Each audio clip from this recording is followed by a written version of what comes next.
Okay.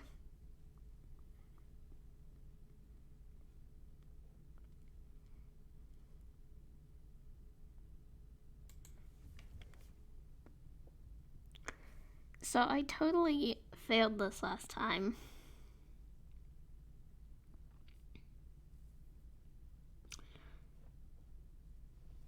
And to be honest, I don't know if I'm going to do any better this time. This game is still so bizarre to me that it even exists. Like, I want to know, like, why the creators made this?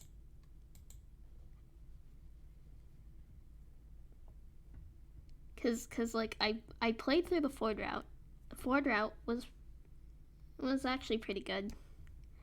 I failed, because we all know that I failed.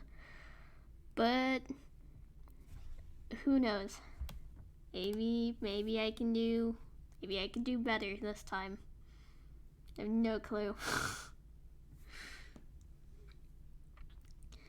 Yeah. Hang on. Let me see here.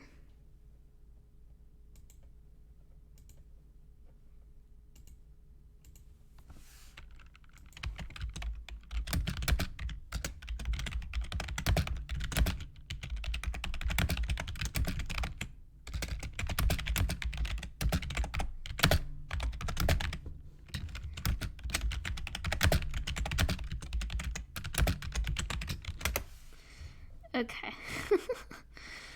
So, might as well get started. I don't think I'm going to do voices for Stan's route because I can do Ford's voice, but I cannot do Stan's voice, especially not for a long period of time.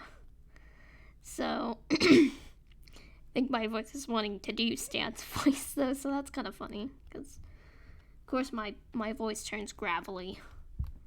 When does it not turn gravelly? Let's be honest here. It's my voice. When does it not turn gravelly? It's like I can talk just fine until I start streaming, but the second I start streaming, it's just like, nah. Yep.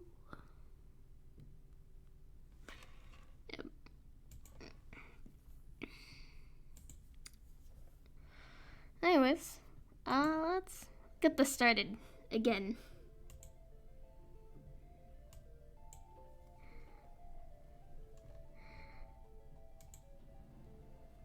I can say, yeah,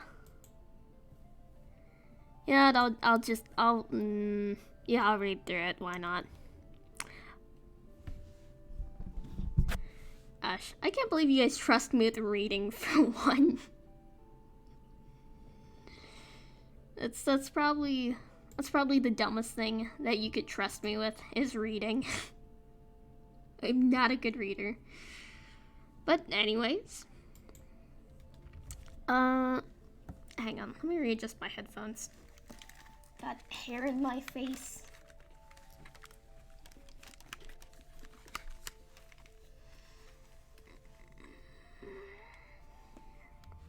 I really hope that fixes my hair. Okay. I'm back to being nervous for reading. These people can't hear me from down here. Okay. Good old road trips. Oh, good. Look, I'm back to flubbing lines.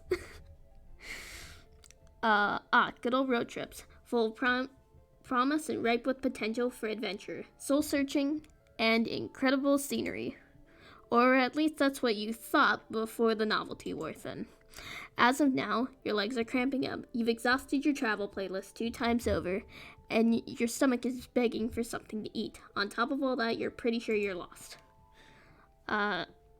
Driving through Oregon paints a picture of trees, and more trees, especially on the endless winding roads that you're taking up north.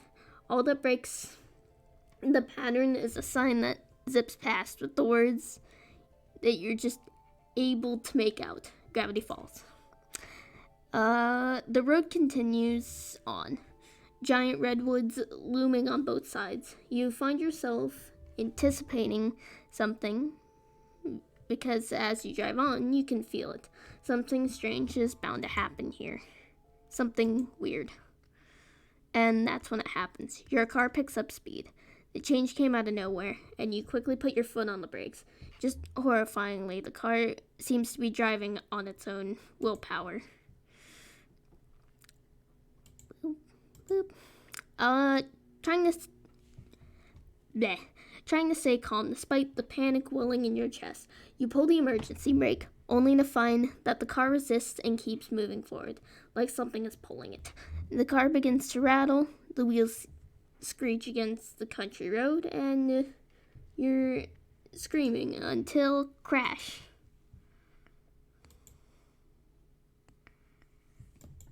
Hang on, I gotta back up more.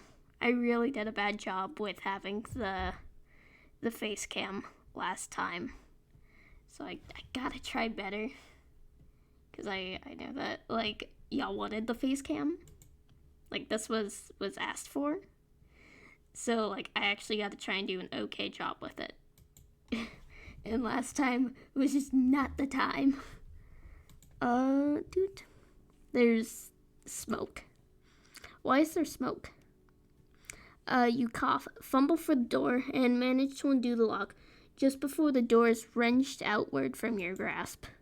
Something lands on your shoulder. A hand. Okay. I don't think I'm gonna do the voices this time around because my voice is already dead. So, oh, my voice is already dead. Hang on.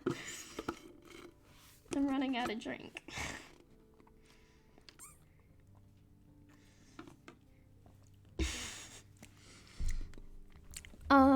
Are you alright? A man stands at your open car door, his hand on your shoulder. Wait, hang on. That was a longer sentence than what I made it. A man stands at your open car door. His hand on your shoulder leaves to tilt your head up, and he pulls a flashlight from his coat, shining it in your eyes. 2 blinks, and he lets your chin go. His eyes dart over the rest of you, looking for injuries. Still stunned, all you do is watch. What's your name? Once again, I figured out last time that we cannot put Ford as our name, or Stanford, or any of the Ford variations. So you actually have to use my name. He, him. Marcus, I'm Stanford Pines, Ford for short. I would shake your hand, but you look shaken up enough as it is. You seem fine as far as I could tell, but you shouldn't head back out there anytime soon. Where on earth were you driving in such a hurry? You open your mouth to explain when a voice calls from inside the house. Poindexter, this better not be another one of your experiments again. I've had the place rebuilt too many times to... The owner of the voice walks out of the house and stops slack-jawed at the sight of your car and the sight of your guessing his house. You must have hit your head earlier because you could swear you're seeing double. Sweet Moses, Ford, you've done it this time. What? This had nothing to do with me. I was testing my magnet gun and it must have pulled this victim of circumstance into the house. I suppose this is entirely my fault. I'm incredibly sorry.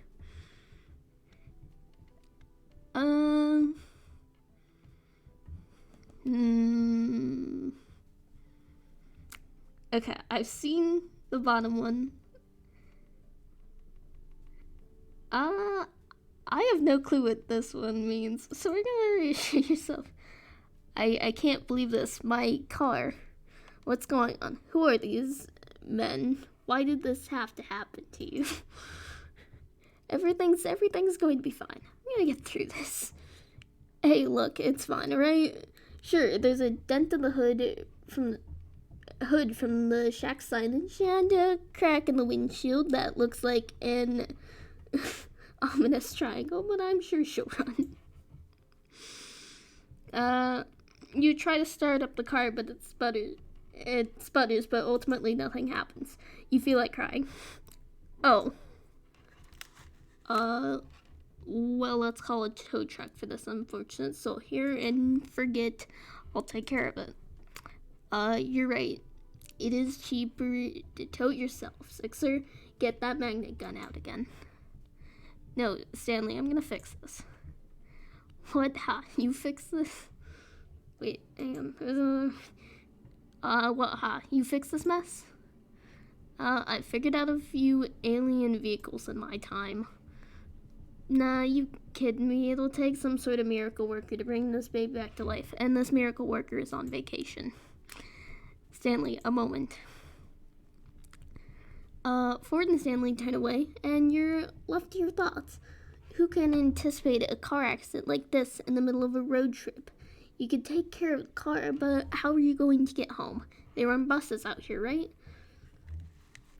So you take a bus out of here, and then Ford clears his throat, shifting a little awkwardly in place. Seems like they finished their talk. So there's a few options. My brother Stanley here could drive you out to town to find a place to stay for the night, or you could stay the night here. We have some maps and information you can look at in the gift shop, and in the morning we can help you with your car. What do you say? Just you're about to answer, another high-pitched voice comes from inside the house. Oh no, it's Mabel again. Last time I played this game, Mabel was the bane of my existence.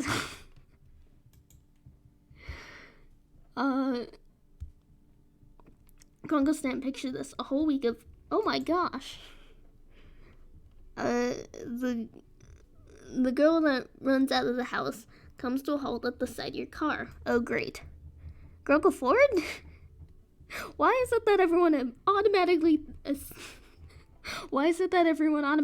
thinks it's my fault? To be honest, when anything goes down that's awful, it's normally my fault. Like not even. Like, people just assume that I just cause trouble all the time. Like, it's just assumed. Like, if something goes wrong, I probably had something to do with it. And that's just the truth.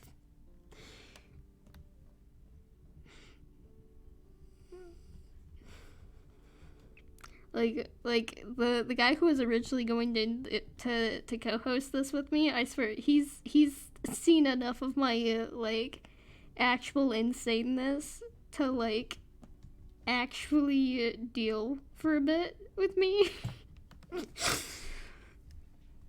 I'm in that job. Well, this time it is my fault, but I've invited Marcus here to stay with us for the night. If you'd like, I'm sure I can fix this. I just have to figure out how. Stanley sighs. I can take a look. Being on vacation's pretty boring, and the old Stanmobile hasn't needed a tune-up yet, so it wouldn't be too bad to work on something in the meantime. Thank you, Stanley. I'm sure I can put something together from the gadgets I have laying around if you need any specialized tools to help you with the job. And let me introduce myself. I'm Mabel. You can ask me anything. I pretty much know everything there is to know about this place. Wait, hold on. I haven't even said anything yet. I appreciate your offer to let me stay and to repair your car. It'll be good as new in my hands. I mean, look at my Stanmobile. She's been through the ringer who knows how many times, and she's still a beaut. He points out a red car parked in a distance way. You can't really see how beautiful it is at this distance, but he sounds really confident. Well, this turn of events is, I picked suspicious last time, so let's go for fortuitous. Free repairs, free lodging, there's no better deal to be found. And if things don't work out, the town probably has some sort of auto repair shop you can head to instead.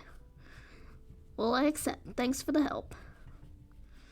My apologies again. What an embarrassment. I must have made such an elementary mistake. As the Pines lean you inside the house, Mabel leaves her number in your phone for you to call whenever, and you find out that Ford's twin goes by Stan. This part's the house, but just outside the door's Mystery Shack. Hey, you ever been to the Mystery Shack before? I wanted to, actually. I saw a bumper sticker while I was on the road and got curious. You're interrupted by a loud, triumphant ha! Those bumper stickers were a good investment, and Sixer says they're too plain and graphically simplistic and don't even have an address on them, Stanley. How is anyone supposed to find the place? To attract customers. Sixer, did you hear that? Well, they are graphically simplistic. I don't know how he found the place, let alone thought what is the Mystery Shack was compelling. Kinda liked it. See, he kinda liked it. Hey, I like you, Marcus. How about I give you a tour sometime tomorrow? Regular price. Yikes. Tomorrow, then I'll have to squeeze in all my get-to-know-you questions today. Marcus, tell me, Canberra, yes or no? At that moment, a boy passes through the hallway at the Ford doorway, and Ford calls out to him. Dipper, my boy, I'm surprised I didn't see you run out to the scene of the crime. Crime? What crime? I have an alibi. I swear. Oh, you have someone with you. Hey. I'm not suspicious at all. Did you guys see that car on the side of the shack, though? For a second, I thought the Manitors were back with a grudge. Yes, about that, Dipper. Meet Marcus. I've, stranded his car here by accident. He's staying here for the time being. Bean? Wait, did I just say bean? There goes grammar. Sorry you stranded his car here? You crashed it?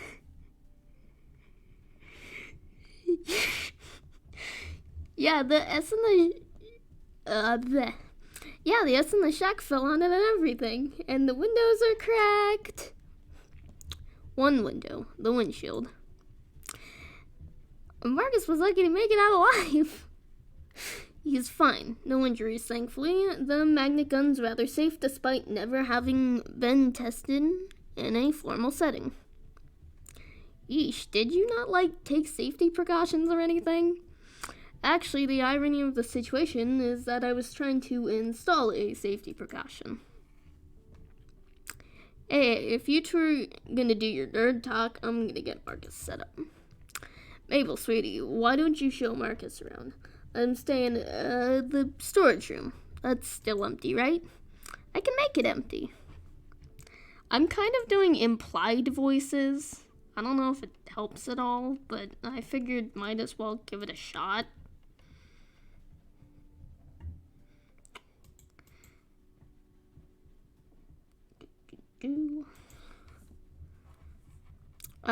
The rest of the day consists of Mabel showing you the storage room you'll be staying in, then the kitchen, the living room, and the hallway, and the bathroom, and pretty much a comprehensive tour of the mundanities of a regular house. Eventually, you find out that the family is even more extensive than you knew. The decorative doilies make a lot more sense knowing a grandmother normally lives here and her grandson, Zeus. Or was it Zeus? Whatever the name, you look forward to meeting him when he comes to work in the morning. When you go up to the attic, Mabel opens the door to reveal Dipper, nose stuck in his book. But you catch him occasionally, glancing up at you as he pretends to read. The next member of the family starts up at you from Mabel's bed. Round Pink Pig, who Mabel's declares her best friend and partner in crime, Waddles.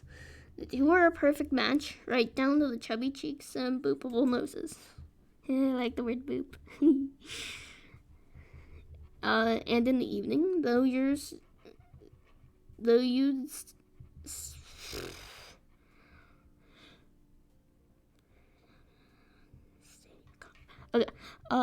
in the morning, though you'd still been in disbelief over the state of your car, the family dinner and after dinner TV marathon you'd invited to made it seem like a normal guest stay rather than a forced circumstance.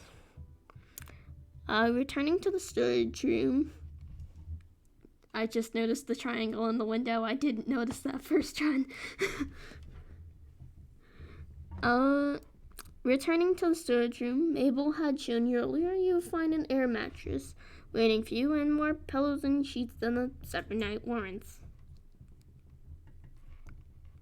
Yeah, I just noticed that window. Gosh. What else did I miss? You wake up to the weak glare of sunlight streaming in through the small, high window in the wall. You can't remember your room having this kind of feature, or any hotel, or that room, or any hotel or motel room for that matter. And then yesterday comes crashing back to you. You glance at the time to see that you've slept into the afternoon. Experience the accident yesterday must have left you tired out. Despite having been assured yesterday evening that you were free to anything in the fridge, you still feel like you're imposing on the Pines family and try preparing as polite a guest breakfast as you can. You wash your dishes in the sink before you leave, and just as you're about to exit the kitchen, you bump into Ford. Yes, from yesterday, of course. For a good solid moment, Ford regards you in awkward silence. Same, though. Ford clears his throat. I believe Stanley's taking a look at your car outside if you want to be there for it. You give a nod and make to leave for real this time when Ford speaks up again. And Marcus, I'm sorry again for the accident. If I'd been smarter about, well, let's just say it's entirely my fault, and you shouldn't worry about this at all. When it comes down to it, Stanley does have a knack for cars. But I predict you'll be back on the road in a matter of weeks. You can't keep the dismay off your face, and you can't really bring yourself to try to either. What am I gonna do with weeks? Ford, who's gone kind of uncomfortable and closed off when your face fell, recovers at the prospect of a question he can answer. Also, it's the town to tour, of course, and the mystery shack. But if you ask me, all that pales in comparison to... Hold on, do you hear that? Ford turns to the kitchen doorway to investigate. Sound comes again, and this time you hear it as well as the squeal of a pig, followed by a pair of quick footsteps running down the stairs. Waddles tumbles past the open kitchen doorway, and Mabel comes into view soon after, a few sheets of paper clutched in her hand. Ford steps quickly into the kitchen, and you follow in the doorway, getting there just in time to see the apparent tug-of-war between Mabel and her pig over a sliver-colored sheet of paper. Paper rips, and after nearly toppling backwards from her efforts, Mabel recovers, snatching the scrap of ripped paper from Waddles' jaws and lifting both pieces up victoriously.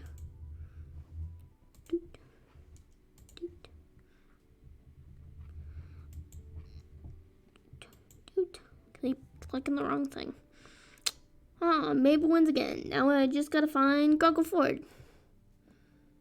Ford, who'd run forward and held a hand out to steady the energetic child when she'd been in danger of toppling over, now finds a number of crumpled sheets of paper shoved into his hands. Mabel tugs urgently at his coat. Grunkle Ford, you've got to help me. Ford kneels down to face Mabel with a serious though concerned look. Slow down, Mabel, what's the matter?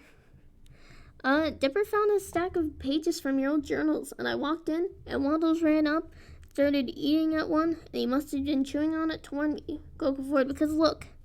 Mabel takes the ripped halves of paper back from Ford's hand and joins them together, holding it up for Ford to see.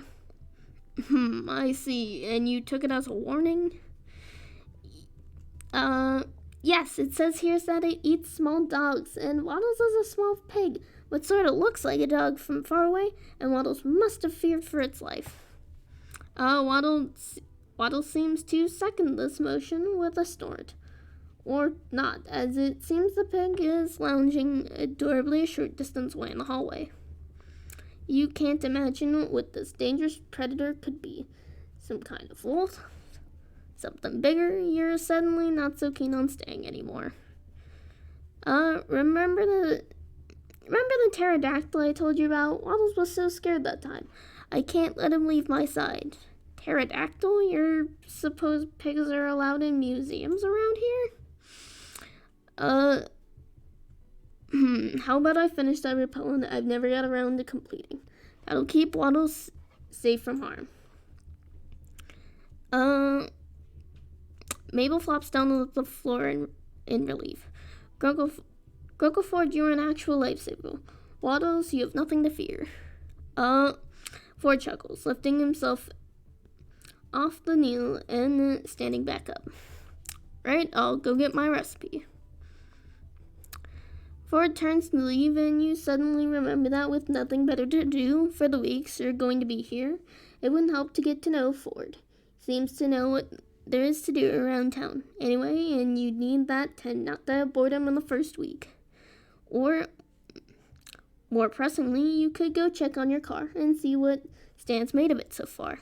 You're not exactly eager to face seeing your car on the side of the house again, though. Alright, so as I said on Discord, we are going to do Stan's route today. So we're going to go check on the car.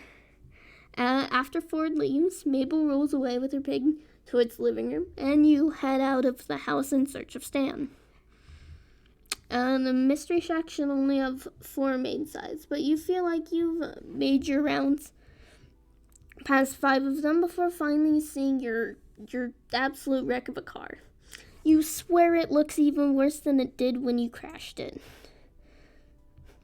Stan stands before it, hands on his hips as he looks at the large wooden S that's made its indent on the car's hood. How bad is it? Can't tell yet. Not till I get this letter off the hood. That S never did like to stay in place.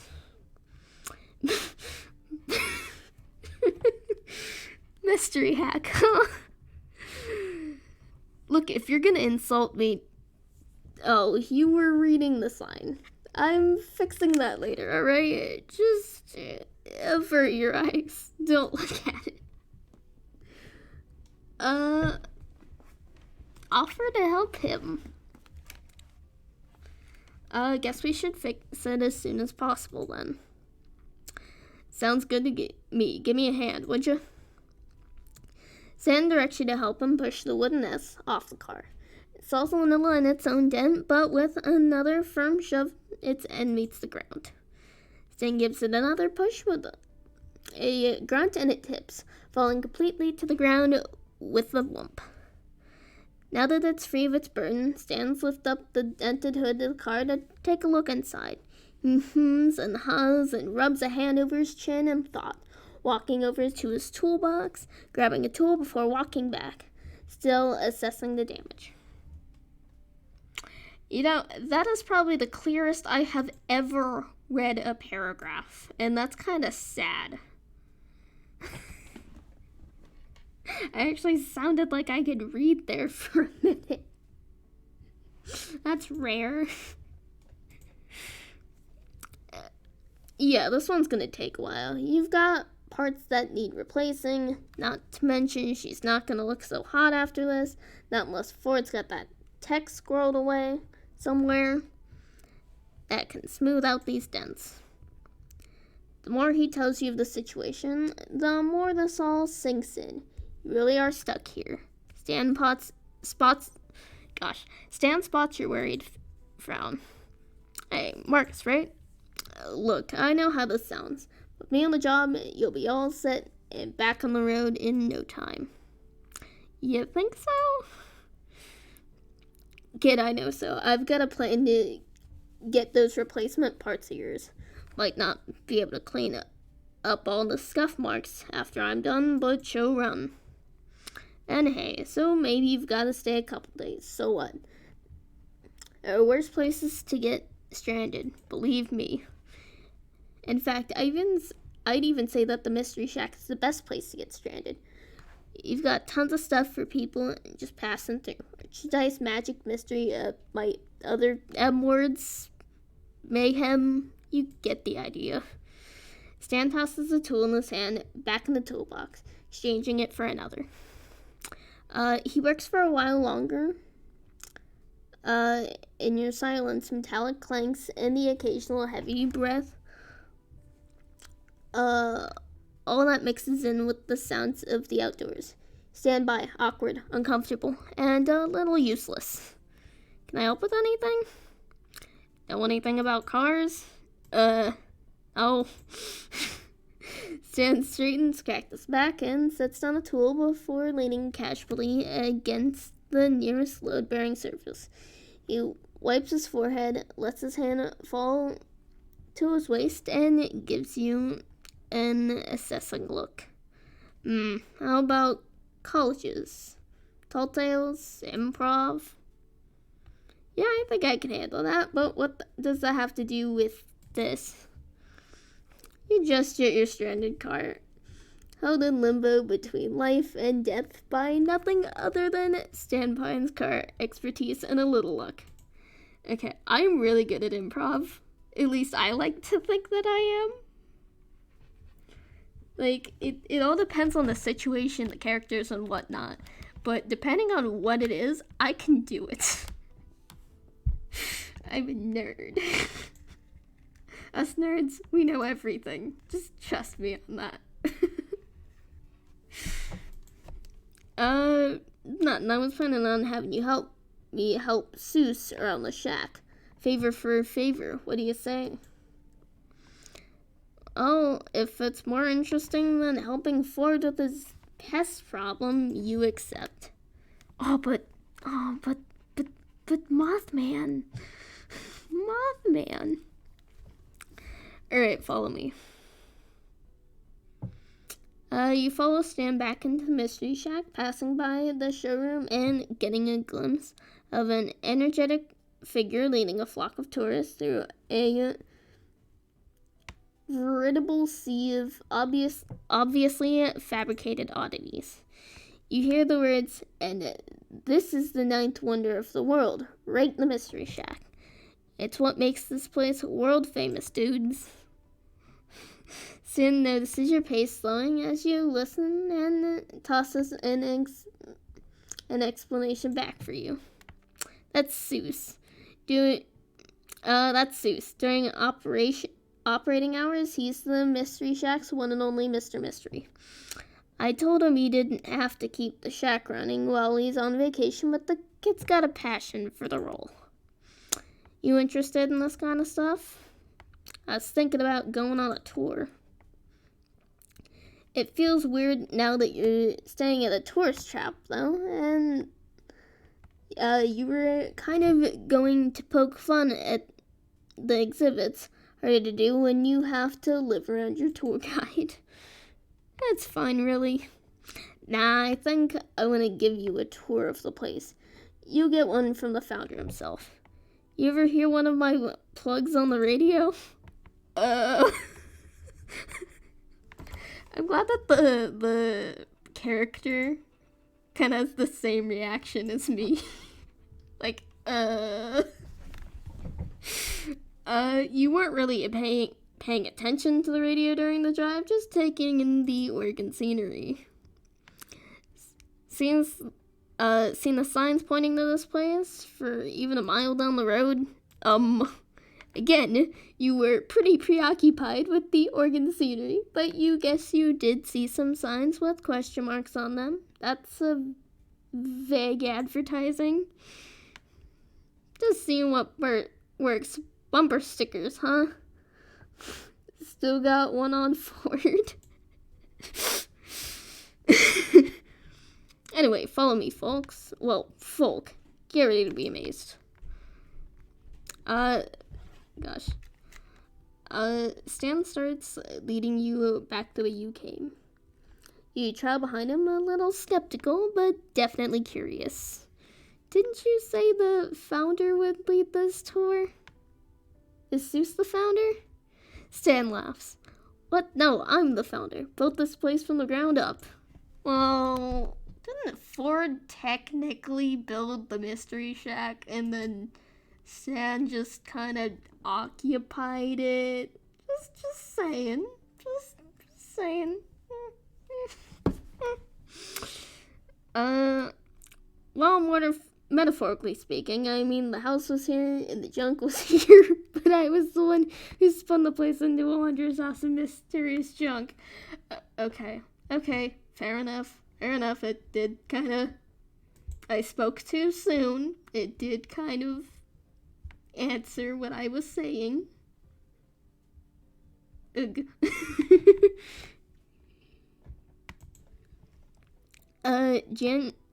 Stan gestures with his arms, like he's smoothing out a rainbow. You're not very impressed. Prepare to be amazed. Oh no. You're still not very impressed, but his energy gets you hoping you'll be amazed anyway. There's a tour group in the showroom right now, so I'll be taking you in a different cycle that completely misses them, starting in the gift shop. You enter the gift shop, a simple room crowded top to bottom with the standard tourist souvenirs and merchandise. You see t-shirts with question marks, mugs with question marks, and pretty much everything has question marks. In one corner of the room stands a lumpy attempt of a statue labeled the founder, recognizable as Stan only by the nose and glasses. The room usually comes after I butter the customers up to buying things, but since you're staying a while, I'll have plenty of time to sell you stuff later. Take a look around. If you see impulse buy, make it. Nothing that trusts your instincts. I want to know what the statue is. Yeah, should have asked me able to carve it. You gotta admit that every version of me's got a charming smile, though. Okay.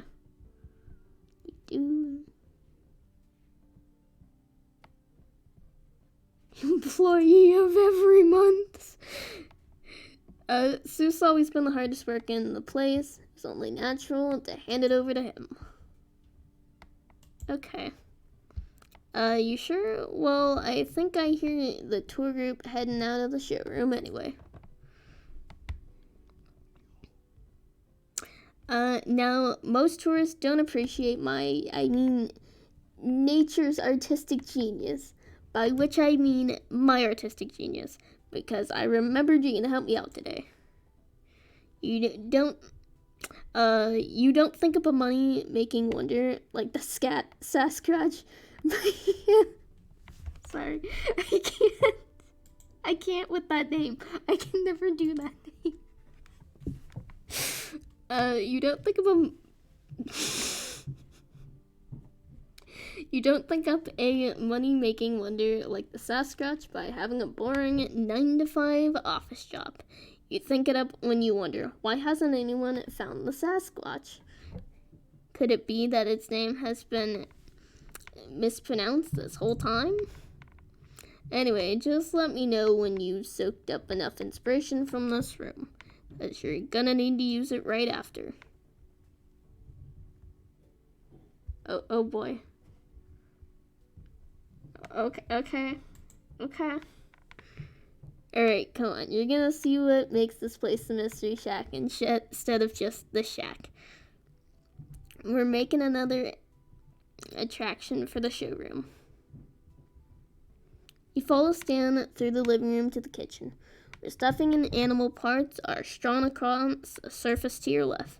Stan pulls out a thick needle and spool of thread and, in afterthought, adds a couple nails and a hammer to the pile.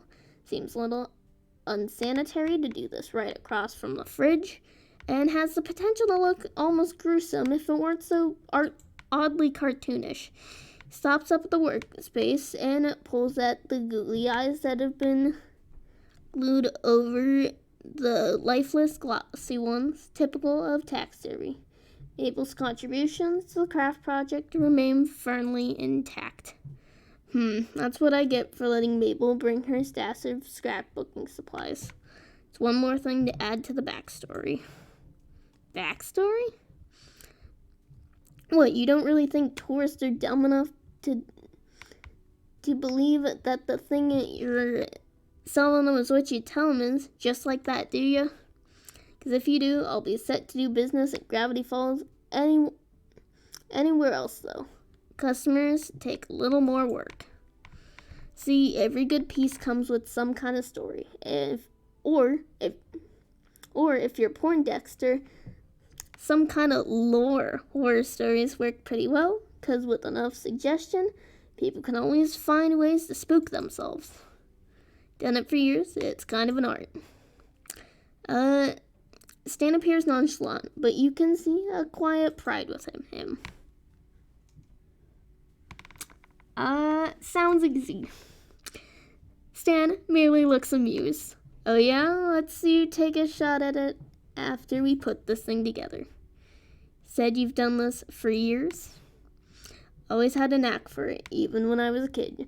Sure, there was a little learning curve involved, and I've already had a few unhappy customers over the years. Stan pauses, seemingly to reminisce, and the mixed smile grimace on his face tells you he probably had many, many unhappy customers.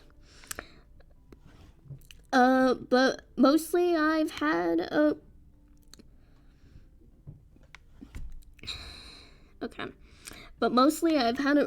run a good business on telling lies. I mean, stories. You're learning from a true master, kid.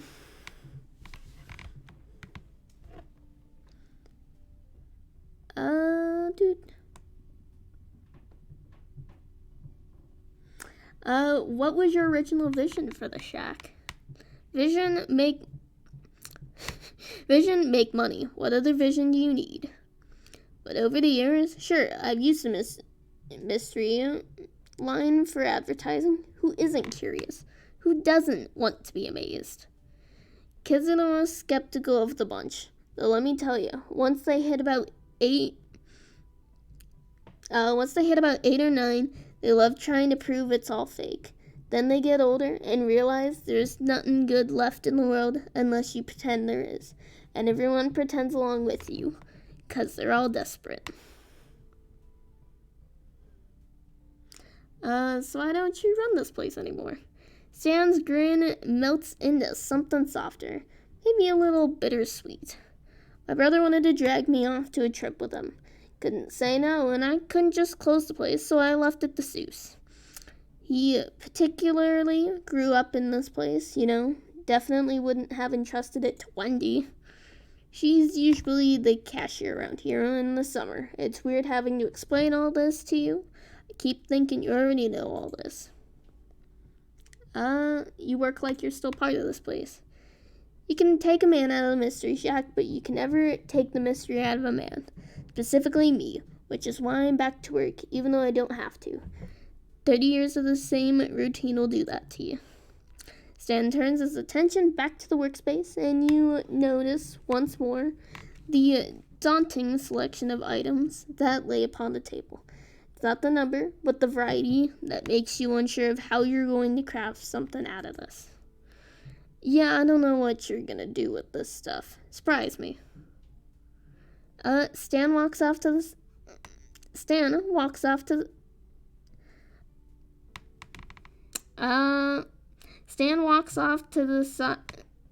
decide to, you guess, do some work of his own.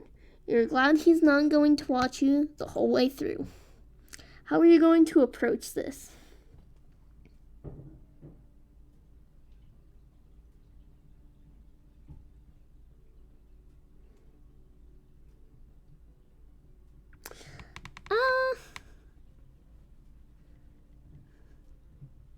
I'm gonna keep things a nice mix of matched and mismatched, because who doesn't like a little bit of thrill in their abomination creations?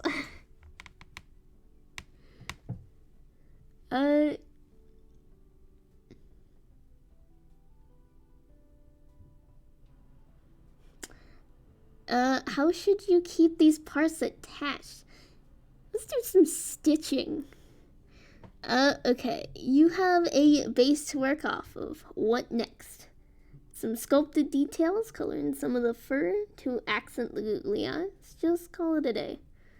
We're gonna color in some of the fur. Hey, Stan, I'm finished. Good enough. Stan picks your disturbing creature up gingerly. So what's the story here? Give it to me. How do you want to approach this? Just have fun with it. This is a squirrel and a fish squirrel chicken. Stan nods appraisingly. Sounds like you got the hang of this. Alright, this thing's about as close to show ready as it'll get. Wait here a sec. Stan carries the showpiece out of the room. After a few moments, you hear his footstep returns, and he comes into the room with 2 cans of Pick Cola. Stan sets one down on the dining table. It's condensation, starting a slow drip into the table surface. He waves you over to join him, and you slide into the seat across from him. Nothing like a cold one to finish up the day. Cheers. He picks up his can, gesturing towards you with it as he leans leisurely back into his chair, and you watch as he takes a sip. It's a nice-looking sip, and now you're staring. Oh no. Oh no. I tell you not to stare. Don't ever stare at people. It's like the worst thing you can do. Look away. Ignore it. Forget they exist. You pull over your own can and pop it open. So, got any questions for me? Talking tends to erase me to a new place. Might do the same for you.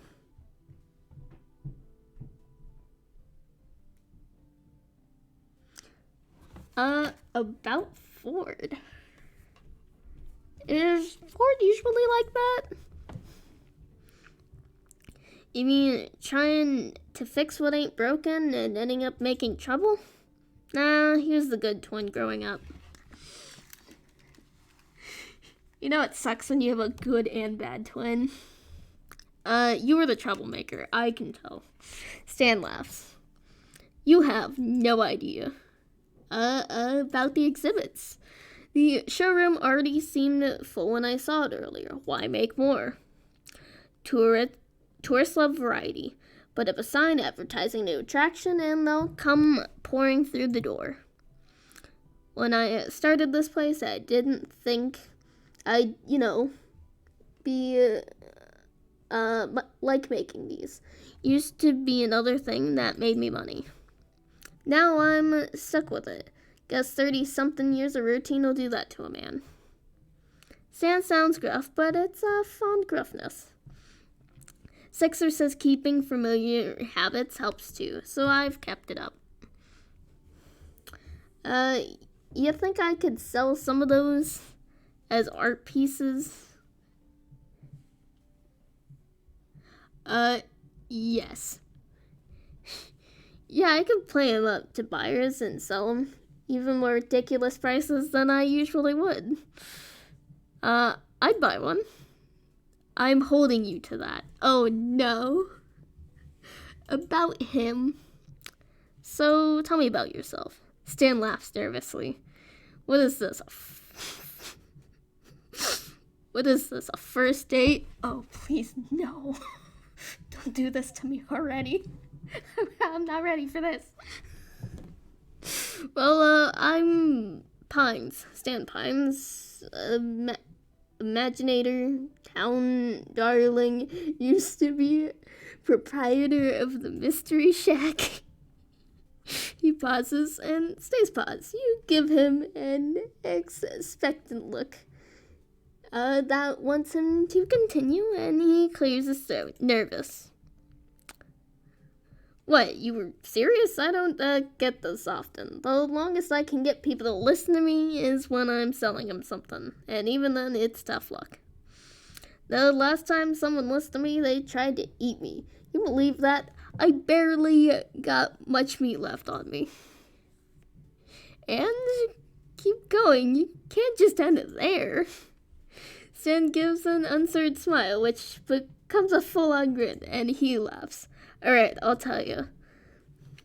So you see, there's this irresistible thing called revenge.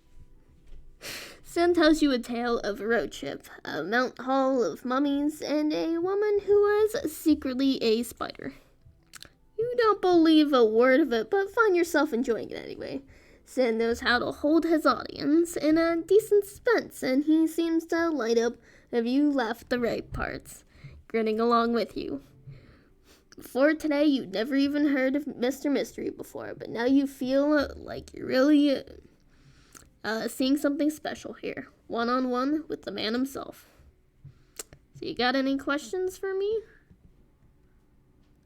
No more questions.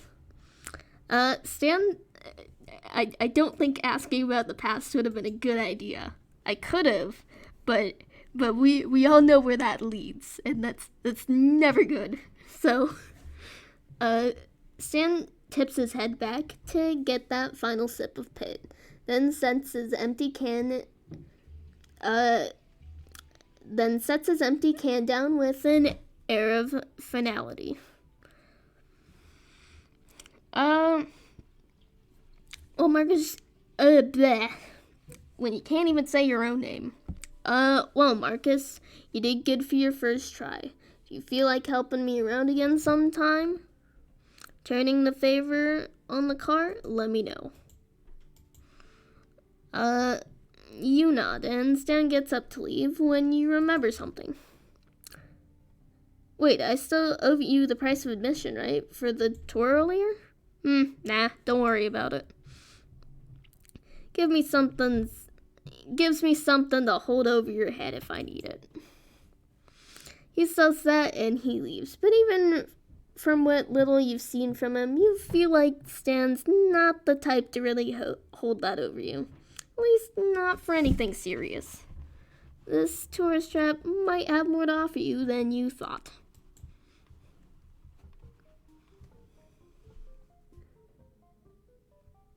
Oh no, I'm already doing better with Stan than I did Ford.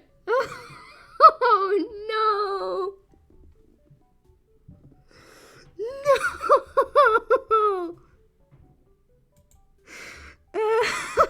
Oh no. How did I...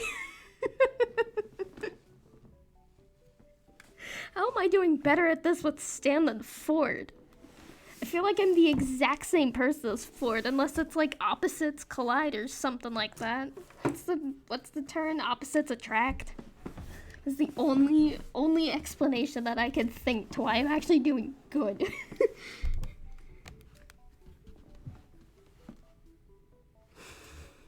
Okay, let us continue. I pushed my chair in too far. You wake up to a loud crash downstairs. Not entirely uncommon in this house. You're quickly finding out, but still disconcerting. Man, I had to do a book report for school at one point, and they were like, pick 5 words you don't know what they mean. And I just sat there and was like, I know every single word in this book. Should just pick this game. I don't know like half the words in this. I swear I've had more trouble with this game than I have any book report ever.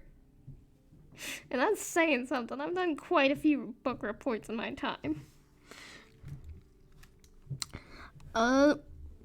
More clatters and thumps lead you to the kitchen, where Mabel teeters on a short stepladder in front of the pantry. Standing on her tiptoes, she reaches as high as she can for a small yellow box at the top shelf. Pancake mix. Oh no. Without a word, you go to her side and pluck the box from the shelf for her, placing it into her outstretched hand. Oh, Marcus, thank you. Uncle Stan put it on the top shelf for a reason.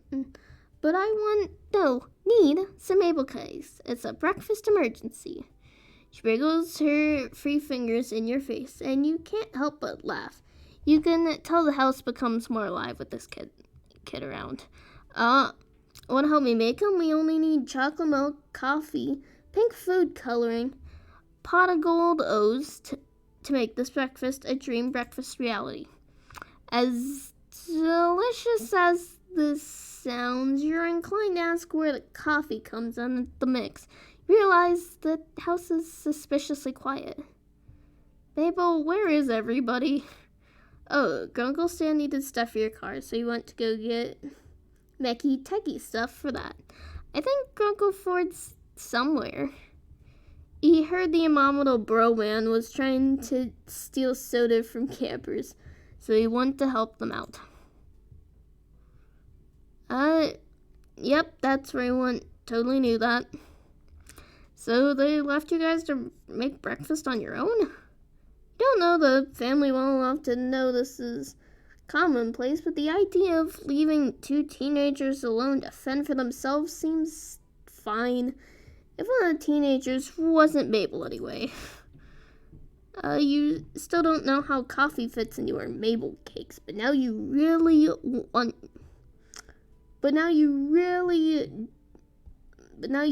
don't really want to know. I don't know why I had so much trouble with that sentence. Weird. You still don't know how coffee fits into her Mabel cakes, but now you don't really want to know. Dipper attempts to hide the pancake mix from Mabel while she's grabbing the chocolate milk from the fridge. Apparently, he doesn't want to find out either. Mabel, while your Mabel cakes sound absolutely divine, why don't we... Quick, think of something so we don't hurt her feelings.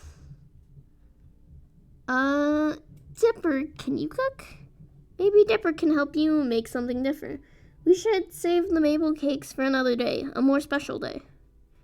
But, Marcus, Mabel, still standing on the stepladder, reaches up and squishes your cheeks together, her wide eyes staring into your soul. Every day is special with Mabel cakes. Quick, think of something so you don't hurt her feelings. Go out for breakfast? Is there somewhere we can go out to get breakfast? We should really save the Mabel cakes for your great uncles to get back. I know they wouldn't want to miss them. But I want to perfect my recipe. I have to get better at cooking and baking and stuff so I can survive out there in the world. What if in high school I have to bake stuff and people are better than me? Mabel looks very agitated, tugging at her hair with both hands. If I can't make the perfect Mabel cakes, I can never be on Bad Dreams dieting. I want to impress Gerald Rombone, Marcus. It's my destiny. Gerald Rombone. I really hope I'm reading that right. You glance at Dipper, making a please help me and I'll buy you breakfast face. You hope he understands. Yeah, Mabel, I know you want to cook more since you're becoming an adult.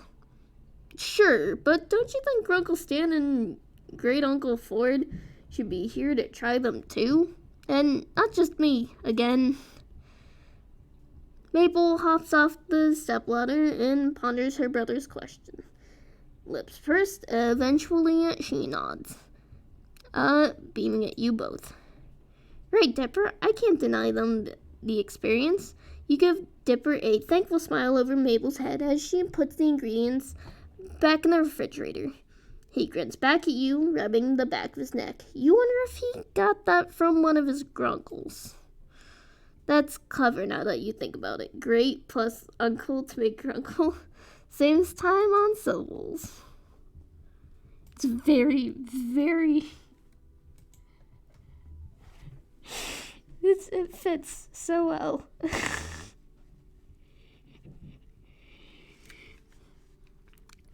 We should... What's that? I swear there are people above me and I'm like... Whenever I try explaining that I'm playing a dating sim, it's just like...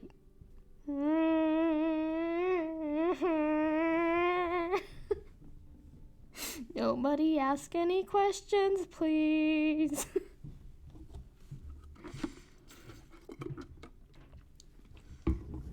I'm so glad that literally nobody cares, like, what I'm doing on Twitch, because I would hate having to actually, like, try and explain this game. Because I feel like I would just die internally if I had to. Like, it's not a bad game, but trying to describe dating, like, 60-year-old men is, like, really awkward.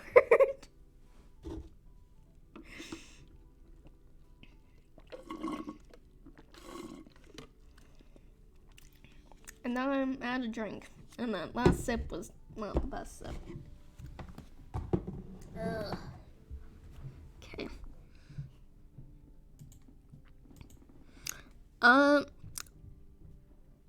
We should go to Greasy's. They have some of the best pancakes there with like 3 different kinds of syrup. If you ask Lazy Susan nicely. Yeah, it's not super far. Let's go. The kids are about to head out of the kitchen when you realize something. Wait, aren't you going to leave a note for your grunkles about where you're going? Oh, right, good call. Dibble...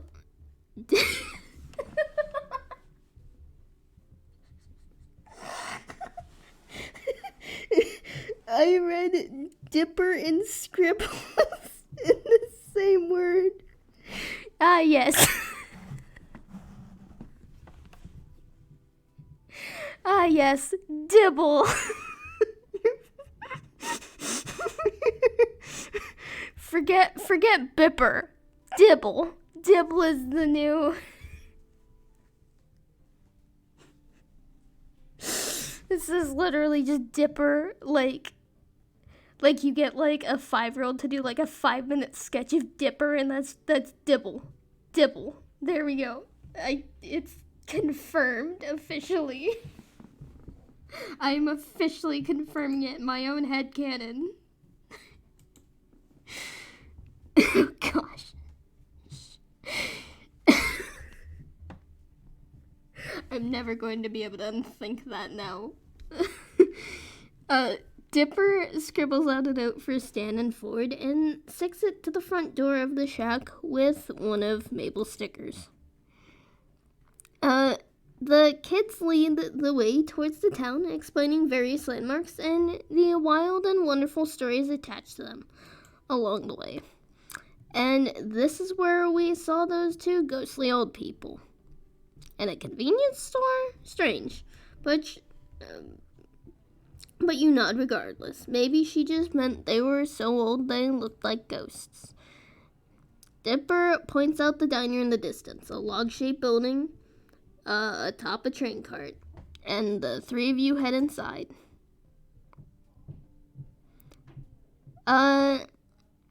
You soon realize that the kids know just about everyone in this town.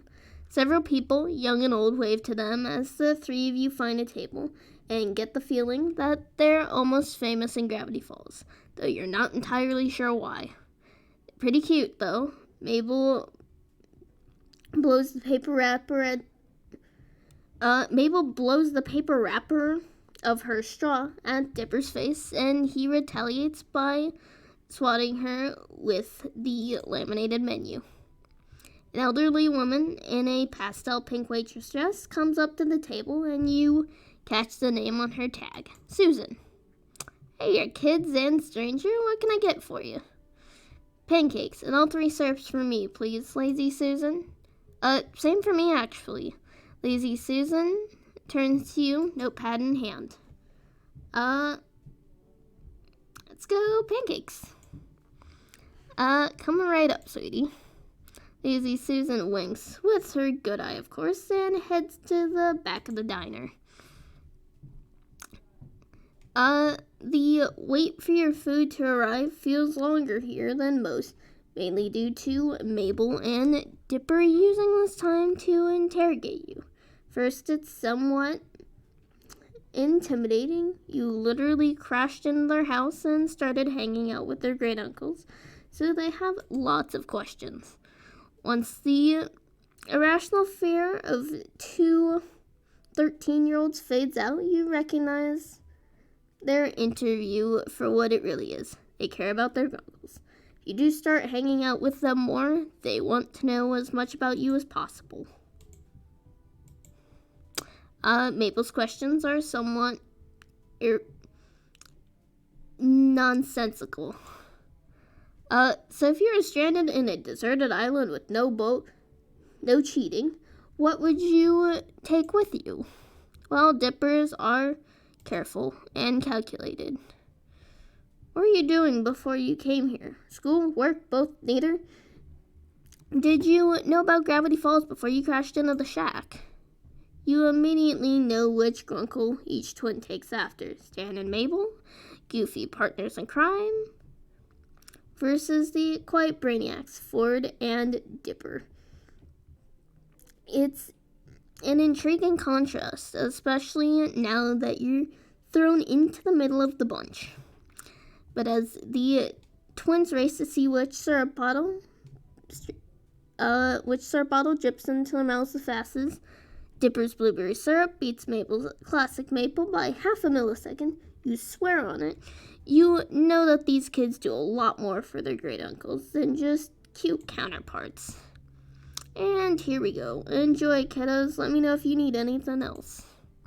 Lazy Susan gives out the respective place and the kids go quiet, shoveling down their food like they've never been fed before.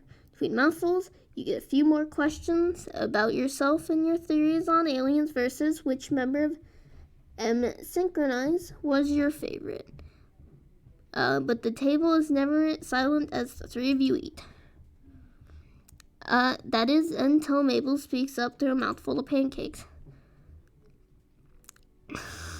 So, Marcus, if in a totally made up and not real situation you had to pick who your favorite was, who'd you pick? Grunkle Stan or Grunkle Ford? This seems too planned compared to other. I love how Dipper's face is like, what the fuck, Mabel?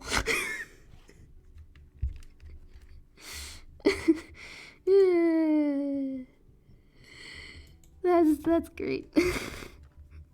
This seems to be more planned compared to other cute questions. Dipper elbows his sister, not so subtly, and she elbows him right back, wide-eyed, staring at him in a sibling-linked look you can't decipher.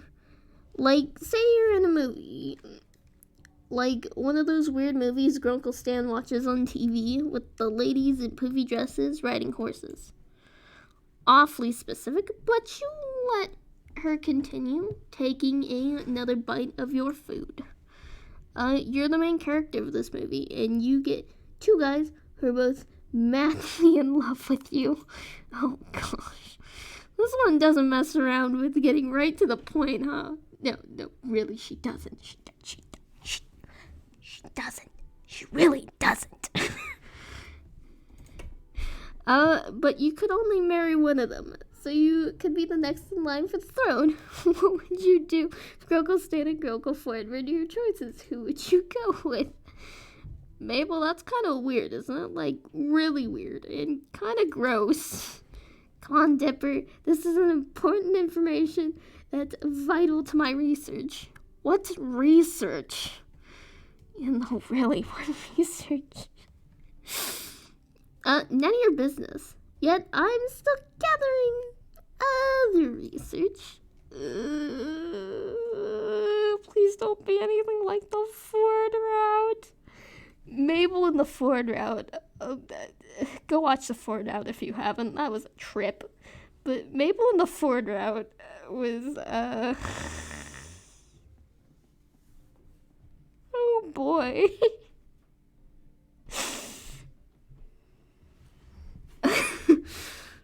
Mabel leads towards Dipper ear to whisper, waggling her brow at you before she replies. And not a whisper, but quite the opposite. Hang on. Once again, fixing the headphones. Research into how you're a huge nerd. You guys ever had somebody scream nerd at you from like across the room in like the loudest voice possible? I have. It's quite daunting sometimes, actually. You're just like, whoa. Slow down. I'm not that much of a nerd. Donate me, please. And with that, Mabel catapults the spoonful of melted butter atop your pancakes onto Dipper's cheek with a very satisfying splat. Dipper jerks into disgust, but retaliates by spearing strawberry syrup into Mabel's nose. Drop of stickiness plopping up onto her sweater. Ew, gross. You're gross. The comeback, though. There's no vitriol between the twins, but lots of giggles and a few more various food missiles. Eventually, syrup streaks Mabel's cheekbones and some of her hair, and Dipper has a small piece of pancake stuck to his face. You guys are dorks. Maybe you're right, but we're twins, so it's adorable. If you say so, Mabel. Wait, quick, Marcus, take a picture of us while Mabel's got pancake on his face. Why am I just doing the Mabel voice without even thinking about it? I said that I wasn't going to be doing voices, and yet the Mabel voice still comes. I have what? He swipes quickly at his face, and after several passes, gets it off. Oh, I was trying to get more candid photos of us. Mabel, you have syrup everywhere. Really? Would have been a perfect photo. Here, let me get it. Your hands are sticky enough.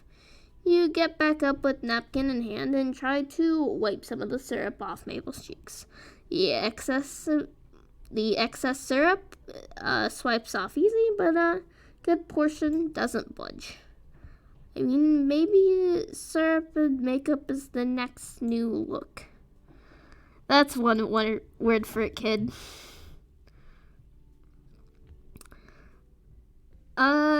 We wondered where you went once we came back to a suspiciously quiet house.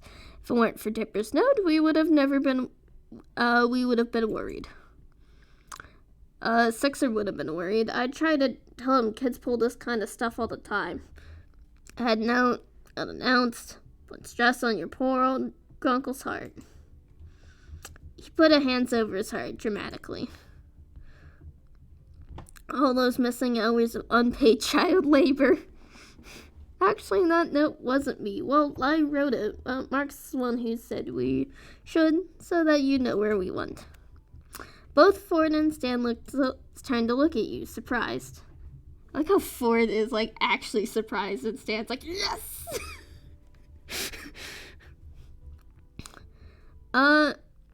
Really figured these two knuckleheads dragged you here. Why not make breakfast at home? This place is at least a 15-minute walk from the shack. Well, you glance at Dipper, swiping his finger across Mabel's cheek and licking the blueberry syrup off. Mabel has a pancake in her mouth, chewing on it like a grazing sheep. I wanted to treat them to something, I guess. It's the least I can do. You letting me stay with you and fixing my car. But since you were gone, I'd take these two out for a change. Also, Mabel was gonna make Mabel cakes again. You're just mad that you can't even make toast right.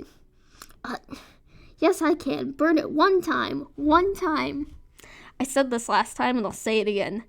when you burn something one time, or you set an oven mitt on fire or something, I did that too.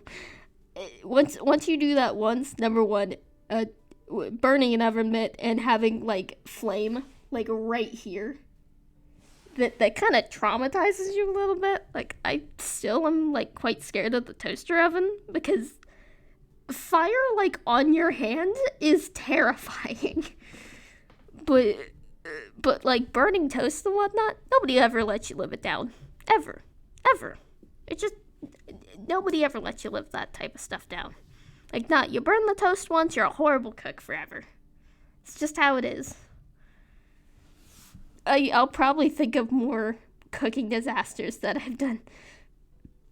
I tried to cook condensed soup in a tiny little bowl, not realizing that you had to put water in it. It's another thing I've done. Yeah, I can't really think of a lot of food mishaps that I've done, other than the oven mitt and toast. Yeah, the oven mitt was probably the scariest one, though. Oh, one time while I was making cupcakes, I went to go pull them out, and one of the cupcakes fell into the oven, and I had to scrape it out of the oven while the oven was still like 400 degrees, and that was quite something. Yeah, that was still not as anxiety-riddening as fire on my hand. Yeah, we'll keep going before I think of more. But yes, I can. I burned it one time. Dipper holds his syrup tip finger in the air. Indignant. Well, Mabel wanted you guys to enjoy her Mabel cakes too, and since there wasn't much food, I figured I'd take them out. Ford asked Mabel about her creation, wondering how much extra caffeine one could gain from adding instant coffee to the concoction, but Stan stays quiet. Catch him out of the corner of your eye. He's staring you, a lopsided smile, lugging at the corner of his mouth. Oh, thanks, Marcus. Appreciate it. Oh, no problem at all. You smile warmly at Stan, despite the heat spreading over your cheeks.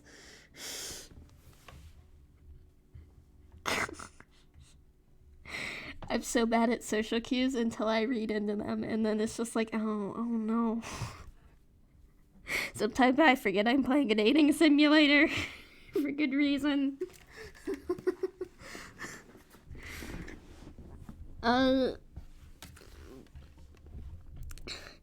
Smile warmly at Stan, despite the heat spitting over your cheeks, but he's rubbing the back of his neck, looking down at his feet. Mabel throws a theoretical wink in your way. You're not sure why. Oh, kid, if you're paying, scoot over, Dipper. I want breakfast, too. Stanley, it's at least 12:30 now. Go forward, that means it's time for brunch. Duh. See, the kid gets me. Now let me in so I can get some grub. Dipper moves to your side of the booth as Stan sits next to Mabel, and Ford sits at Dipper's side. You see Susan comes back and takes orders for another round of food and drinks for everyone, including Mabel, who decided she wants more pancakes.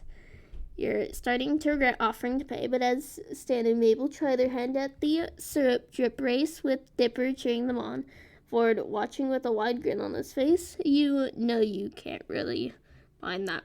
You know you don't really mind that much.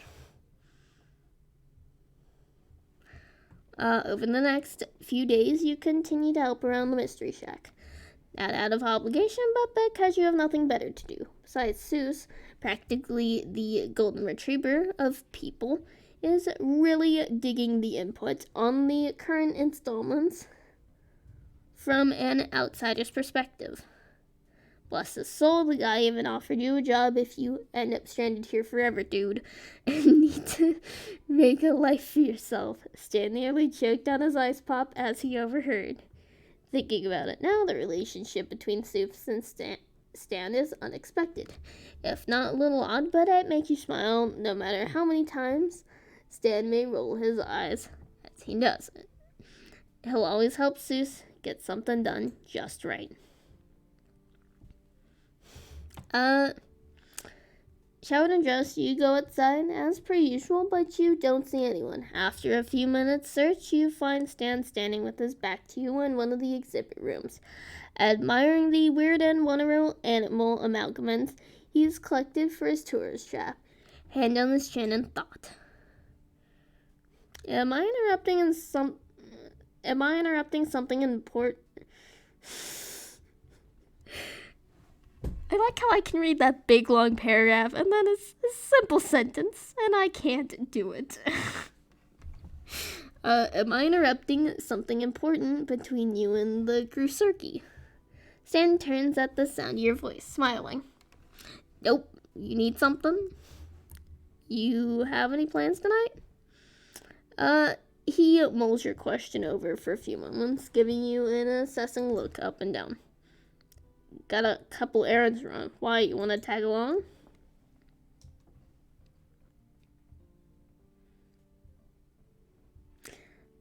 Only if you need a partner in crime. Stan blinks in surprise. Ha, what are you, psychic?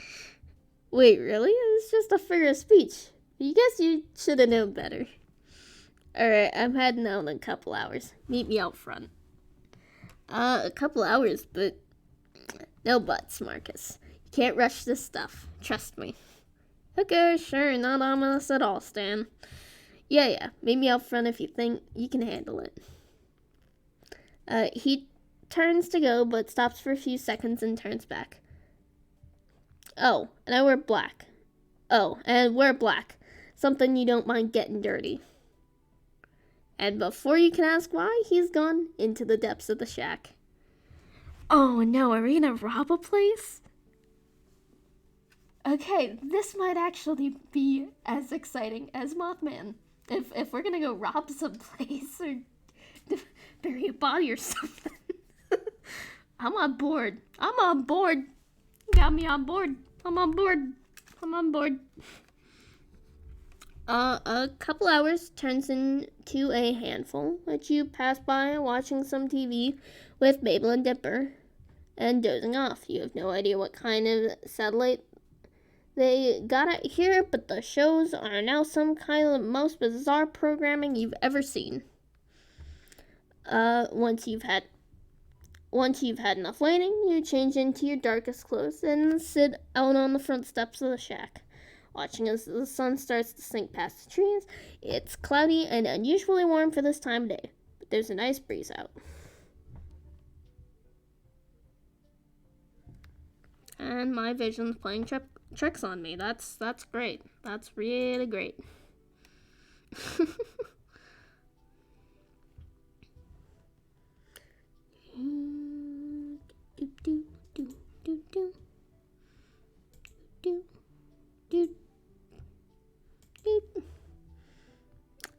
It's strange that these errands needs to happen so late in the day, considering the things you've gathered about his criminal past. However, maybe this is a typical weekday night for Stan. The screen door creaks, and out comes Stan, dressed all in black, just like you are, with a lumpy duffel bag under one arm and a briefcase in the other hand. As he's about to speak, a sudden gust of wind comes along and ruffles his hair, and he smooths it down irritantly before regaining his cool and nodding at you. Ready? Ready. I like how our character's just like, yep, whatever's happening is happening. We could be burying a body for all I care. You slide into the passenger seat as Stan settles into the driver's seat. It takes a couple tries to start, but the engine's chugging away by the time you've got your seatbelt on. The radio stammers to life as the engine does, spitting out generic-sounding rock music into the leather-scented air of the car's interior. After moments spent adjusting mirrors and fiddling with knobs, Stan slots the gear shift in to drive and rolls out of the Mystery Shack slot and down the road to town.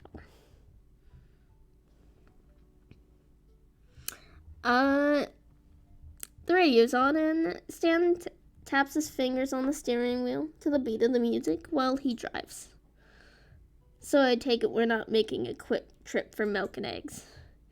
He laughs and glances over at you. Nope. Then where are we going?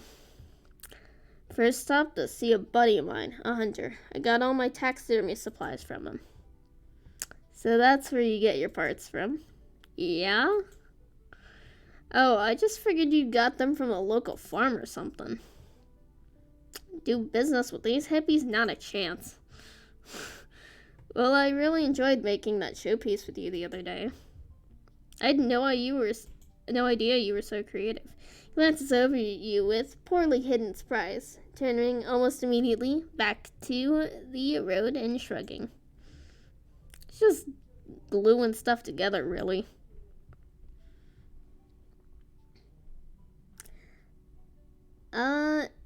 No, really, it takes a lot of skill. Real gift for it. He turns to you again and his cheeks go a little pink when he sees the smile you're giving him. No. Oh no. Oh no. Oh no. You see, last time, by this point, we were playing Dungeons, and more Dungeons. This time around, we're going to get taxidermy stuff. Oh boy. Oh boy. Well, thanks. After a moment, he faces the road again, but now he's tapping out the rhythm of the song with a little more enthusiasm and even humming the chorus as he drives. Do you have any other hobbies? He rolls his shoulders back in a shrug, his head tilting off a bit towards the window. These days, I spend most of my time out on the boat with Ford, hunting monsters, discovering things. He pauses, watching the road without expression. I used to box. It shows. He looks at you again, grinning. That's amazing. I wish I had grown up doing something like that. I, wouldn't mind showing you a few things, if you wanted. I'd like that. After about 20 minutes of rural scenery, Stan pulls off the road and onto a long gravel driveway that disappears into the woods. Is this the place? Stan nods and rounds a turn to reveal a clearing populated by a trailer home and a couple of sheds. Trailer is a bit run down and shabby, and one of the sheds looks like it's about one strong sneeze from collapsing. Not really the place you want to be at night while alone with a guy you practically just met. Be honest, did you bring me here to murder me? Stan laughs, cutting the engine and resting his arm on the back of the front seat. Fortunately, you figured it out, so I definitely gotta kill you. Oh, damn it. Or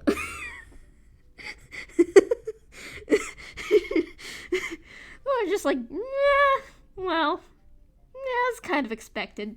Like, yeah, murder, yeah, well, I love how I'm so okay with, like, half of the stuff that is going on when any normal person would be like, It's like, yeah, this is normal.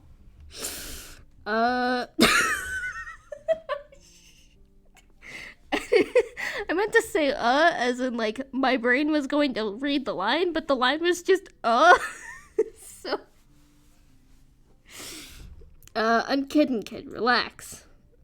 He moves to get out of the car, then turns back with a creepy, blank expression on his face. Or am I? Shit. We gonna get murdered, boys. You chuckle nervously and he laughs again, pushing the door open. Seriously, I'm kidding. Won't be long.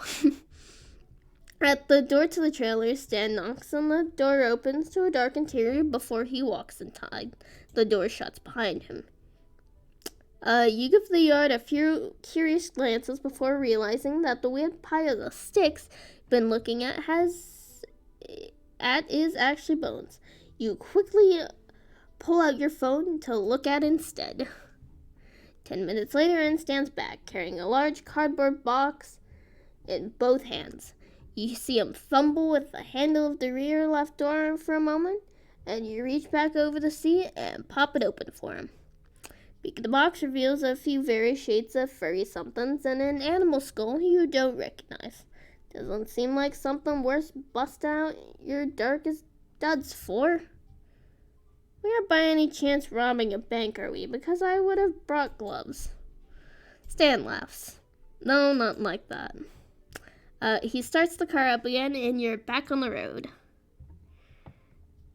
Somehow I'm not quite convinced. Oh, who knows where the night's gonna take us. Could be legal, could be not. Fair enough. Not a problem?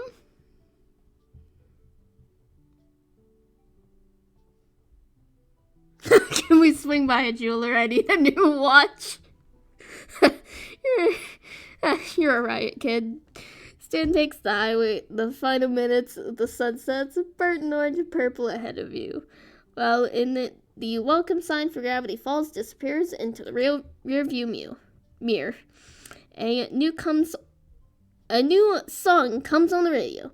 Something bright and bouncy with lyrics about love, and his fingers get back to tapping. In the retreating light, you can see faded patches of the rim of the steering wheel. The color worn away from decades worth of his touch.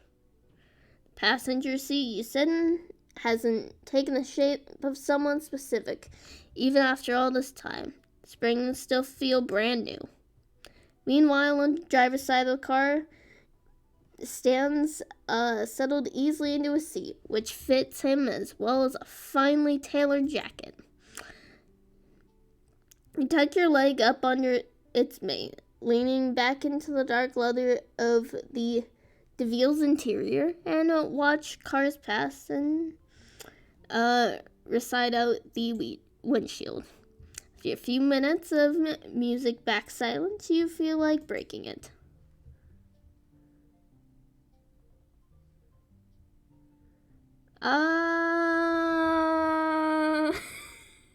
Oh, crud. This is a decision I might actually fail at. Tell a joke.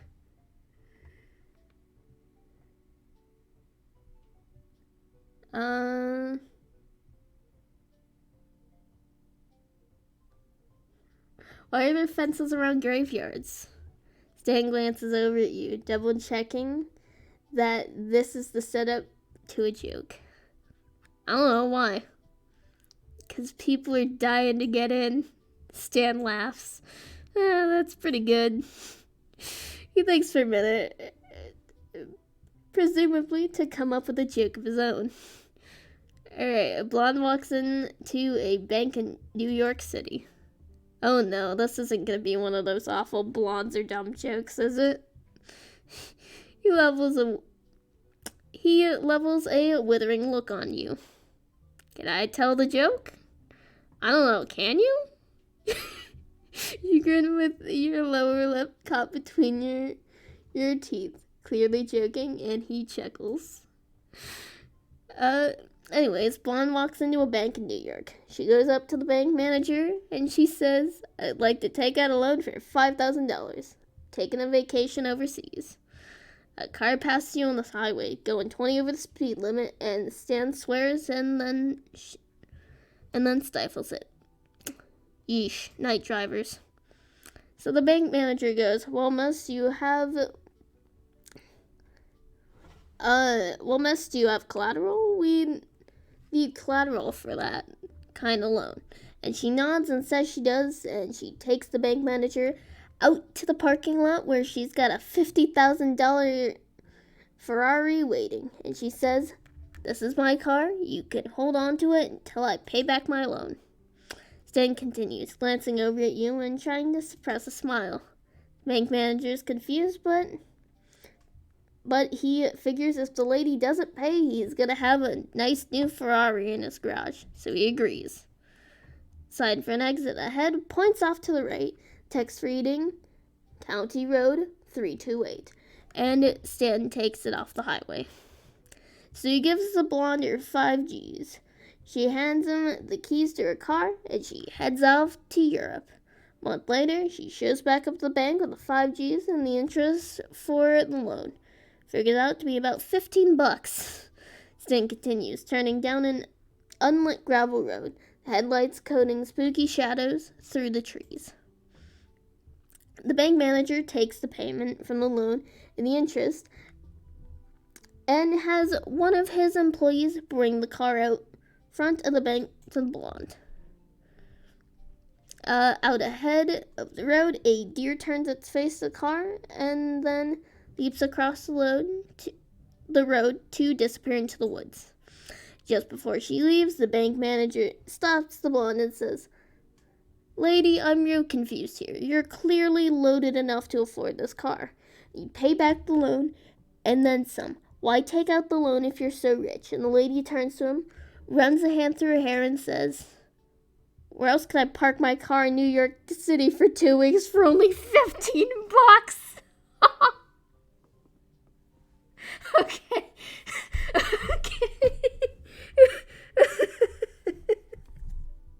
You see, where I'm from, $15 will get you an hour of parking in, like, the big city over. So that joke actually makes a lot of sense. Like, not gonna lie. Not gonna lie, that's pretty good.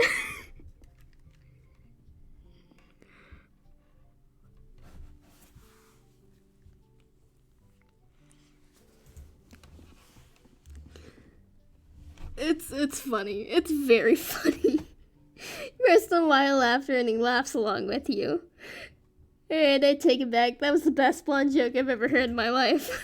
It really was. Again, like I said, $15 will get you like an hour parking. So, I mean, I can't imagine what parking is like in New York City. Hang on. Let me.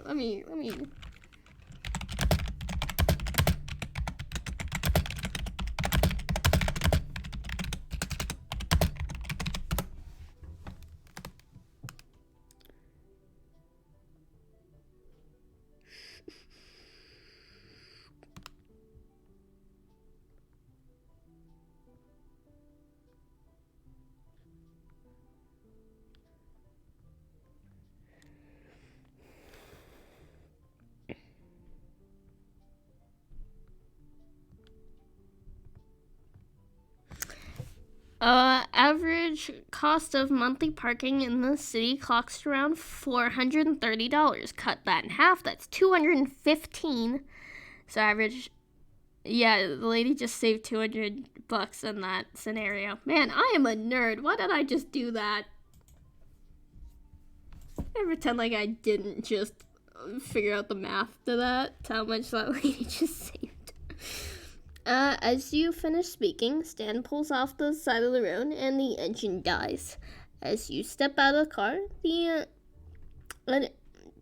unearthly silence of the woods envelops the two of you. Out in the woods ahead, you see a single bright light. Is this the place?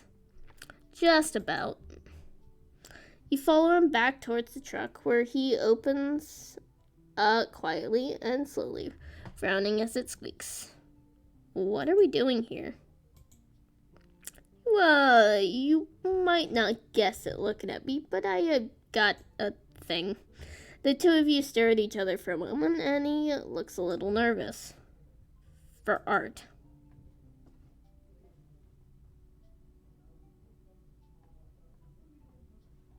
Is that all? That's pretty cool. He brightens, smiling in the dim haze of the trunk light. Well, let's jump up the hill here as won by this artist. Gustave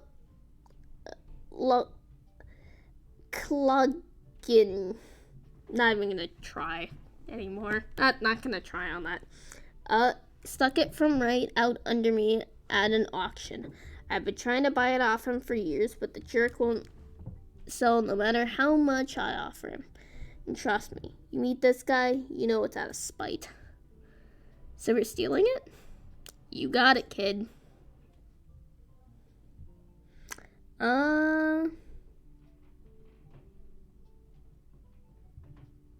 Frankly, I'm surprised you haven't done this sooner.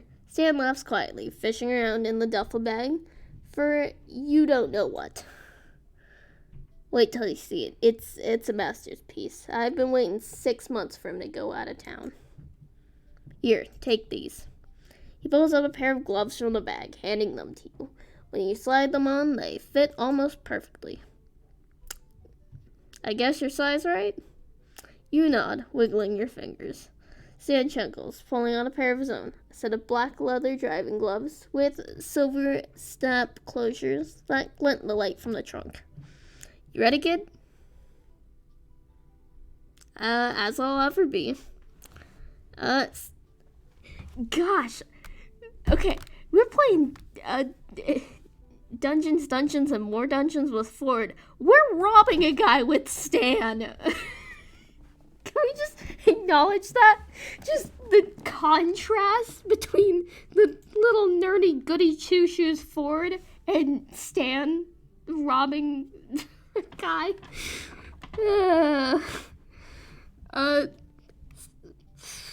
Stan tucks a few things into the inner pockets of his jacket that you can't see in the low light. And with the trunk shut just as quietly as it was open, you follow him up into the woods, towards the distant light. As you near it, a porch takes shape within the light's glow.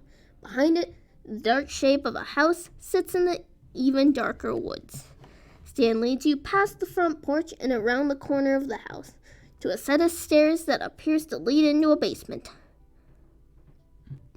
This is my favorite part.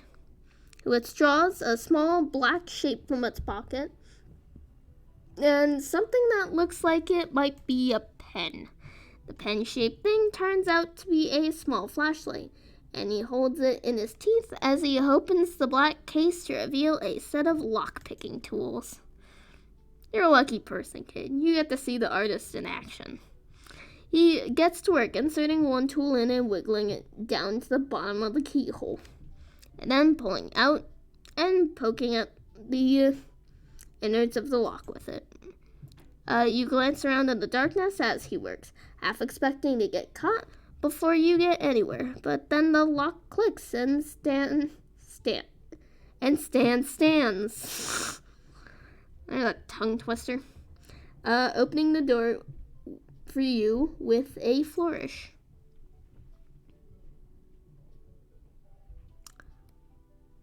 That was pretty cool.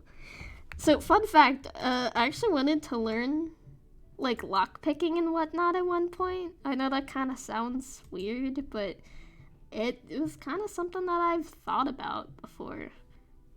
Literally for no distinct purpose.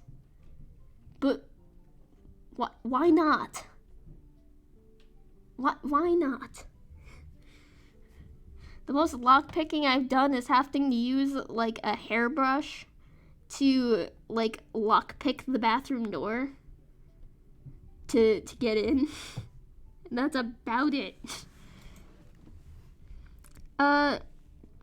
He beams with pride, and you smile politely as you step through the door in front of him. The basement is unlit. It smells like dust and mildew. The air sour with wet dirt and mold. Stan moves past you into the dark, his little pen flashlight still lit, and leads you through a cobwebby laundry room and towards a door across from the bottom set of rickety wooden stairs. Wait till you see this, kid. He picks the lock of the door just as quickly as he picked the last, and the door creaks open into a dark room with odd flooring, barely lit by Stan's flashlight.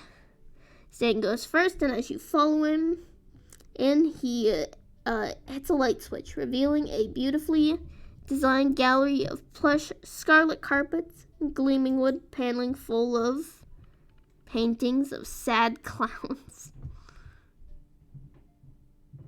Bro, is this my brother? Wait, is this my middle brother? Guys, I think we just found my brother.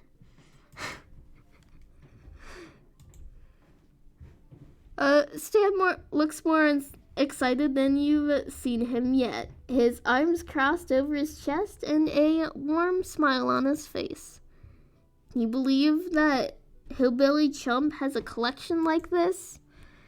You shake your head slowly, still looking around the room with wide eyes. Someday, all these are gonna be mine. Come on, I'll show you the one we're here to get.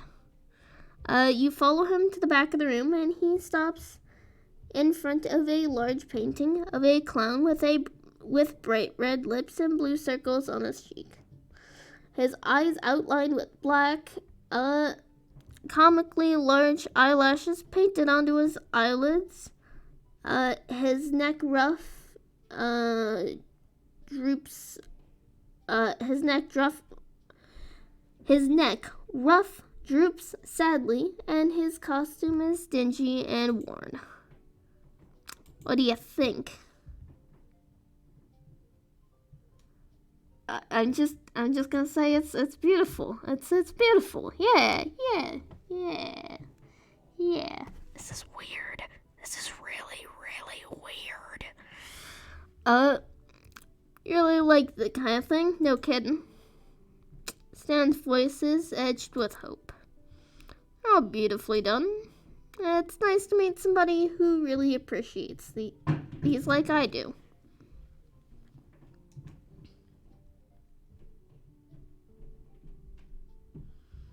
It's excellent, especially as an art piece. Well, why not? It's a masterpiece. The way the artist has captured his pain, the way the framing makes him look small and pitiful, even though he takes up most of the canvas.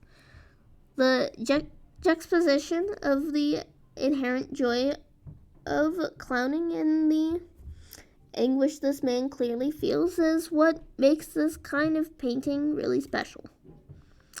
Well, let's get this thing off the wall and out of here. As he works to get the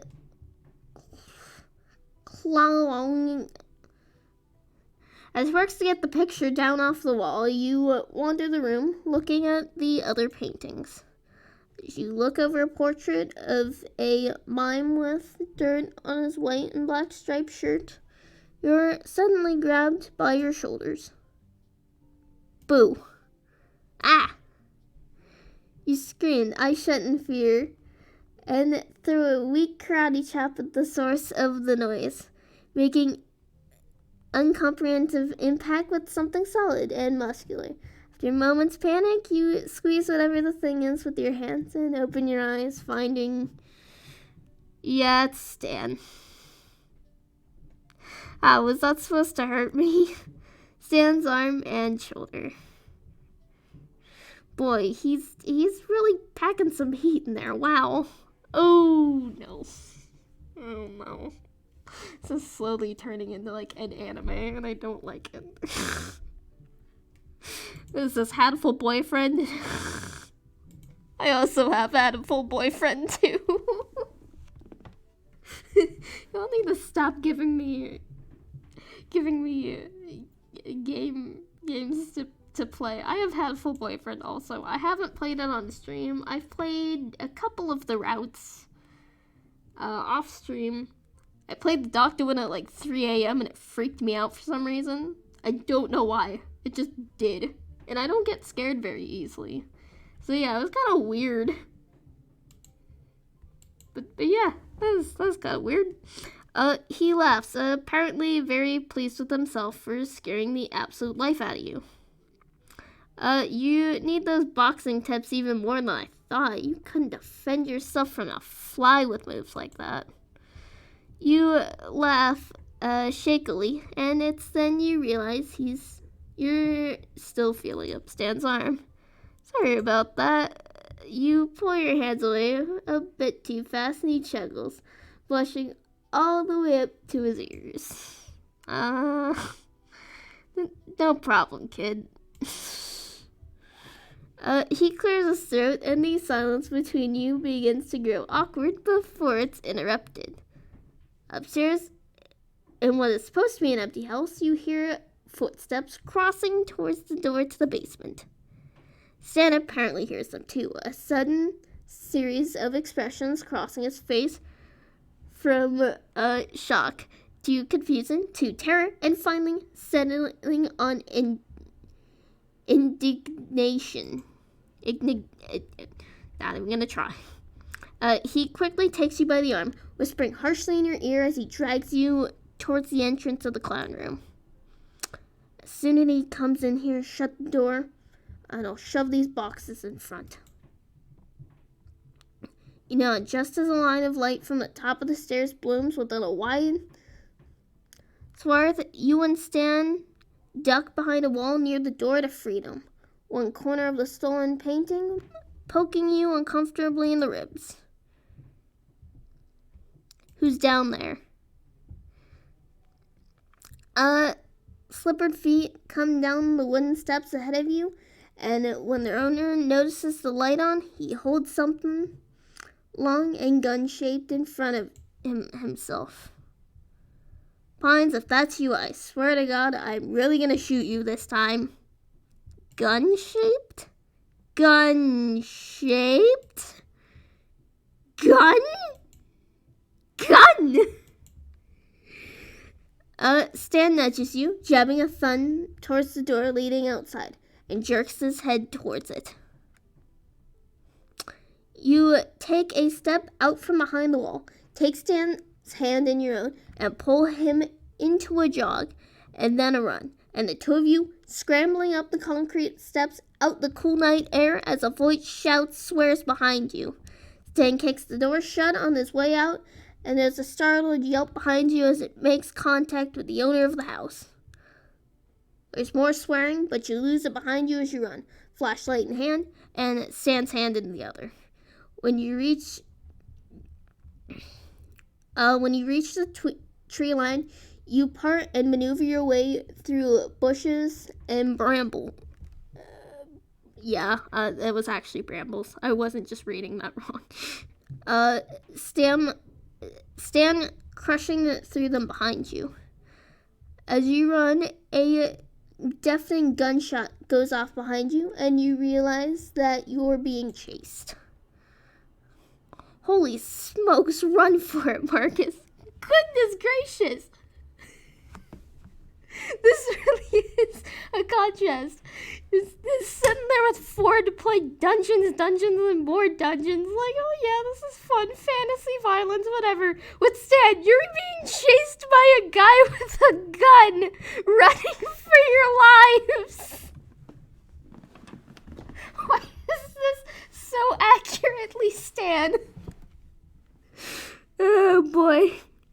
The noises get closer, close enough that you can hear your pursuer swearing continually and loudly.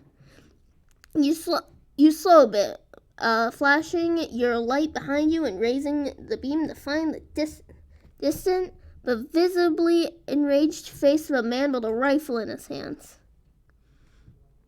Acting on pure instinct, you fling the flashlight in the direction of the angry man and take off running again. After a moment, the man cries out, and the sounds of pursuit fade with one final cry. Damn you, Pines! Stan cackles. Sounds like you hit him. Reach the Stanmobile first, sliding into the passenger seat as Stan slips his new picture into the back seat before joining you in front. Both of you panting and huffing. Stan hurriedly starts the engine and pulls off. At the next driveway, he does the fastest 3-point turn you've ever seen in your life, and then yields off down the gravel road. and screeches out into the highway. Stands quiet for a second before letting loose into wild, triumphant laughter. Thought he was gonna catch me that time for sure. Did a man just shoot at us? Stan nods, still cackling and apparently pretty pleased he didn't get hit. He lets out a long, loud sigh, his white-knuckled hands at 10 and 2 on the steering wheel. So that's here and here. Okay. Yeah, that was holy moly, you know, Marcus? You okay, Marcus?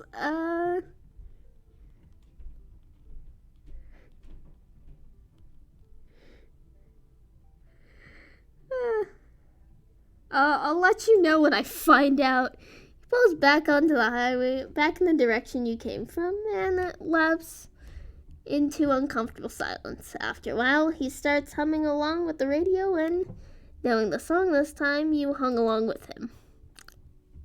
Gravity Falls welcome sign passes by again, and the route Stan's taking doesn't seem to lead back to the shack. Instead, you come to a stop outside rows and rows of used a car dealership. Stan slides out of the car, withdrawing something. Oh. Thank you for the bits, Solo. How are you? Thank you for coming by. Yeah, I'm doing pretty alright. How about you?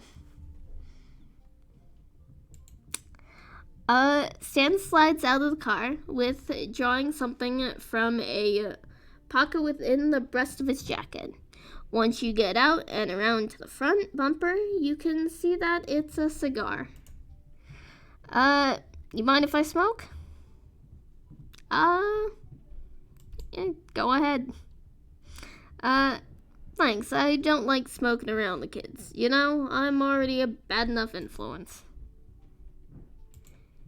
Is this my boss?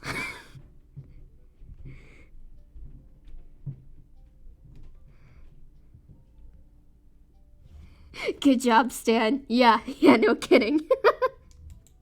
It's like doing something right, at least. Dang. Man. He withdrew. Oh, goodness gracious, what just happened there? He chuckles and withdraws a pack of matches from his pocket, and his face is bathed in the light of the flame. From your place a ways, down the road, let me read that again. From your place a ways down the road, Stan surveys the lot, eyes sweeping back and forth until they land on what looks to be a fuse box under the dark overlaying of the roof of the far side of the dealership. What are we getting? New drive belt, some spark plugs, a couple other things I can't remember the name of, and aren't worth explaining. It won't take all night though, right? He shakes his head, taking a long drag from the cigar, smoke rolling off his lips and into the night. You lean back against the front bumper of the car next to him and stuff your hand into your pockets. There isn't much light pollution around here, so the stars are bright and numerous above. Provided your car gets fixed up, this might not turn out to be such a bad trip. You take a deep breath in through your nose. The smell of sweet, heady cigar smoke and crisp night air filling your lungs. Okay, if I'm being honest, I don't necessarily know what cigar smells like, but I know it's a very specific brand of cigarette smells like. That very specific brand I don't remember the name of, but I love the smell. I really, really love the smell of that one specific brand cigarette. I'm not a smoker, but that smell is great.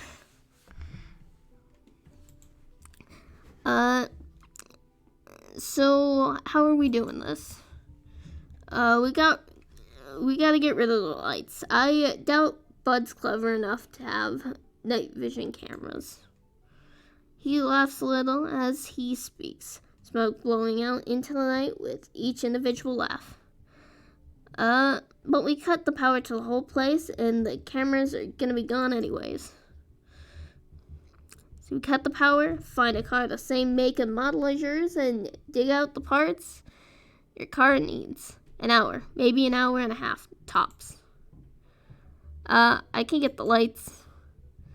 Stan turns his head and looks at you, waving away a fresh cloud of smoke as he accidentally exhales in your direction. You sure? Yeah, I got it. The two of you stand there in silence for a few more minutes before he bends down and grinds his cigar cold on the asphalt, straightening with a groan and a huff of quiet laughter. Yeesh, starting to remember why I quit doing this kind of thing. Sure you're alright with this kid, robbing the place? You don't think I can do it? No, that's not it. You've been keeping up with me just fine all night. Just don't seem like you have a lot of experience here.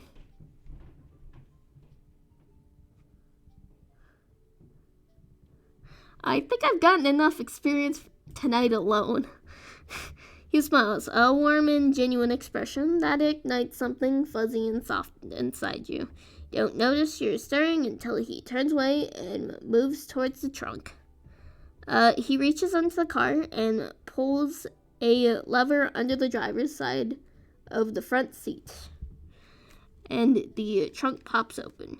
You follow him to it, and after rummaging around in the contents for a minute, he brings out a pair of pliers. Alright, you go over and take care of the lights. I got a few things to get together. You crouch down behind the fence when you reach the lot, scrambling along the shadows until you reach the dealership's main building, with a peek over the edge. You see that the wall of the building is cast in shadow from a poorly placed streetlight.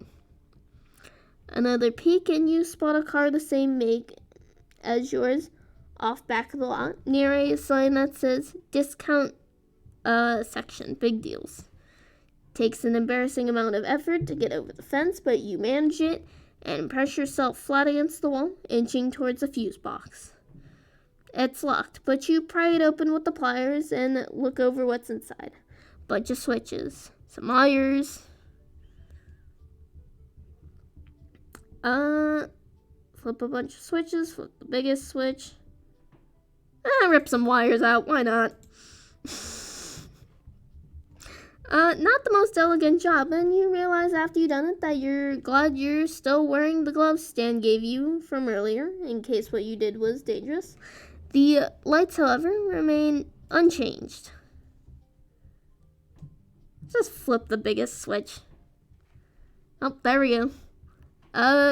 With your face pinched in concentration, you push the biggest switch in the opposite direction, and the entire property goes dark. You clip the tools into your back pocket and take a look around, just to make sure the power's out. With a satisfied nod, you feel your way out into the parking lot, knocking your shins on 3 separate cars before you figure out you should probably just stop and wait for Stan. Where you at, kid? His voice isn't far away, but he isn't close either. You feel your way around an SUV, then a sedan. The gravel in the parking lot crunches under your feet, and you reflexively stare down at the ground ahead of you as your eyes slowly adjust to the darkness. Out ahead of you, a flashlight turns on and scans the lot until it finds you. Found you. He sounds amused, probably at the way you're standing with your arms spread wide over a sleek, modern sports car. Getting familiar with the merchandise, yeah?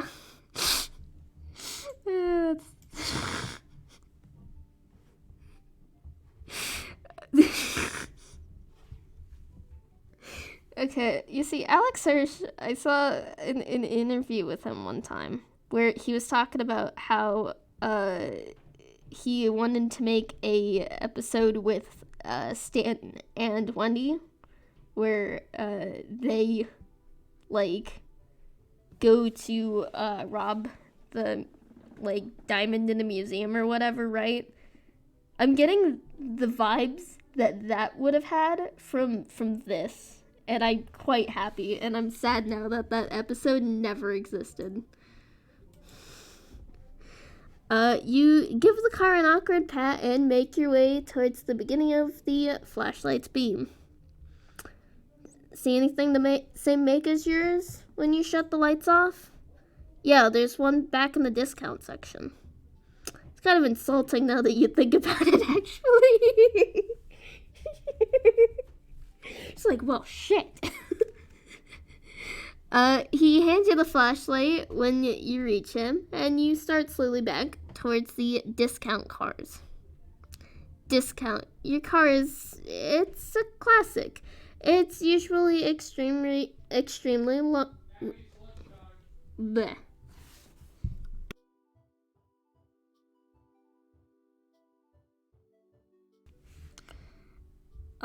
It's usually extremely reliable, to be perfectly honest. It's not even your fault that it's in the state it's in. It was Ford and his whatever it is. Your deep and salty thoughts when hands start to grip your ribs on either side. Gotcha.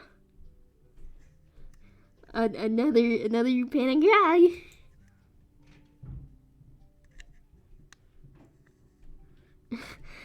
You scream and throw back an elbow at whatever's got a hold of you, and you hear Stan yelp and fall in a clatter of caked gravel and metal clanking together. He scared you again.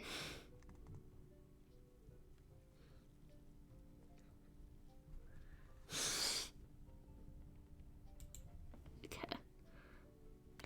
Alright. I am gonna leave the stream running. Doot.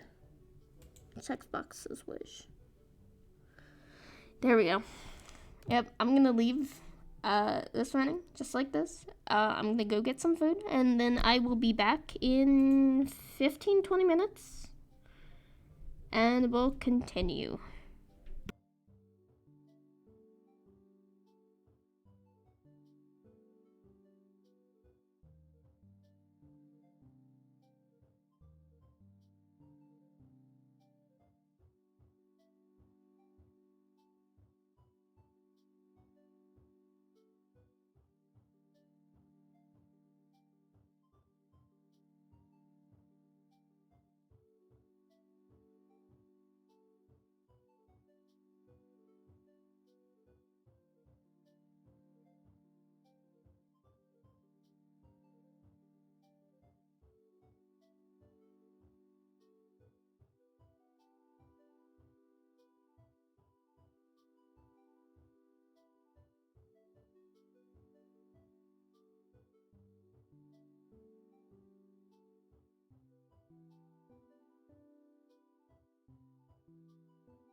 Alright, I am back. I believe it's this one. Alright, let me check the audio. Yep, we're back.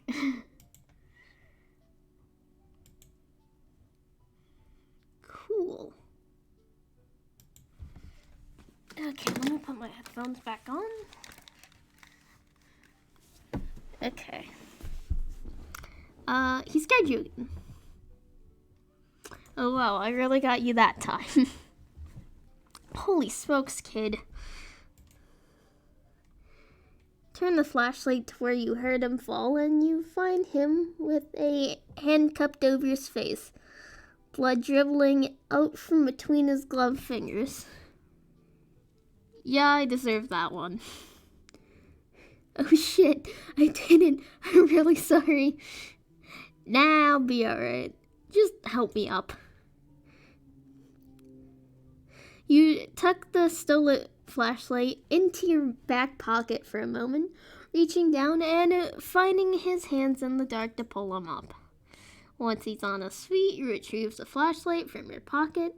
As you bring the beam to Stan's face, you find him holding a handkerchief over his nose and squinting. He's apparently brought a backpack with him, and it's sitting on the ground behind him, where he presumably dropped it when you elbowed him.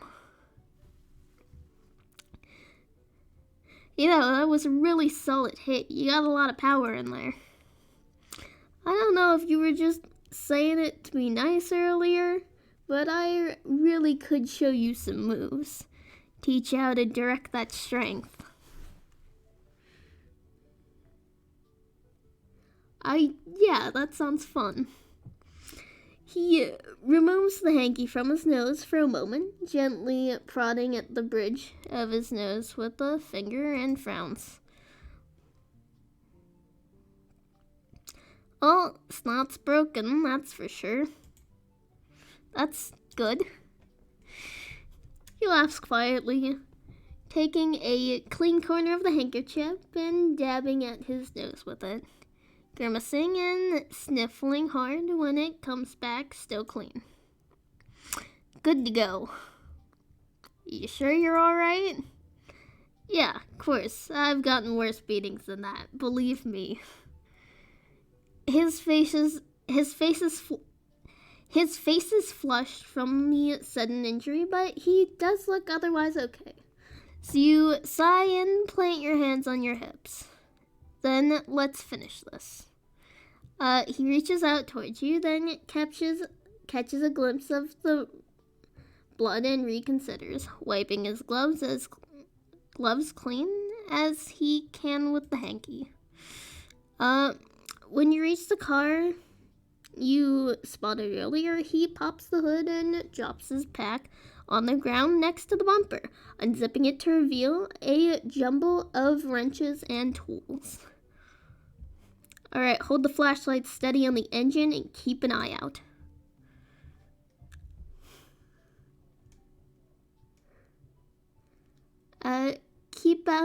Keep a lookout like he told you to. It doesn't take long for him to get what he needs for your car, shutting the hood and setting his pack on it as he stuffs parts into it. That was quick. Nah, the parts you needed are easy to find. Just takes the right... Hey, what's going on over there? Hey, you, bud. The beam of a flashlight finds you both, and Stan turns around quickly, leaving the bag behind himself on the hood. Oh, no. Yeah? Mine's what the heck happened to your face? What are you doing here at... Hey, are you stealing parts again? No? Stan inches close to you until your shoulders touch, and behind you, he pushes the back into your hands before lowering his voice to speak to you. Run for it. Keep the bag out of sight and toss it into some bushes nearby. I'll get it later. You nod, picking up the bag and holding it behind yourself. The flashlight by the road moves closer, and you slowly scoot away from the car and backwards. Hey, you, where are you going? You move backwards a little faster, still keeping the bag out of sight, and when the light leaves you to check on Stan, you make a break for it towards the back fence, throwing the bag over it ahead of you. A new voice nearby speaks and you yell, "Hey, where are you going, burglar? You're under arrest for burglary." There's a woot from Stan behind you, and then a heavy thud, and one of the car alarms starts squealing. Oh no. You're so surprised by the alarm that the second cop gets his hands around your wrists and slaps a pair of handcuffs on you. Shit. You better quit your squirming there, buddy. We caught you fair and square. Oh, yikes. Ah, come on, Blubs. I saved the town from an interdimensional demon. Give me a break. Sorry, Stan, we got a job to do.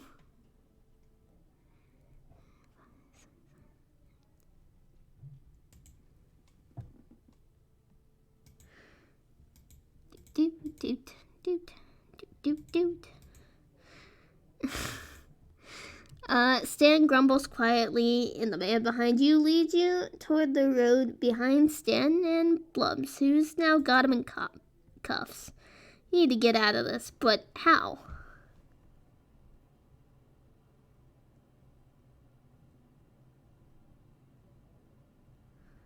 Try to, do we grab the gun, or do we not grab the gun?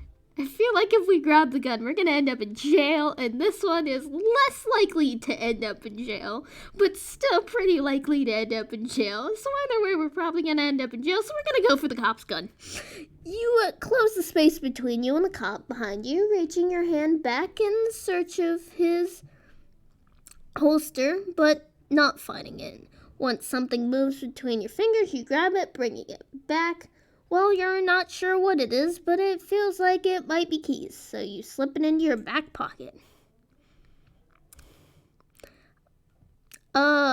Shoot, darling, we don't have the cruiser. Me and my ideas for romantic strolls in the moonlight. Well, why don't we just Commander Stan's car? Do you mean commandeer? I don't know.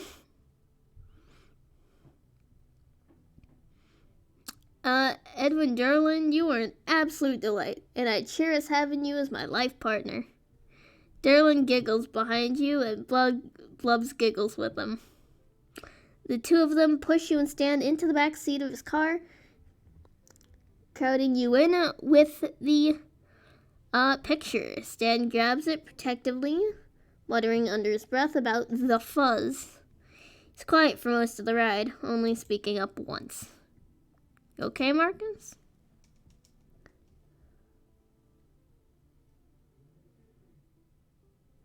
I'll get back to you on that. He falls silent after you respond and stays that way. Back to the station. Inside the station, Darlin leads you to a pair of chairs by a desk, and Blubs disappears down a hallway. Blubs is back after a few minutes and asleep, and a deep frown set in on his face. After directing the frown at Darlin, he takes you and Stan down another hallway to a set of cells. Shit! We are actually going to prison. Shit! Shit! Oh boy. At the first, he withdraws a set of keys and opens the door. You and Stan are uncuffed, and with a solid and somewhat alarming clang, the cell door shuts and locks. You two better get comfortable. We'll get your prints in the morning. Stan grumbles, settling down onto one of the provided bunk beds, and you sit on the one next to it, facing him. He peels off his gloves, tucking them inside out. into his pocket and fiddles with a loose thread on the thin wool blanket on the bunk bed. At the door at the end of the hallway, you hear Derlin say something about fancy black finger paints to Blubs. Here in the bright fluorescent lights, you can see that he still has a bit of blood smeared under his nose and on his chin, and you feel a flush of embarrassment when you remember that you're the one who did that to him. I can't see. This when they find out I've been arrested. This is not so great. Are we really in jail right now? Some kind of weird nightmare. I can't wait to see how everybody reacts. How are we gonna get out of here? Stan shrugs, crossing his arms over his chest and flopping back onto the mattress. Don't think we can, kid. I'll see if I can convince them that you got hypnotized or something into coming along with me. Keep you out of trouble. Listen, if you're going down for this, then so am I. He laughed quietly, propping himself up on his elbows. You don't want to get in trouble with the law, kid. Trust me, this isn't my first time spending the night in jail. Not by a long shot. Sounds rough. Yeah, well, so it is. This won't be so bad compared to 5 years in a Colombian prison. There's a story behind that, but he doesn't look like he wants to tell you at the moment. Anyway, the only way we're getting out of here is with the keys. Then, we could just slip out a window or something. You think for a moment, stuffing your hands in your pockets, and suddenly remember the thing you grabbed off the second cop, Derland. Oh, wait. You jump to your feet and dig into your back pocket, withdrawing the small metal thing you stole to find that it's a ring of official-looking keys. You hold the keys out in front of yourself and jingle them triumphantly. Look what I got off Derland. Stan stares at your hand in disbelief, then at you, then at the keys, and back at you again, before laughing incredulously. You sure you don't have experience with this kind of thing? Stan takes the keys from you, looking them over in his palm. He smiles up at you, then down at the keys and covers his mouth with his hand, dragging it down over his chin. Can't believe I've been shown up by a tourist. Well, get used to it, buddy, 'cause I've got skills. He looks proud, smiling up at you like you just handed him $1 million. Well, what are we waiting for? Let's get the heck out of here.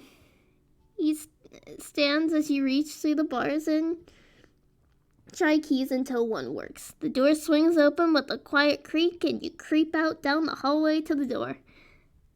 Oh no, are we gonna get in more trouble? You open it a crack, looking out into the lobby and see Blubs asleep at the front desk. Derlin, not in sight. Slowly, you pull the door open and move into the lobby. Stan taps your shoulder and whispers low. We gotta get my keys. You see them anywhere? You glance around and spot them next to where Blubs is asleep, jewel pulling on the table. Shoot. Crossing your fingers for luck, you sneak over to the desk and reach down to grab them when suddenly Blub stirs and mumbles. Dang, Bigfoot stealing my shoes, stretching all my shoes. Oh boy. Stan snorts behind you and you manage to suppress a laugh as you pluck the keys away. Wait, hold on. Stan disappears into another room and you're stunned, wondering what the hell he could be doing right now that's more important than escaping. Before you have the chance to call him something you might regret later, he reappears in the doorway with the troublesome clown painting under his arm. Seriously? Duh. Alright, let's roll.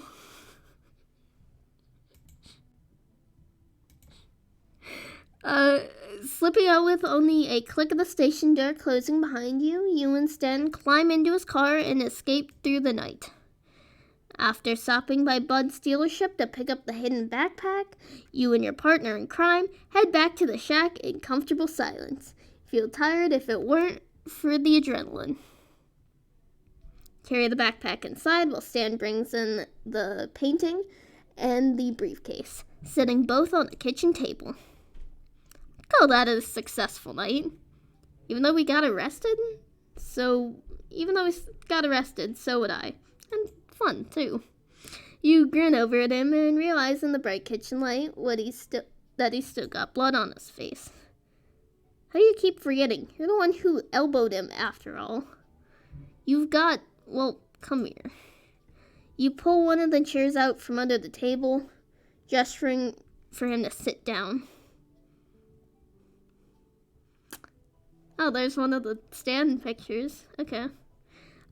He looks a little weary, but obeys. The chair's ancient metal frame creaking under his weight. You grab a couple paper towels, turning on the faucet in the sink and wetting them. Let's clean them up. Mentally steadying yourself, you hold the side of his face and neck in your hand. With gentle pressure, you guide his head to tilt back until he's lit up fully by the overhead light. You can feel him blush under your hand, his skin heating up as he seems too surprised to protest or even speak as you wipe the now dried blood from his face.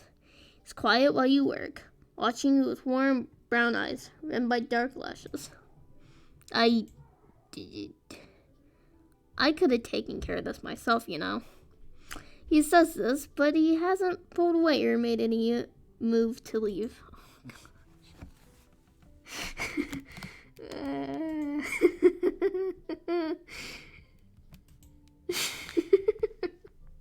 Oh boy.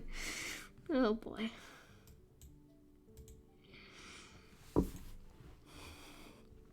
I did the damage. Least I could do is clean up after myself. Anyways, you've done plenty as it is. The paper towels you've become too slow to work with, so you toss them into the trash and go back to get a few more. Your hand returns to his cheek, and you could be imagining things, but it almost feels like he leans into it. I really did have a good time with you tonight. I had no idea crime could be so fun. He smirks, avoiding your gaze. I had a good time, too.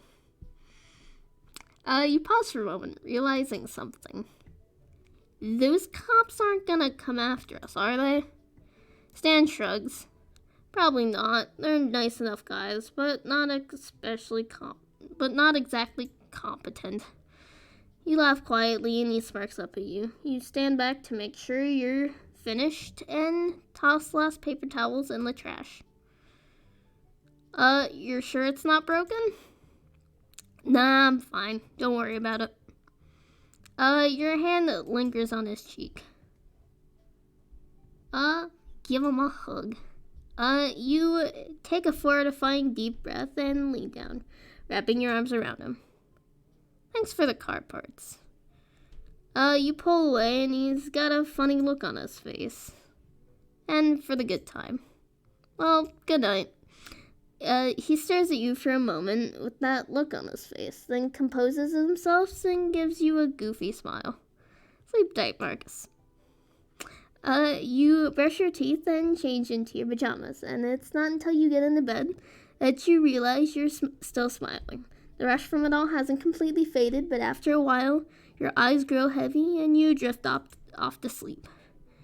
Nobody back home is ever going to believe this. Oh, they really. Goodness gracious, how am I doing better with this than I did Ford? Seriously? Oh, gosh. Okay. Okay. I don't even want to know. Oh, boy.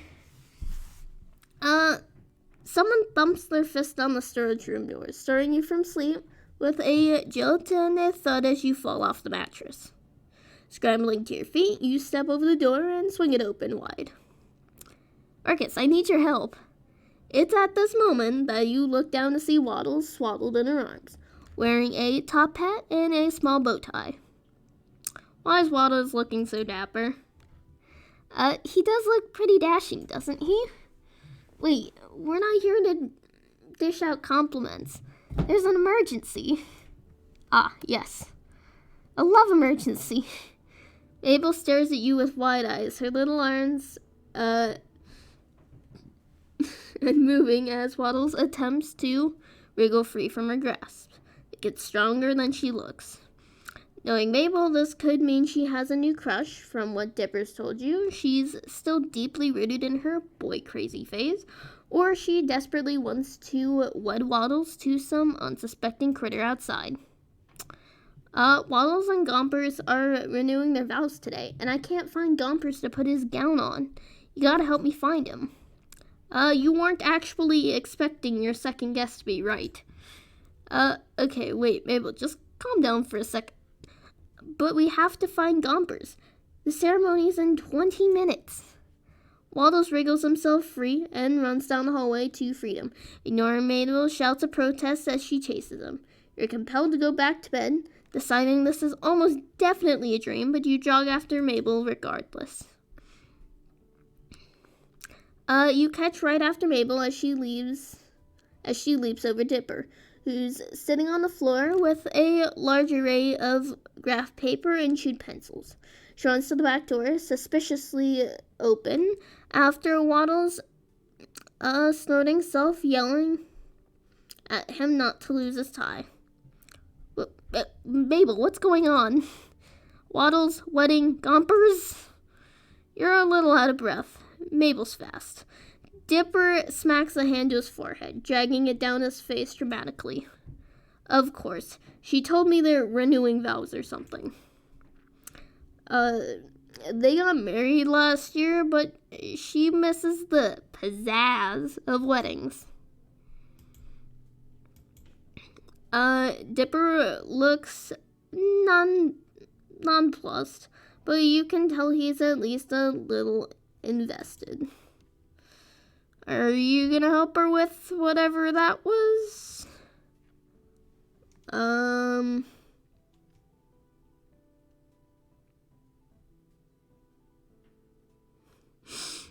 I think I picked this one last time, so we're gonna go with this one.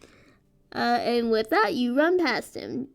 Dipper stutters of surprise, growing faster as you head outside. Yeah, no, he's definitely surprised. I think we all are. Mabel is already a ways away when you burst out to the shack's backyard. Fortunately, Stan and Ford are nowhere in sight. You're not sure what you'd think of them finding you searching for a goat bride, as Mabel calls out to lure Gompers home. Come on, Gompers, I already booked our second honeymoon, and the caterers are gonna be mad. Runaway brides are so cliche. She's seriously invested in this farm critter marriage. That or she's watched way too many dramatic romance movies. Or both. Gompers, come on, goat pal, where are you? You hear Dipper heads towards Mabel to help her, look, so you veer opposite, opting to cover more ground in search of the runaway goat bride. Where should you look? Look inside Stan's car. Despite the absence of both Stan and Ford, the foreman's cherry red car sits in front of the shack, gleaming in the summer sun. You head towards it and peer in the windows, cupping your hands around your eyes to see inside. There's a can of pit soda on the passenger seat, a badly hidden pack of cigars in the driver's side door pocket, and a magazine on the floor of the back seat. You squint at it and find it's emblazoned with the title Fully Clothed Women. Interesting. And you hope Stan will clean that up before you go on another drive with him. but it's not a goat. You're just like, what is this? It's kind of the shack's foundation. You duck on your knees and look under the house. It's a large hole that leads somewhere underground, but you figure Gompers isn't down there if that's Ford's illustrious basement Dipper's gushed about. Let's look on the roof. You walk backwards and put a hand to your brow, shielding your eyes from the sun as you search the scaffolding of the shack. Nothing. You continue walking to the side now, till rays of sunshine obscure the view above the sign for the gift shop. Rather, surreptitiously, a cloud glides overhead to block the sun, and you're able to look up higher, seeing the misspelled lettering, the various wear and tear on the roof, and a small billy goat munching on part of the weather vane. Hang on. Here's my drink. There it is.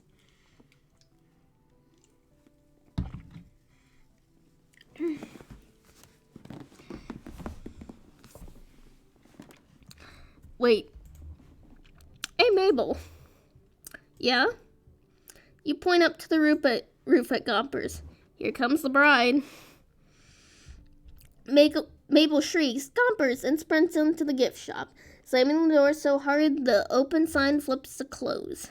There's silence for a moment, then something flips open on the roof's small balcony, and Mabel pops out from underneath, climbing up onto the roof and attempting to coax Gompers down. There's a ladder up to the little balcony thing inside the gift shop. It's pretty cool for fireworks. Mabel pulls a sandwich from her sleeve. You can't help imagine what else she has up there, and waves it at Gompers' direction, and he trots down the balcony, hopping down to Mabel's level and snatching the sandwich from her hand. She grabs the goat and heads back down the ladder into the gift shop. Oh, Gompers, you can't get the pre-wedding jitters anymore. You're already married. You can't get away that easy. Thanks a billion, Marcus. You saved the wedding. And with that, Mabel gets to work on wrestling Gompers into his dress, yelling commands to Dipper to grab Waddles, who thankfully didn't get his bow tie dirty when he dashed away earlier, and get everything ready for the most important ceremony in the history of ever. Maybe an exaggeration, but Mabel's excitement is undoubtedly contagious. Okay, once Dip finds Waddles, I think we've got everything ready. I am, of course, the Visser, Cater, Prod, Mother, musical guest combo. Dipper's gonna take pictures for my scrapbook. Hey, I never agreed to that. Dipper, please, I've got an official shinnet. Do you mean officiate? See, I'm so busy I can't even talk right. Please, Dipper, I'll help you with some nerd thing later. I pinky swear. Dipper contemplates this, hand on his chin, mirroring his Grunkle Ford, of course. As long as you actually do this time, then yeah, I'll take pictures. Mabel jumps up and down with excitement, jostling poor Gompers in her arms. Yay, thank you, Dipper. I owe you one. This is what the best brother looks like. Right here, Marcus. Haha, okay, you don't have to do that whole thing again. I'll get back to... Waddles, you get back here. Okay, now we have that fixed. That means we can... Wait. Sis left already. My ring bearer is gone. Oh no, what are we gonna do? Gompers. Gompers gives the intelligent answer a bop, chewing on his bridal veil. Could ask him, but I don't know. Gompers chooses the moment to look into Mabel's eyes and bleed at her insistently. Mabel naturally takes this as a sign from Goat. Why do my neighbors leaf blower like every other day? Is that a deer?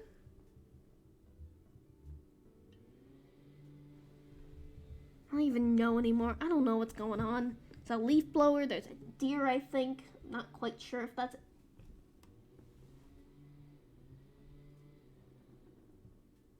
Whatever it is, it's moving.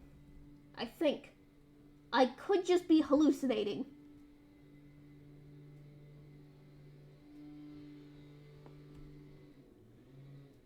Oh, there's something out there. Could be a human, too. Yeah, I don't really know what it is. It's probably a good 100 feet away, so there's no possible way that I could actually see it. But yeah, my vision only goes to like 5, maybe 10 feet. So yeah, no, I'm looking off at a dot, a moving dot. Looks white. Can't be white. It might just be a glint or something. It doesn't matter. Doesn't matter. You're right, of course. This is your special day again. Mabel turns to you with pleading eyes. Hey, Marcus, could you be the new ring bearer for the ceremony? You would give me no greater honor. I am very invested in this partnership, Mabel. I gotta see it through. Mabel beams, obviously very pleased that you're taking this as seriously as she is. Thank you, Marcus. Let's get this show on the road. Where's this wedding on the backyard? It still works. Mabel runs back into the house, and you hear her thudding upstairs faster than a hungry Waddles. Gompers, thankfully still occupied by the half a sandwich Mabel taunted him with, stays put. She comes back soon after with a fluffy purple pillow and 2 clear sticks. After snapping the sticks in half, glow sticks, they're glow sticks, and she curls them into small bracelet-sized rings. These are so much more than rings. Plus, Waddles can put one on his tail to look super handsome. Waddles winks in agreement, and his mad dash out the house. He's lost his top hat. Hold your hands up, palm up, and get down so you're not as tall. They can't put the rings on each other if you're way up there. She's got a point. You duck to your knees in the dirt, and Mabel turns your hands, palm up, reverently. Gosh, I knew that word. How did I mess that up? Reverently placing the pillow and the glow stick rings atop them. Okay, Mabel, I'm here with the camera for Marcus. Why are you on the ground? You gesture to the happy couple with a wide arc of your arm. They needed a ring bearer. Well, I guess they do. Mabel nods, small hands on her hips. She looks over the wedding scene and mumbles to herself, checking things off a mental checklist. Okay, I think we have... Wait! I forgot the flower petals. I'll be right back. And she's gone again, leaving you alone with a pig groom, a goat bride, and 2 glow stick hands of matrimony. Goatrimony. That kind of works.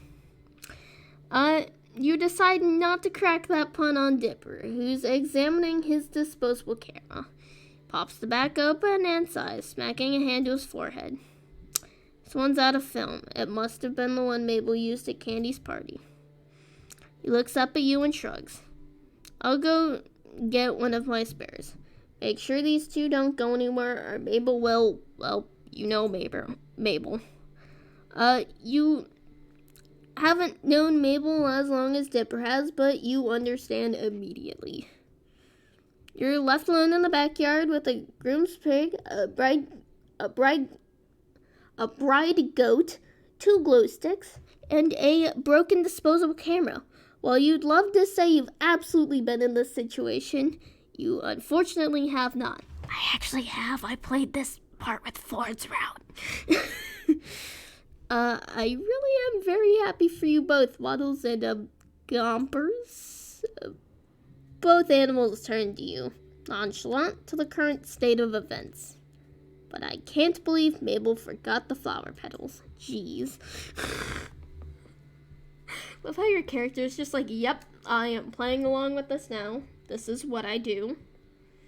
I'm officially a animal ring bearer. This is what happens.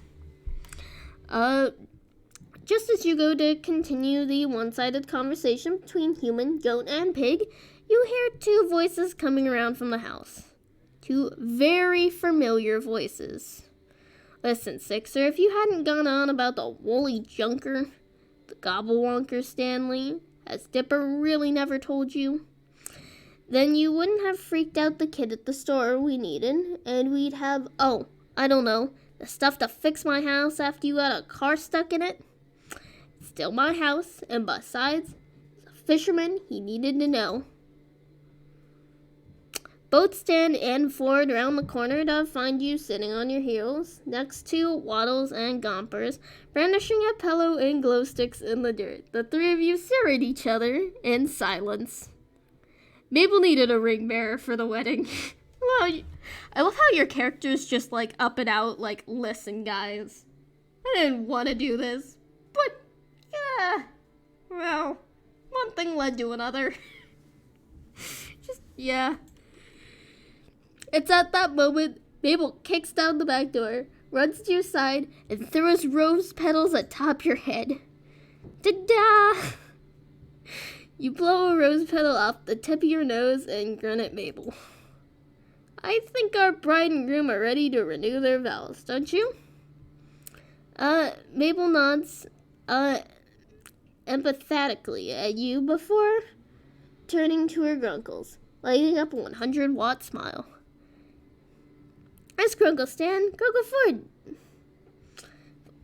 Yes, Grunkle Stan, Grunkle Ford, you guys got back just in time. And just like that, Mabel rushes Stan and Ford towards her and tugs their hands so they sit across from you. Stan complains about his knees, and Ford asks Dipper why exactly the pig and goat are betrothed. Fits with what you know about both at this point. Mabel makes way with her wedding, and you sit cross-legged. Pillow and glow stick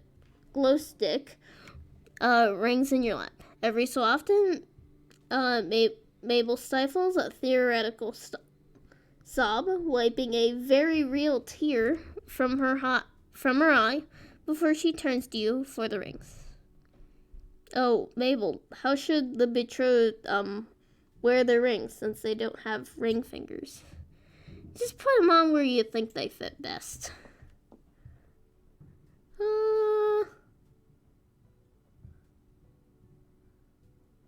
over each ear, like funny rings. Standing up, you grab a ring in each hand and loop them over one ear of each animal. So disco. Ooh, that looks great. They're extras on a really cool music video now. Marcus, that's such a cute idea. Dipper reappears with a new camera, and Mabel throws more rose petals at him. You get stuck in his fluffy hat, and he rolls his eyes, but retaliates by taking a very close-up picture, the flash temporarily blinding her. Hey, save the film for the newlyweds. I need plenty of pictures for my scrapbook. You owe me a new camera for this, Mabel. He sounds annoyed, but his fond sibling smile gives him away, and he starts taking pictures of the happy couple, cutting odd angles as Mabel pushes them into silly poses. You step away from the scene and go to head back into the house. Being a ring bearer is thirsty work, but Stan and Ford stop you before you make it into the door. Hey Marcus, thanks for playing along with Mabel and the whole wedding thing. We're both glad you're willing to entertain her whenever we're gone. She didn't, make you do it, did she? No, she didn't. She just needed a ring bearer, so I stepped up to help. Stan and Ford arc matching brows at you. I'm very invested in the marriage of a goat and a pig, you know. The three of you laugh, and Stan pats your shoulder. Ford gives you a warm smile. Well, I'm glad you're as into all of this as she is. Thank you for that. Yeah, kid, it's nice of you to be nice to her, you know? Stan clears his throat, awkwardly rubbing the back of his neck. Thanks for playing with Mabel and her weird wedding thing. Looks like she likes you. It's not hard, but still. He gives you a genuinely grateful smile that you easily return. That's no problem, really. I'm happy to keep her and dip her happy where I can.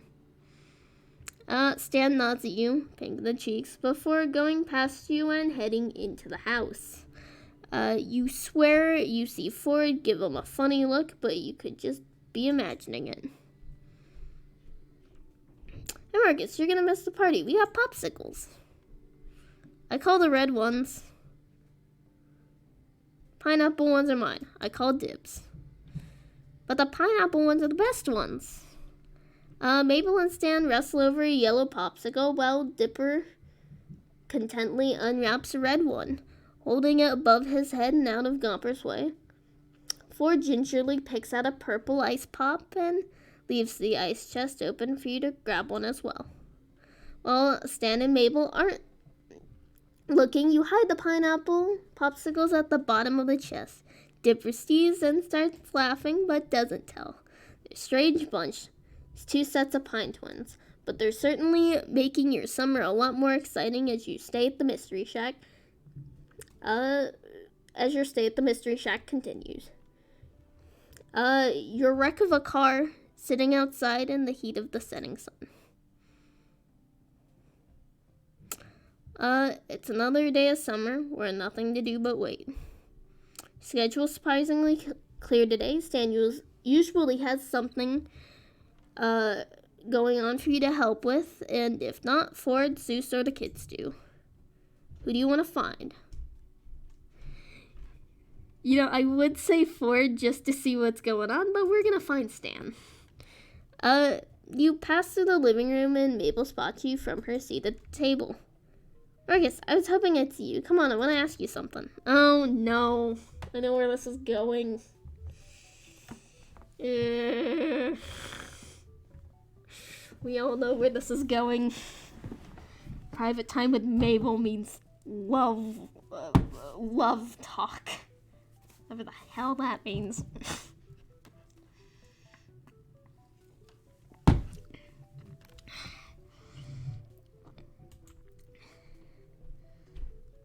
Like how it's the middle of the day, but my camera makes it look like I'm just sitting in the dark. It's not as dark as it looks. It just is as dark as it looks. Hang on.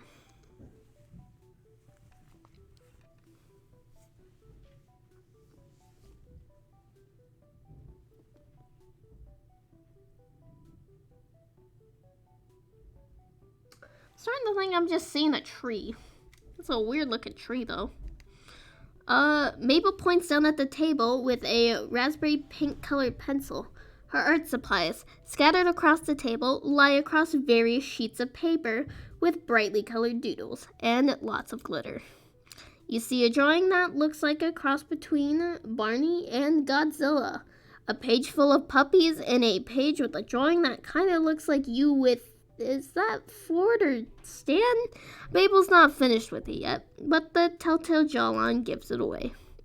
You sit down at the table across from Mabel and suddenly get the same feeling you'd get at a job interview. It's intensified when she pushes her organized chaos of papers aside and steeples her fingers over the table surface. Marcus, I'll be frank. I've been trying to find a match for my grunkles for a while, but I've never seemed to get their matches made. Sorry, a match? But then it's like you were pulled from the air, attracted to the shack by a magnet of love. It was a sign, and this week just made the chemistry you share with him obvious. You know who I'm talking about, right? I don't like this. I don't like where this is going. Yep, Stan. Exactly. Go with Stan. He's not looking. says he's not looking for love anymore, but I think he says that after every rejection. He's romantic deep down. I can feel it.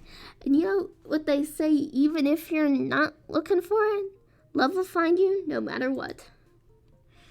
Love. That's a jump, to say the least. Yeah, no, really it is. A very, very big concerning jump. Hey there, Minty Muffin. How's it going?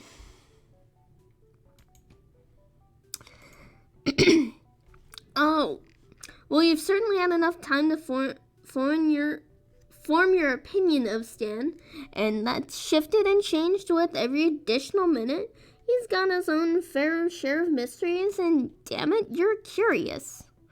There's plenty of potential there. I could see it in your face. You know what would really get this chemistry going? Talking to him? Pfft, what? No. I'm thinking something more romantic. I don't like that. Hold on, I'm getting an idea. I'll get everything ready. Or I guess you just focus on falling completely and utterly in love. Matchmaker Mabel is back in the game.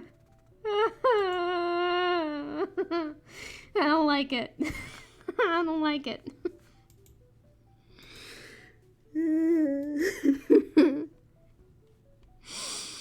Hold on. I already read that. Oh boy. Just as you exit the talk with Mabel, you run into Dipper right outside the living room, and it doesn't seem like an accident either. His arms are crossed and he is looking at you dubiously. So I heard about Mabel's plan. I just left the room. Yeah, well, word travels fast, and Mabel sends out mass update text. Oh, gosh. It's literally me with Discord, like, hey, everybody, I'm doing stuff. Come acknowledge my presence. I'm doing stuff. His defensive posture softens a bit. Just tell me one thing. I know my grunkles can look after themselves, but can you promise me you won't hurt Grunkle Stan? I did the you can trust me last time. I'm gonna do the you can trust Stan. Yeah, I know. I guess we're good then for now. A text notification sounds and Dipper checks his phone. And be ready. Tomorrow afternoon for your lakeside date with Grunkle Stan. I'm glad Dipper looks as surprised as I am. This feels awkward enough. No offense, Marcus. It's just like Grunkle Stan actually going on a date? Do old people even date? Kind of hard to wrap my head around. I hope Mabel doesn't ask me for my help tomorrow. I mean, I have enough trouble trying to date for myself. Mabel calls down from upstairs. Hey, Dipper, I'm gonna need your help tomorrow. Oh, never mind. Yikes. That night, you head back to your room, ready to go to bed, but mentally still stuck in that interesting conversation earlier with Mabel. Mabel had already put her plan into motion after dinner. Turns out Stan had been planning to take the kids to the lake tomorrow to go fishing, and lucky you, Mabel managed to score you an invite. Waddles joins you, surprisingly, and you have some fun petting his belly and taking pictures as a distraction from your thoughts. It's almost like he knew something was up. Or did Mabel send him? Is he,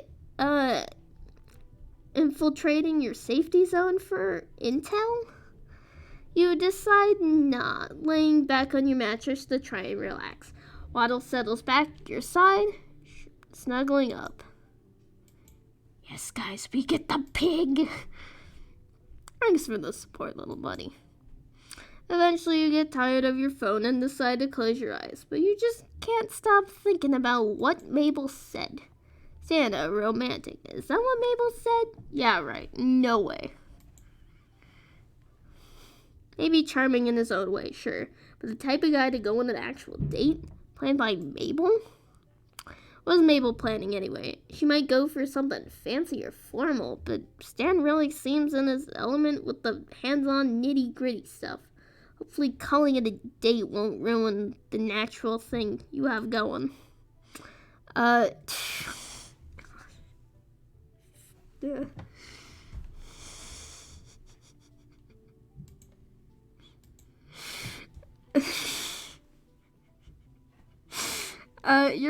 Your eyes finally close for good.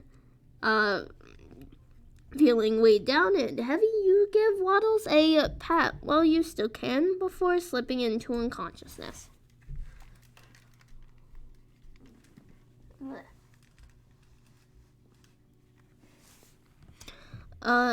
You slip out of a dream and back into your room in real life. The sky is light outside and, groggily, you feel regret as you realize Waddle's comforting weight isn't there anymore. Wait, that's not what you're regretting. You're regretting the end of what you feel like was a really good dream. Stan had taken you with him to the lake, you think, and somehow ended up in the water. Sunlight streamed down on him as he grinned at you, his white shirt sticking wet to skin. Be a date, all right, but it's the last thing you're expecting from the day. Laughing quietly at yourself, you glance at the clock to see it's time to get ready for the day anyway. Just heard that thud from upstairs. Stop the ball. I do. I could thud the ball up. A little while later, and you're dressed for a day at the lake, meaning dressed for a regular day of summer. You're not sure what to expect, so you kept it casual.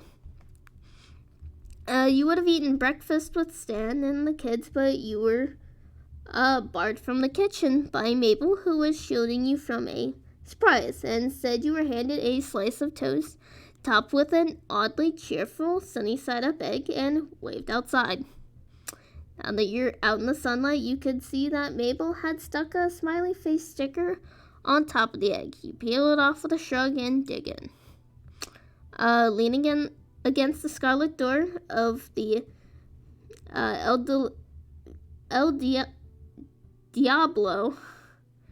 I know I'm saying that wrong. The El Diablo, you stare up at the totem pole outside the shack, thinking about how it both stands and fits perfectly in with the shack's aesthetic. It's obviously part of the weirdness of the tourist shop, but you're not sure why. It looks pretty well made, even if it's kind of creepy that whenever you move, the eyes at the top seem to follow you. Suddenly, the front door of the house bursts open and a flurry of squeals and glitter on a fury of sequins and glittery hair clips flies out attached to a very excited Mabel. Marcus, are you ready?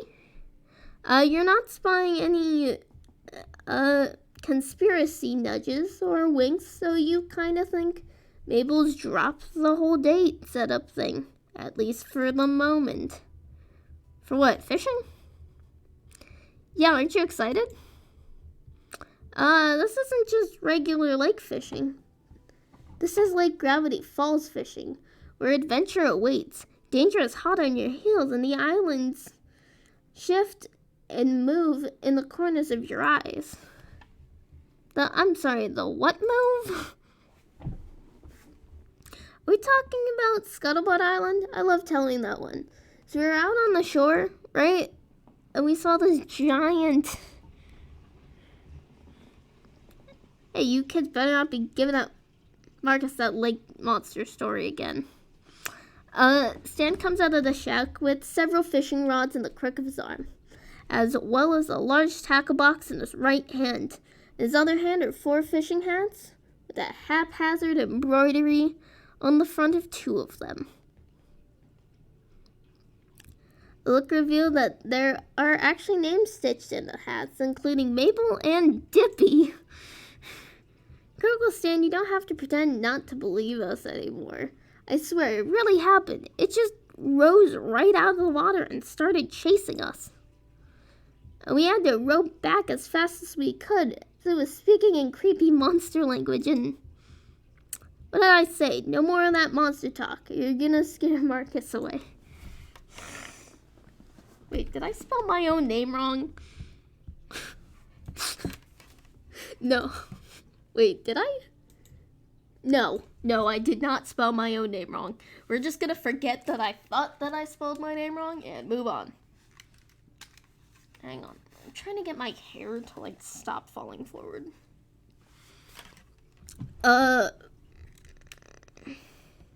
Both kids look a little disappointed, but leave it at that. Stan puts on a smile and drops Dipper and Mabel's respective fishing hats on their heads, and Mabel tugs at hers while running to the car, while Dipper follows, exchanging his usual hat for the fishing one. Stan looks out after them and then turns to face you. And kids love to exaggerate. Pretty sure it wasn't that terrifying. Besides, I've been through worse. Hear that, kids? Only your Grunkle Stan's got the right to complain. Stan hefts his fishing supplies over to one arm, using the other to dig around in his pocket for the car keys. Tosses the rods, hats, and tackle box inside. Mabel's hand darts in before Stan can close the trunk, grabbing a hat. Before you could tell what it says, it's shoved in your hands, and you smooth out the fabric to read it, Marcus. Oh no. Stan groans. Mabel, I thought I told you I wasn't gonna give it to him. But you worked so hard stitching it this morning. You even got the letters the right way on, mostly. Mabel gets in the back seat next to Dipper, leaving you to look at the hat more closely. The sewing is a little messy, and one of the letters is backwards, but Stan clearly put some amount of care into it. Speaking of Stan, he's staring at the hat Mabel shoved at you, thinking of something to say. "Do you really make this for me?" Stan scratches at the back of his head and shrugs a little. "Yeah, Mabel wouldn't let me leave until I made you one. Said it was nicer if all of us had matching hats or something."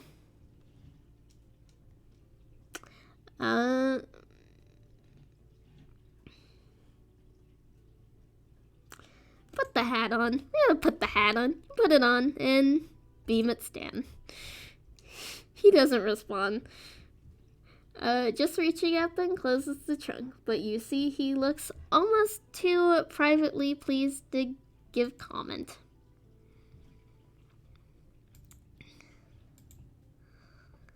Come on, let's get to the lake before these tourists take the good parking spots.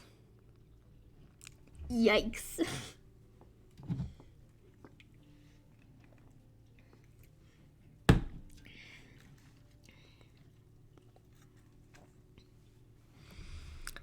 The parking lot is far less packed than Stan made it out to be.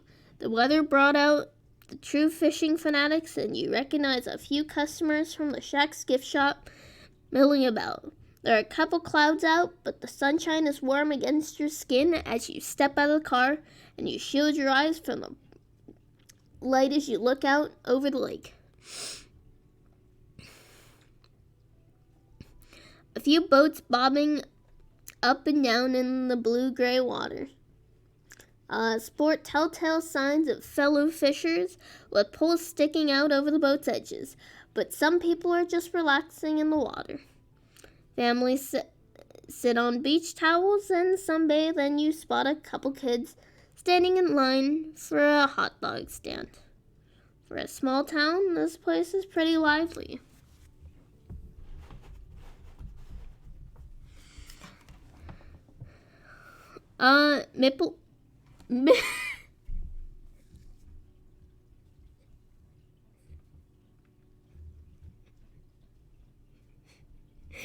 Okay, so Mipple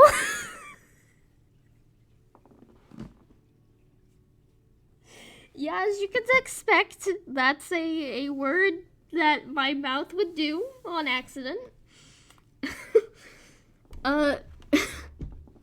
Mabel and Dipper run out to the shore, where a splash from Mabel soon devolves the moment into a contest of who can splash who worst.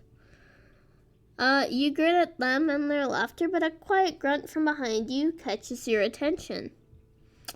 Left to get everything out of the trunk, Stan struggles to get the fishing equipment out without dropping anything. Offer to help him. Hey, need some help? Stan glances up at you. It's really not that much, you know. Not even a couple of poles. Stan considers this for a moment, then hands you 2 of the 4 fishing poles. You can hold your own?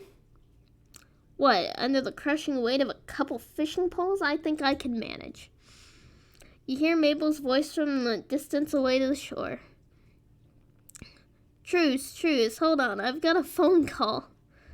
See Mabel taking out her cell phone as Dipper takes the opportunity to start wringing out parts of his shirt.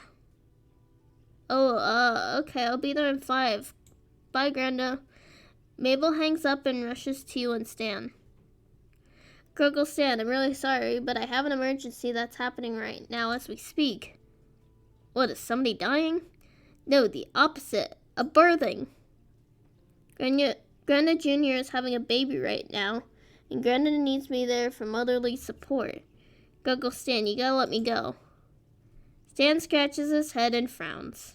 I don't know, sweetie. I thought we were all gonna go fishing today. Can't she hold it in? Isn't that a thing that happens?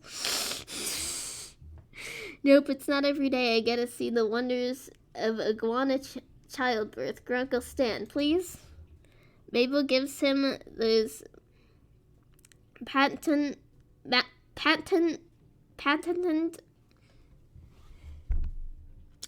I can say the word, I just can't say it. Mabel gives him those patent Mabel puppy eyes. Stan lets out a heavy sigh, shaking his head, and smiles. All right, Pumpkin. Go on, I know your friend is waiting for you. Thank you. Mabel wraps her arms around Stan's waist and gives him a strong hug. Her wide grin never faltering. She then lets go and grabs Dipper's wrist before dashing off. I'm taking Dipper for moral support. Wait, I didn't agree to this. Mabel! I thought lizards hatched from eggs? Thought so too, but hell, I've seen weirder. Best not to question it, kid. Hang on.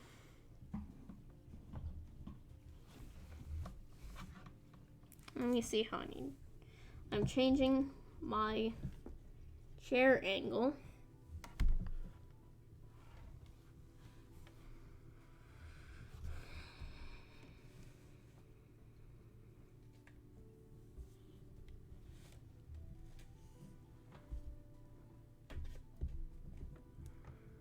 Changing some chair angles. Hey there, Aiden. How's it going?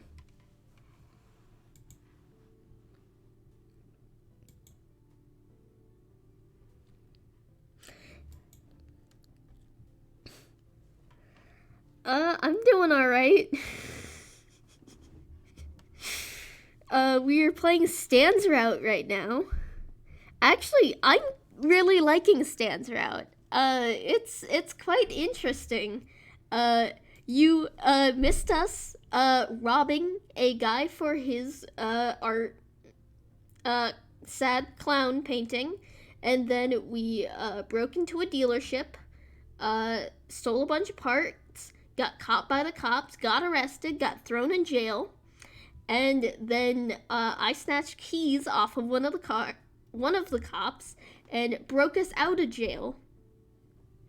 And now we're fishing. I couldn't be making this up if I tried. Yeah, there's a lot of excitement going on here.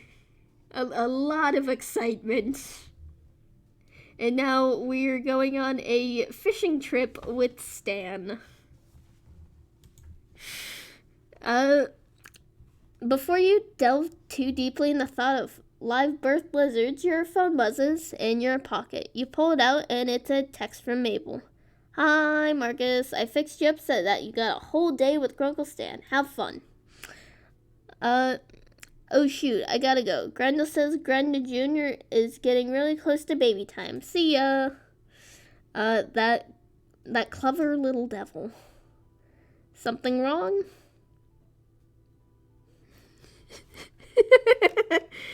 Okay, wait, what's cute? Breaking and entering, stealing a painting, getting arrested, or Mabel? Or both. Something wrong? Nah, just Mabel saying she's going to send lots of pictures of the newborn lizard. Oh, come on, let's get to fishing before it gets dark out.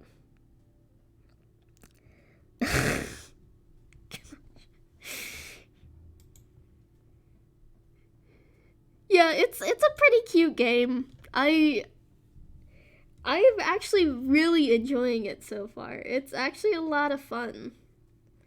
Like, it feels very true to the series. Like, when you're playing this, you don't really feel like you don't really feel like this is some alternate universe or whatever. It feels very true to how the characters are and how they would react in a lot of these situations. And it's surprisingly really well made. I was very nervous while starting to play this, as you definitely know. But as I've gone through playing it, like, it's actually a lot of fun. Now, I don't think I could play this by myself, but playing it on stream, I think it's just the streaming part has made it a lot more comfortable for me. So, yeah. Towards the end of the first pier, docked with only a fire length of rope, is a sad-looking, dingy with the words Stanawar brushed on it in thick black paint. You note a small rusting motor on the stem that looks as if it's going to fall apart at any moment, and what looks like a hastily made patch on the side. There is no way this thing is watertight. Stan sets the two poles down inside, along with the tackle box, and gestures at the boat. Well, here she is. A beauty, ain't she? I love how the character's even like, yep, in a well.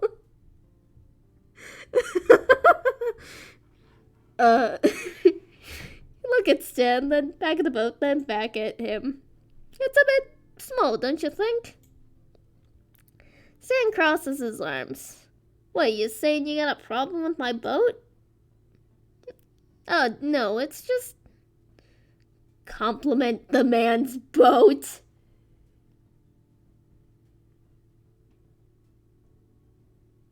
That's carp capacity. Where are we going to put the massive amount of fish we're about to catch? Stan laughs at that, his expression brightening. Saved it! Look at me! I'm saving these things! I'm doing it! Who gives a shit about safety concerns? This man knows that. Carp capacity!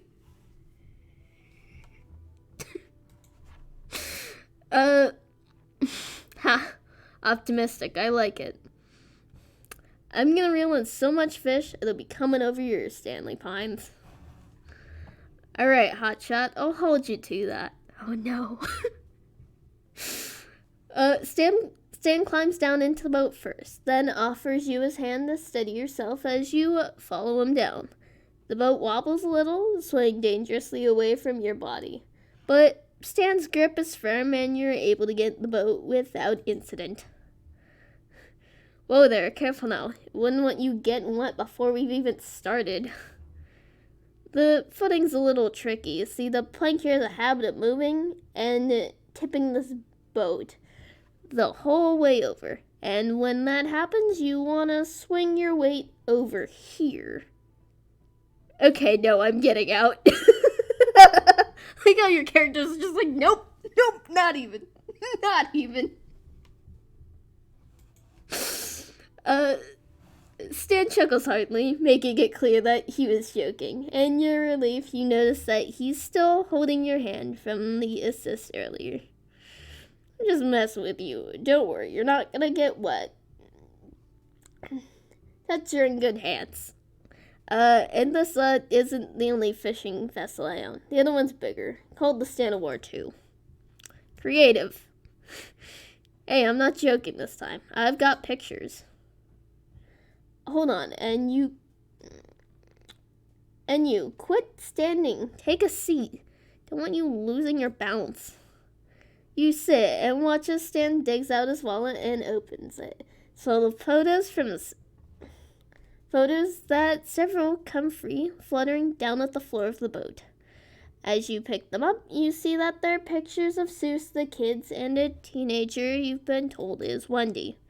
This is the Stanley War 2. Stan hands you an unfolded photo which depicts him and Ford standing proudly on the deck of a comparatively larger, newer, and safer-looking vessel than the one you're in now. It's docked at a place you don't recognize, and the sky is bright blue and cloudless. She's a resilient one, sailed all over and never let me down once. Well, me and Ford came back to Oregon. Then poof. She sputtered out, and we had to send her in for repairs. Something about sailing in extreme environments. Point is, I'm back down to the Stanley War Mark 1 over here. This little girl's got her quirks, but she's reliable. I'm guessing this one needs fixing pretty often. Yeah, just like my El Diablo.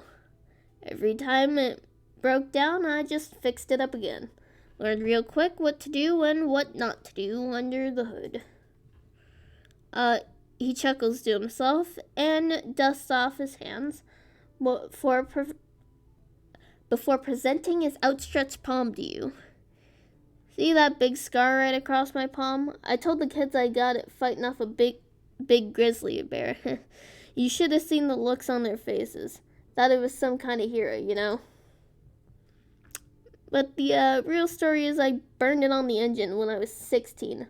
Must have thought it was hot stuff, trying to change the oil while the cap was running.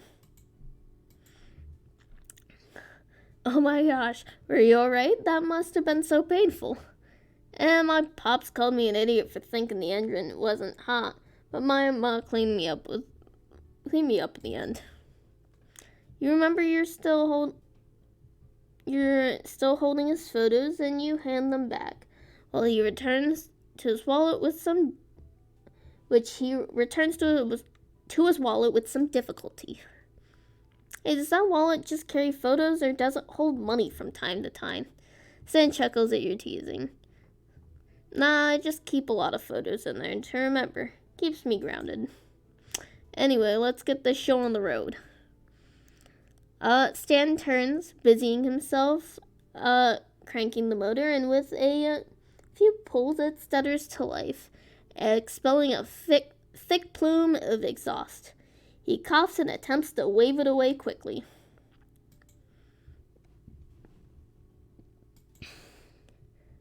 Stan gives the motor a couple of good thumps, and it quits coughing, the engine smoothing out into a much gentler thrum. From there, he's back to focusing on untying the boat from the pier and easing it out into the open water of the lake.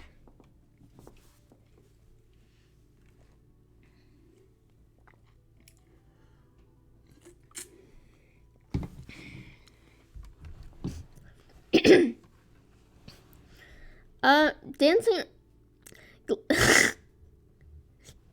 Yes, guys, we are dancing in this boat now. Congrats.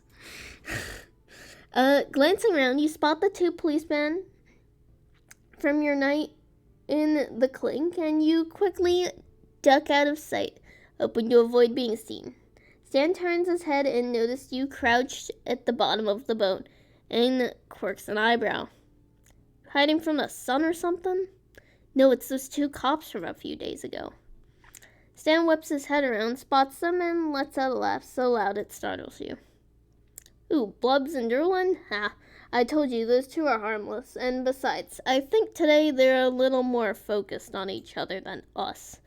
You peek your head up over the edge of the boat, just enough to check Stan's claim. Sure enough, the 2 cops seem to be engrossed only in each other, laughing and applying sunscreen to each other's skin. It's cute, you think, the relief that they're not on the lookout to arrest you and Stan again. Phew, thank goodness. That cell was way too cold to go back to. Stan gives you a nod of agreement, opening up the tackle box. It's a bunch of colorful lures inside, a few hooks, and some spare string for the poles. He motions for you to hand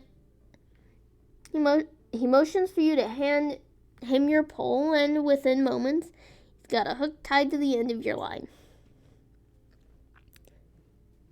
You a live bait or lure kind of person?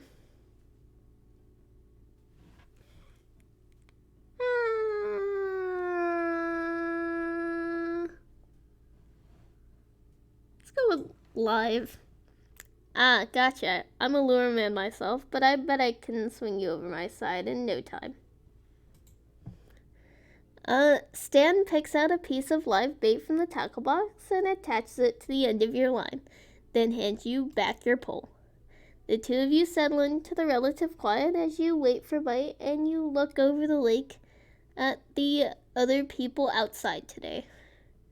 Whether because he noticed or whether he was just filling the lull in conversation, Stan starts pointing out faces of the locals, putting names to them, and giving you a little background on each person.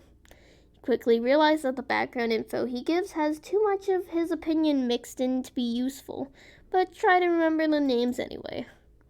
Still, time passes easily, and you soon find yourself reeling in quite a few catches of your own. Looking over at Stan, you've clearly managed to catch more, but he dismisses the difference with the excuse that his luck's just waiting to kick in any moment now. Seriously, any moment. He glares at the lake for a minute, then lets it go, leaning back with a sigh.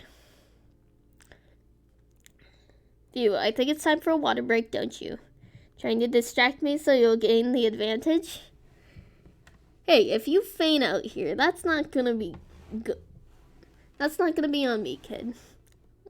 You want a bottle or not? Okay. Toss me one, would you? Stan leans down and digs under the bottom of the boat towards the box and comes away with 2 bottles of water, wet with condensation. He smiles and tosses you the bottle, and you catch it, twisting off the cap and taking a grateful sip. Until now, you hadn't realized how thirsty you actually were. Stan takes out his own bottle and starts chugging the water, clearly more thirsty than you are. Some of the water slips past the opening and drips down his chin and onto his shirt, darkening the fabric. Your palms suddenly feel very sweaty and you can't look away. Stan notices you staring and swallows, taking the bottle away and licking the stray moisture off his lips. Your eyes both meet, and for a moment you both just stare at each other, neither daring to take a breath. Stan licks his lips again, slowly this time, almost deliberately so. The sound of a boat motor breaks the silence, and you whip your head around just in time to see a speedboat tear past you at a speed that's definitely illegal for a lake as small as this one. You have half a mind to show a very rude gesture to the driver, but suddenly Stan is grabbing your hand and shouting, "Look out!" Because the massive wave created in the speedboat's wake is heading your direction. It slams into the dingy and rocks it off balance, tipping it dangerously to one side before dumping you both out into the water, fish and all. The water is cold, almost bitterly so for being the middle of the summer, and despite surfacing nearly instantly, you're already soaked and shivering.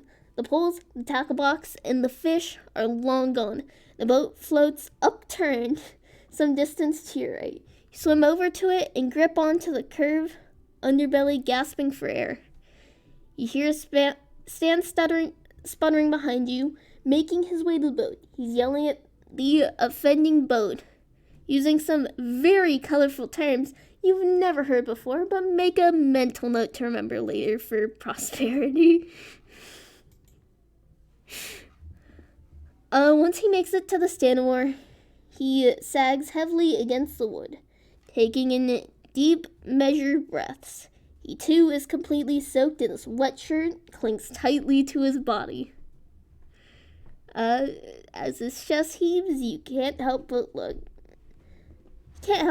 your fill. Then pretend to be very invested in scanning the lake for the two policemen when Stan looks your way.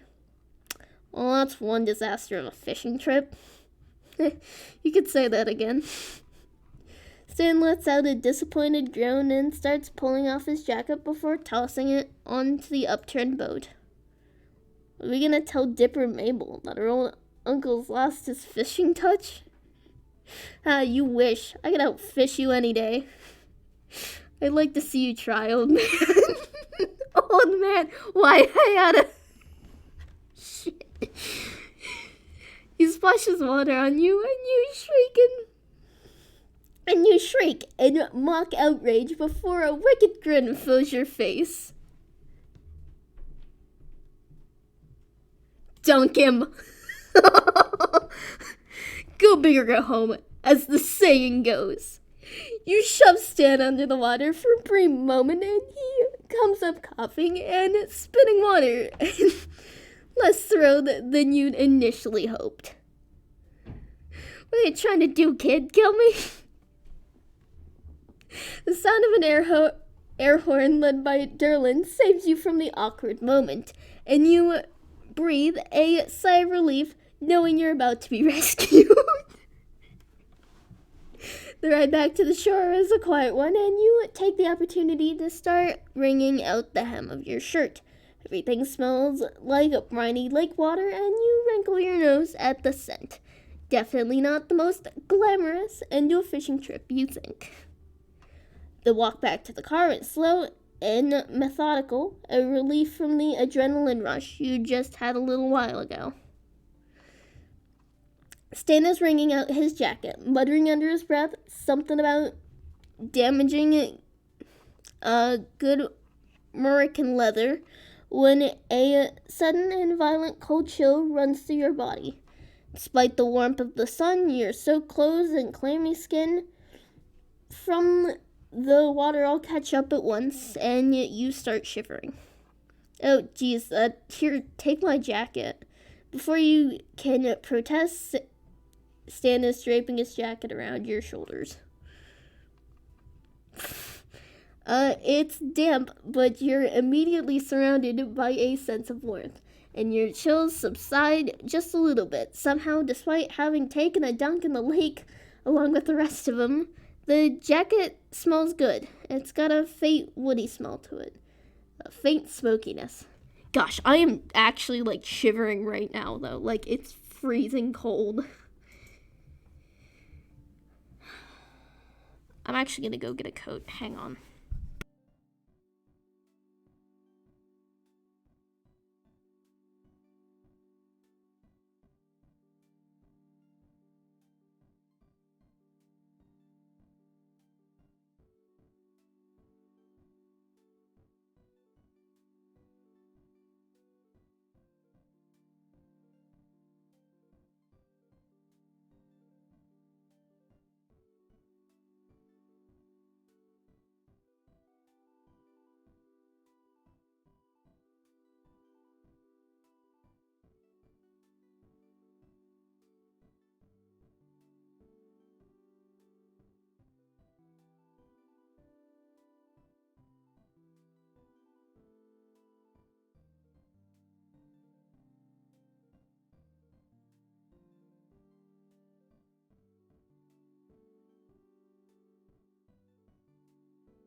So I'm gonna be honest, I can't find my regular jacket. So we're just gonna wear what I call the Walker jacket. That's because it kind of looks like Walker's jacket from Fireworks to the End of the World.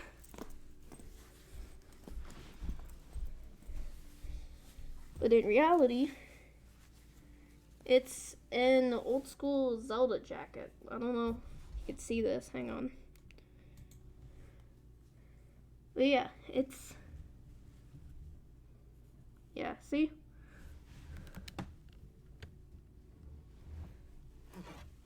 Okay, enjoy your coffee. And then on the back, there's a Zelda logo. I don't know how well you can see that, but yeah, it's a pretty cool jacket. It's not as cool as my custom jacket. I actually have a custom jacket that has like my Instagram and everything on the back of it.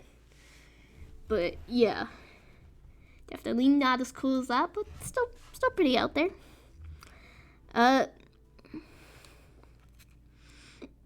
Takes everything in you not to bury your nose into the thick of it.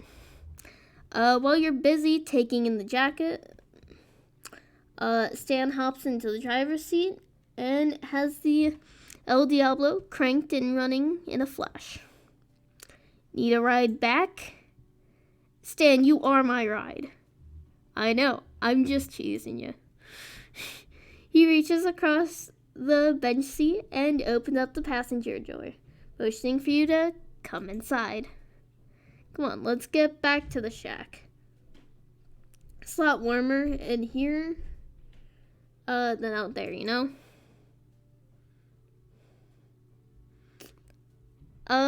Stan flicks on the radio once you're cruising down the road and a good song comes on.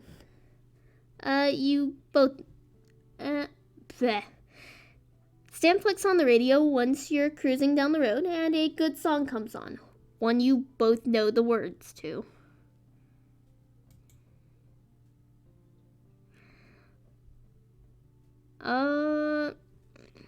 Stan is humming along quietly and you pretend not to notice, not wanting to ruin a good thing. The breeze from the open windows is calming, and as the trees whiz by, you don't regret getting soaked anymore. I gotta find it funny that Stan hated that we dunked him, but I'm kind of like, yes, we got to dunk Stan. Like, how good is that? It's not long before Stan pulls up the shack and shuts off the El Diablo, and you both exit the car. Your limbs crack and pop from exertion, and only now do you realize just how exhausted you feel from the day's adventure. Man, you'd kill for a nice warm dry bed about now. Hey, Marcus, Stan halts for a moment and scratches the back of his head nervously. He's looking at the ground, shuffling his feet back and forth, trying to find the right words to say. Feel kind of bad about getting all soaked today. I promise you'll be in good hands. And then everything went right to hell in a heartbeat, didn't it? Stan, it's fine. Do you like campfires? What? I asked if you like campfires. Yeah, I like campfires. Great. Hold on. I'll be just a few minutes. You're left confused and standing in the backyard of the shack as Stan dashes inside, slamming the door shut as he goes. A chill breeze whips through the trees and you shiver despite Stan's jacket. You're still a little damp, and being exposed like this certainly doesn't help matters. You check your phone, and after several minutes are ready to give up and head inside the shack when Stan comes through the back door, arms full of marshmallows? Come on, I want to show you something. Curious, you follow him over to what appears to be a makeshift fire pit. There's already wood and kindling inside, and part of you wonders if Stan always keeps firewood lying around, or if he prepared this just for you. He pulls a book of matches from his pocket and strikes a match, the head bursting into a bright yellow flame.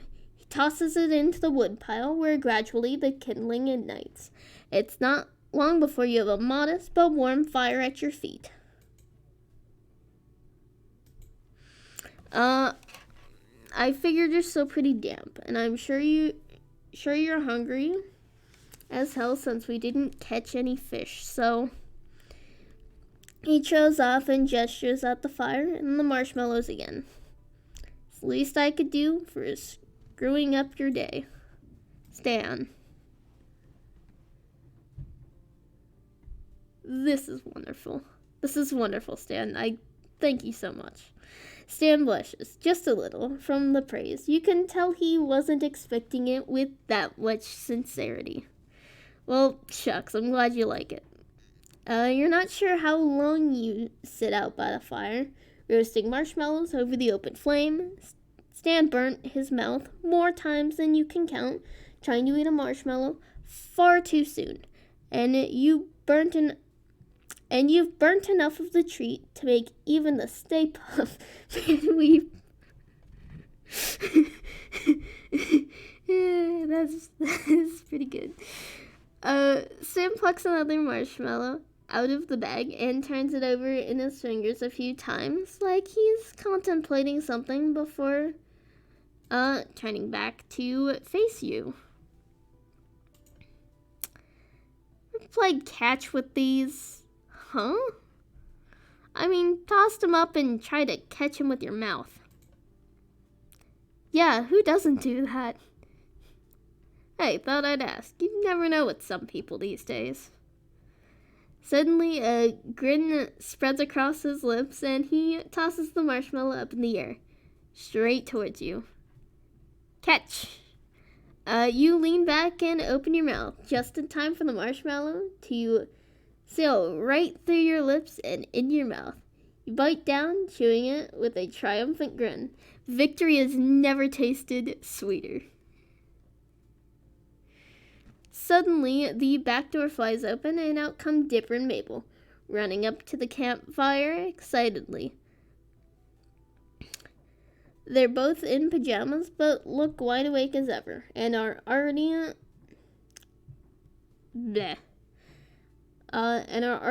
snatching up the marshmallow bag to dig in. These marshmallows? Come on, Grunkle Stan, why don't you tell us you were roasting marshmallows? Because you should be in bed, Pumpkin, that's why. He ruffles Mabel's hair affectionately and pulls her into his lap, handing her his roasting stick.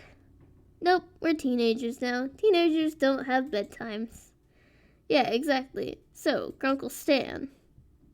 Answer still no, kid. You cannot go out on a 3-day camping trip to track ghost prints. But Grunkle Ford supports my theory. If you ask me, your Grunkle Ford needs a bedtime too.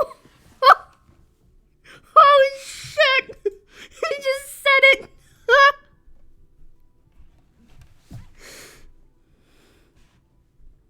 So how was the live lizard birth? Oh, it's so exciting. Granda Jr. was relaxed, so she didn't even realize Granda Jr. Extreme was being born before her very eyes. And then, wait, Dipper, you tell him the rest. Why don't you keep telling it? I didn't get a great look. But I gave you a front row seat right next to me. You saw the whole thing up close. Immediately, unforgettably, Dipper shivers, and not from the chill of the night air. Okay, fine. So Granda Jr. and Extreme imprinted on Dipper. Isn't that the cutest thing? Little Dip Top. A mom. No, it's not. And I'm not little. I'm manly.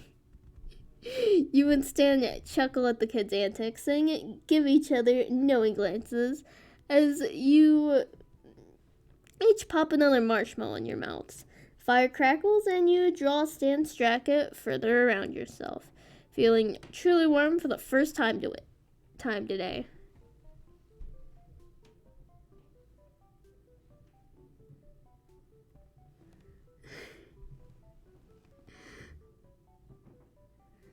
Oh gosh, no, we're actually doing this. How are we actually doing good at this? I don't understand.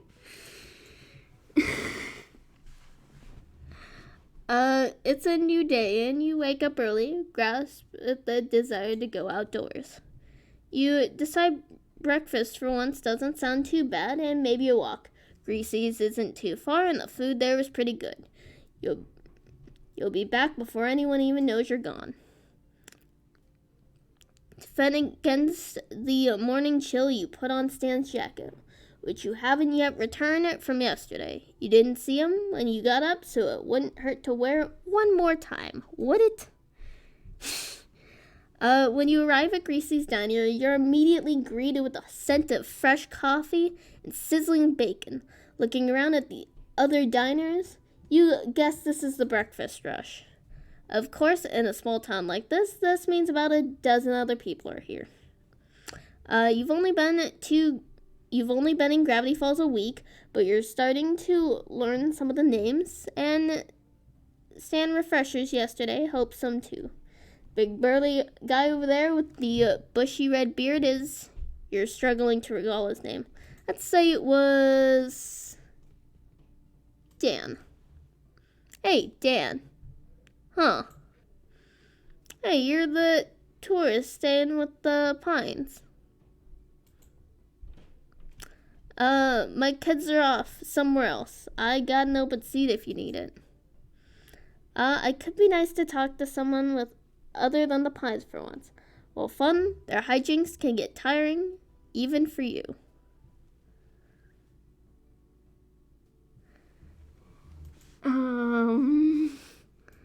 I feel like this is a decision that I probably, let's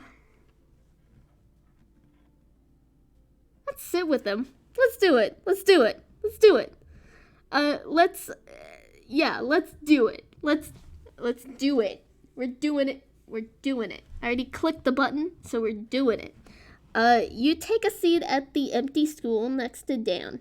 Lazy Susan, the waitress, comes over from behind the counter. What can I get you to drink? Get a coffee. Sure thing, I'll have it right out for you. You notice she doesn't take Dan's order. Nice jacket. Thanks. Stan Pines loaned it to me. Yeah, half the town noticed that yesterday. Oh, you hadn't realized it was that public. It was that public. Splash sent a lot of fish swimming my way, though, so thanks. Does word always move that quick around here? Worried about that now? People in town were already talking before that. You just gave them more to talk about. What were they saying? He shrugs. A slab of solid stone. Wait, what? He shrugs. If a slab of solid stone could shrug. I don't listen to gossip. Gossip happens to come to my ears. Lazy Susan comes back out with your drink, as well as a hot cup of coffee for Manly Dan. You figured he ordered it before you sat down.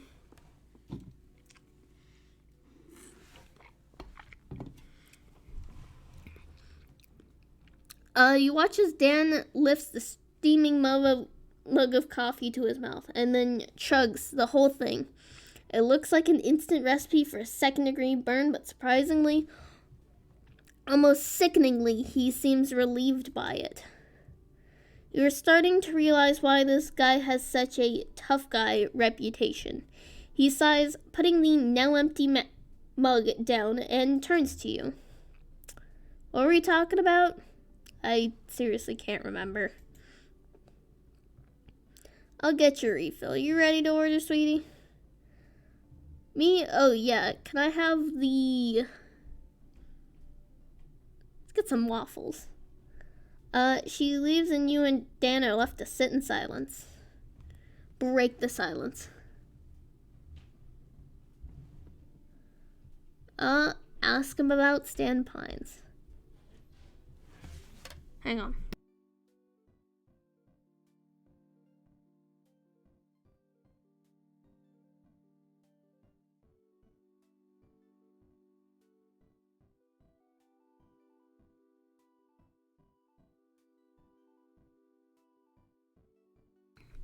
Sorry about that.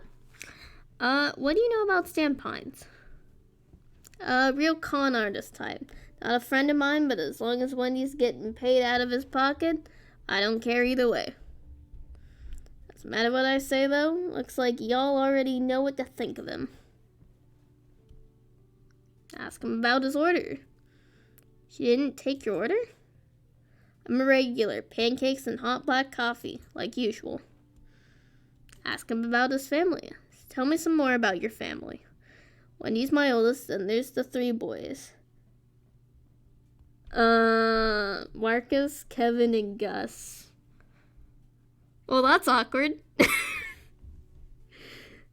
He didn't mention a spouse. Don't ask. 4 kids, huh? Haha, it's a lot. But I'm tough enough. They don't call me Manly Dan for nothing. He grins and flexes his muscles and winks. You think you saw him wink? Oh no, is this now Manly Dan dating simulator? I don't know how I feel about that. So if Stan was already too much, Manly Dan is a whole different thing. We don't know. No, get that away. Out of here.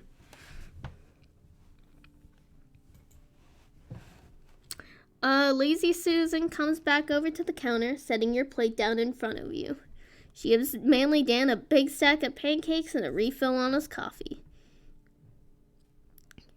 He gives a minute nod to his plate. Like I said, conversation comes to an end as the immediate allure of food takes priority. He finishes far faster than you do and looks out the window, squinting at the angle the light makes with the trees. It's time for me to hit the road. Nice to meet you. He goes to the register, pays for his meal, and jogs out of the diner. As he leaves, Lazy Susan comes back over. She leaves against the counter, giving you a smile. So, stranger, I've been seeing you around here at the Pines and haven't even had the chance to talk to you yet. Mind if I stay for a bit? Not at all. Make conversation. Ask her about the town. So, how long have you lived in Gravity Falls? Oh, my whole life. Besides, what happened last summer? It's always been a nice town. Nice people and nice food, right? Yeah, it's great. But, what happened last summer, if you don't mind me asking? Oh, well, never mind all that. Ask her about Stan. Do you know Stanley Pines? She laughs. Who doesn't? Oh, he's a real charmer. Such a handsome fella. We almost had something once, but it didn't work out. It's so strange. I called him every night. So, how are things going with him? What? You two looked close. Saw you out in the lake while I was fishing for dinner. But he's the real catch of the day, am I right?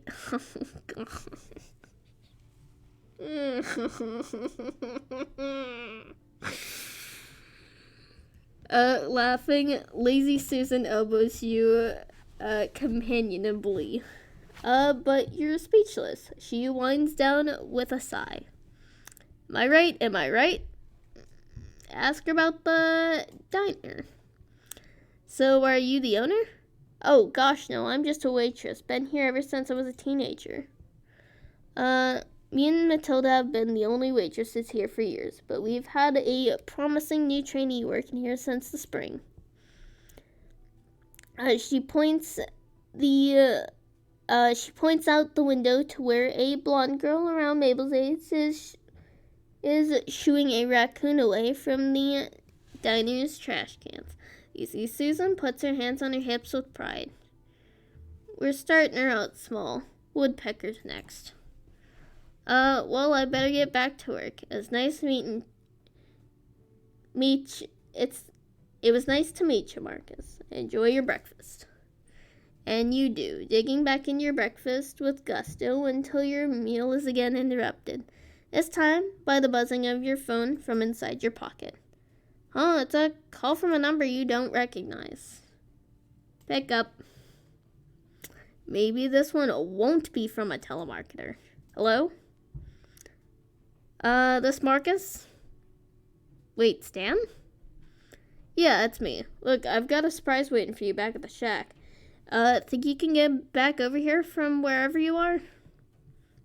Surprise sounds intriguing, so you promise to be there after breakfast. It's not long until you finish up, pay for your food, and head back to the door. As you approach the shack, you spot Stan already outside. Hey, I was about to call... Oh, sorry.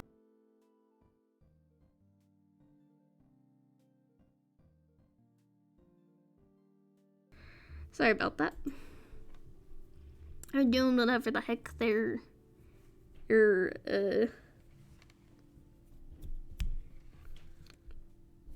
whatever the heck their s'mores and whatnot is. I don't know. I'm not going. I'm here. I am here. I have been here for 4.5 hours, and I will continue to be here because I'm having a good time. Hey, I was about to call again to make sure you didn't get lost. You plan this sort of timing or what? It comes naturally. What's the thing you wanted to show me? You'll see. Just follow me. Stan leads you to the room in the back of the shack that you remember being used mostly as a storage space. Now, though, the furniture there has been pushed aside and boxes have been stacked against the walls to make room for what looks like a boxing ring? Oh, I see. So Stan's remarks actually were going somewhere. I thought, okay, I'll take it. It looks ragtag, hand-constructed, and distinctly homemade. I put this together just this morning. I started putting this together last night after everyone went to bed. I was admiring my new painting again, thinking about our drive last week, and remembered that I offered to show you how to throw a better punch. Stan shrugs, casual, as though he hadn't already put loads of work into what he's prepared for you. So, what do you think? Ready to learn how to hit? Yes, absolutely. Whoa, someone's eager. He grins, though relieved, and it's like a weight came off his shoulders. Did you think you might have said no? Well, here. From his pocket, he pulls a roll of what looks like gauze tape. Before we even do anything, we gotta wrap your hands properly. Could get hurt otherwise. He takes one of your hands in his, looping the tape around your thumb and winding it around your wrist. Then up around your hand, wrapping it snugly. He pulls the tape between and through your fingers as they rest on his palm. His hand is warm, and the warmth seeping into yours as he holds it is faint. But you can feel the roughness of his palm, and you watch as he works. Confident but careful. It shouldn't affect you as much as it does. Should feel neutral, grateful, nothing more, when it's him, and the two of you are nearly face to face.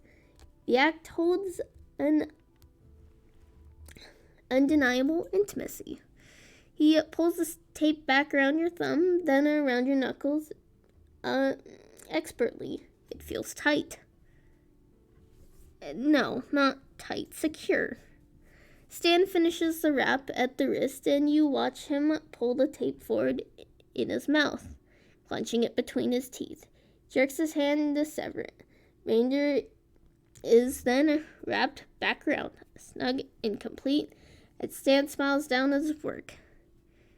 He doesn't look up at you yet, but if he had, you would have been embarrassed by the expression that's on your face. Other hand now. You offer your other hand, and he starts on it. Same as before, this time you watch the act less and watch the look in his eyes more. It's his focus you find and care underneath it.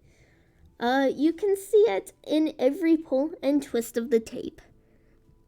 A conviction to protect, to secure. You're so lost in the sight that before you know it, he's done and looking at you again.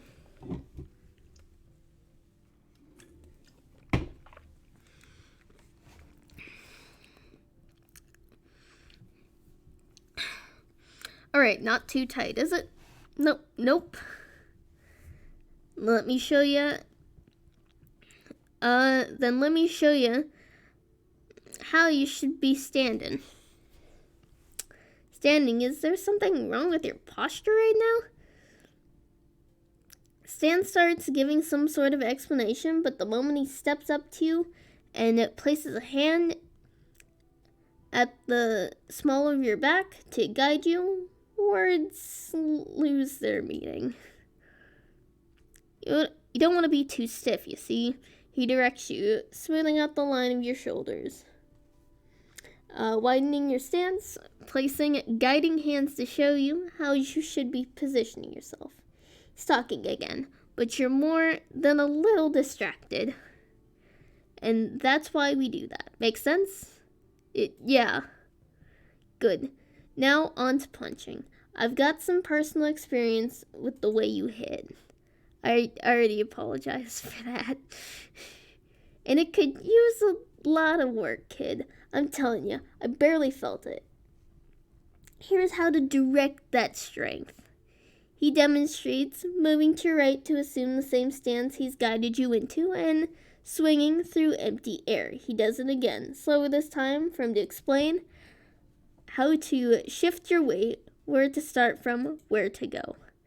Then it's your turn, and after a couple swings of your own, that hands-on guidance is back. Stan's hands, first resting briefly on your waist to adjust the twist of your torso, going next to your shoulders, nudging you into better balance. Then he corrects the movement of your arms, and his chest is warm at your back as he reaches to show you where to go. Your breath catches. Yes, there. Damn, you almost had it. Try it again. Come back here, and actually, I think it'd help if I had something to hit. Sure, we can. Marcus, you sure you want to go on? You're looking kind of red. This unexpected intimacy is a little overwhelming right now, and he's still so close to you. Especially after what you heard at the diner today, that whatever you have with him is obvious. It has you a little on edge. I'm fine. You put this whole room together, and we haven't even used it yet. We should. That you're gonna need these. Holds up a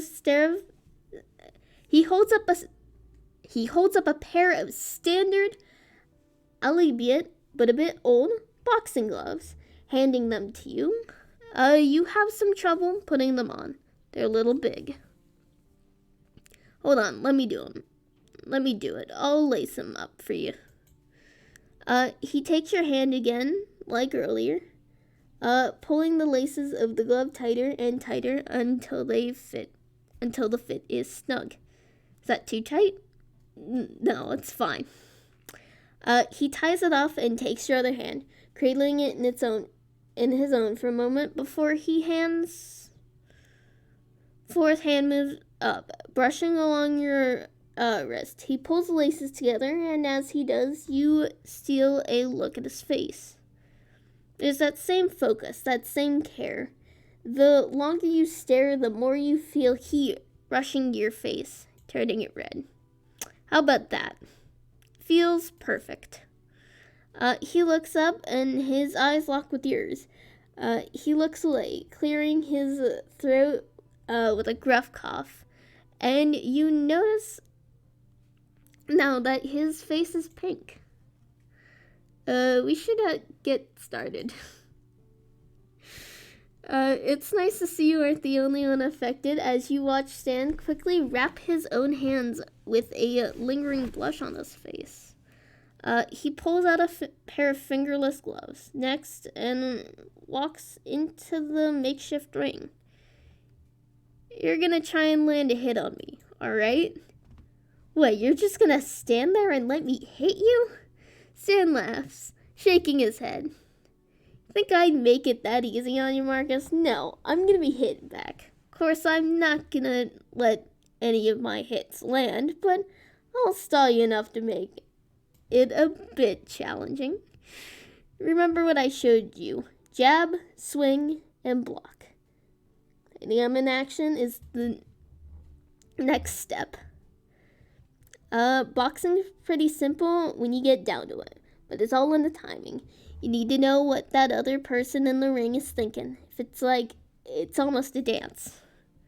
That other person in the ring, even though you're up against each other, they're just as much your partner as they are your opponent. Even though you're going head to head, you have to be willing to get intimate with them. Knowing the right moves at the right time and in the right place. Wind up forming a bond with your opponent.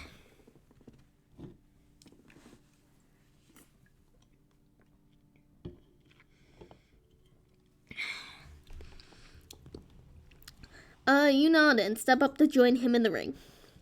When did you learn so much about boxing? Well, when we were kids, my brother and I had it a little rough.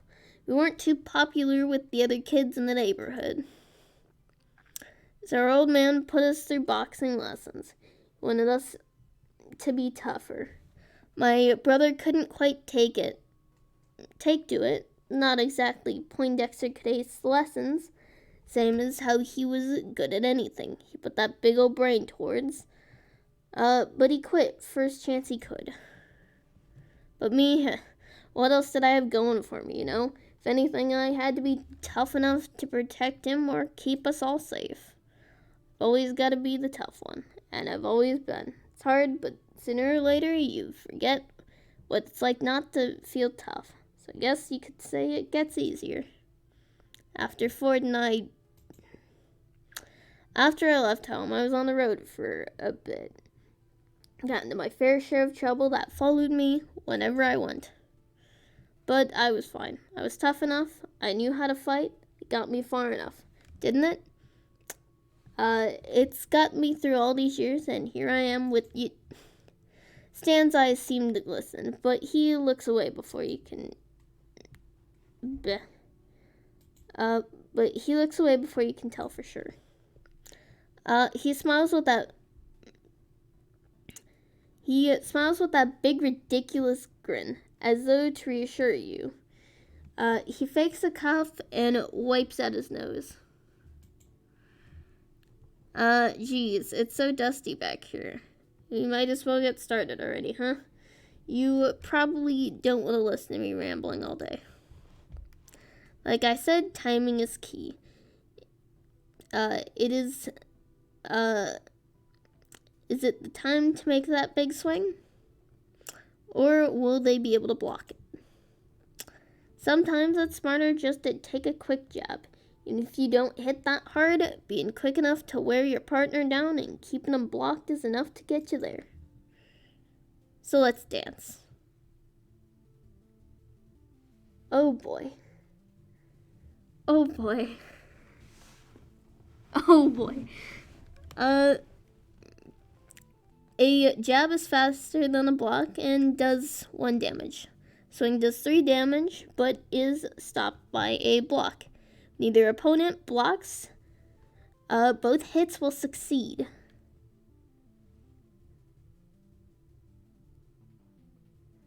I'm gonna jab. Okay.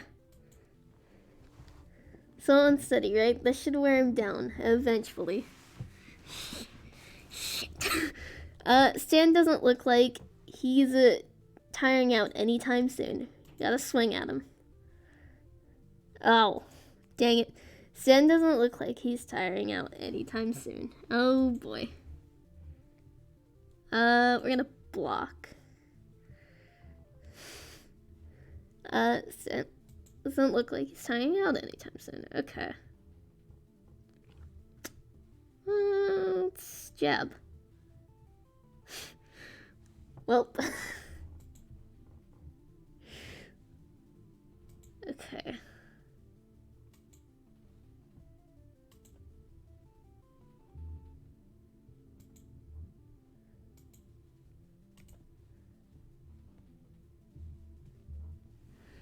Okay, I think I'm getting somewhere.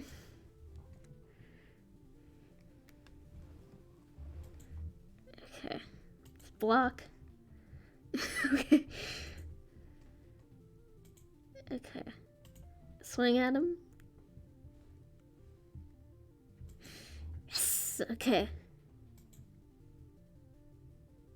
Let's block. Okay. Jab. Block. Okay. Okay. Okay. The block. Whoa.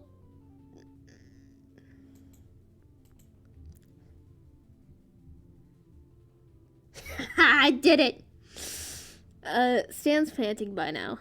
Sweat shining his forehead and collarbone. Alright, I'm calling it.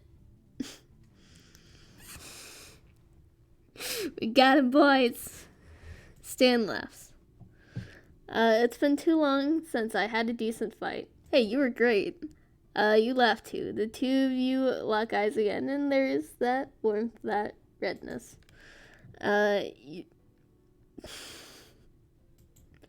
You're both covered in sweat, out of breath, and even though you're both exhausted, you still pick up a light in his eyes, an eagerness. There's something here that's waiting to break this moment of eye contact. Breaking the silence, you decide to be the first to act this time. You know what? I think I'd love to dance with you sometime. Yeah, we should do this again. Definitely. But I mean, I think I'd really like to dance with you in a more literal sense too. Not as opponents, but together, you and me. You hope he feels this too. This connection, this chemistry you have. It can't just be you. Your breath is held nervous while it felt like time stood still in the space. That pause. Just a second later, Stan breathes in, and then he speaks. I like that, you know?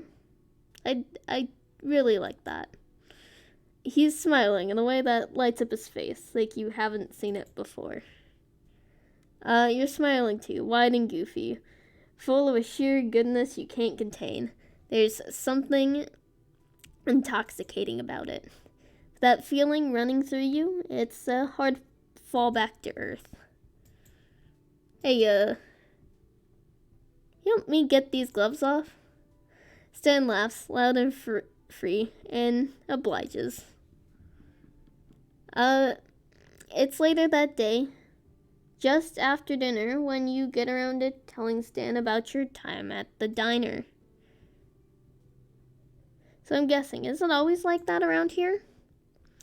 People talked about my love life? After you've survived Mabel, everyone else is small fry. There's not much to talk about in this town, so when a tourist crashes their car into the jewel of the town at the peak of the season, that's prime material. After that, though, I thought we could have a private movie night, you know, to wind down a little. I keep the movies in that cabinet there. Go on and pick one. You open it up and reveal stacks of VHS tapes and a few DVDs. What do you want to watch?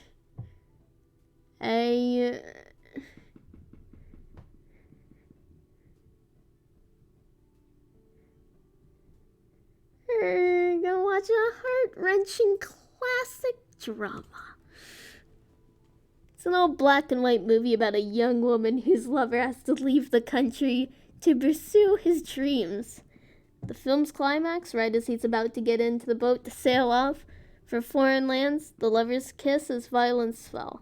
Promise never to forget each other, and he sails away, knowing they'll never see each other again. You hear sniffling, and after confirming that it didn't come from the TV, you realize it's coming from your left, from Stan. He's resolutely staring at the TV with a deep-set frown on his face, but his eyes shine with withheld tears. Stan really is a romantic at heart. Good call, Mabel. You act like you didn't notice and continue to watch the heroine return to her average life, clearly no longer satisfied with mundanity.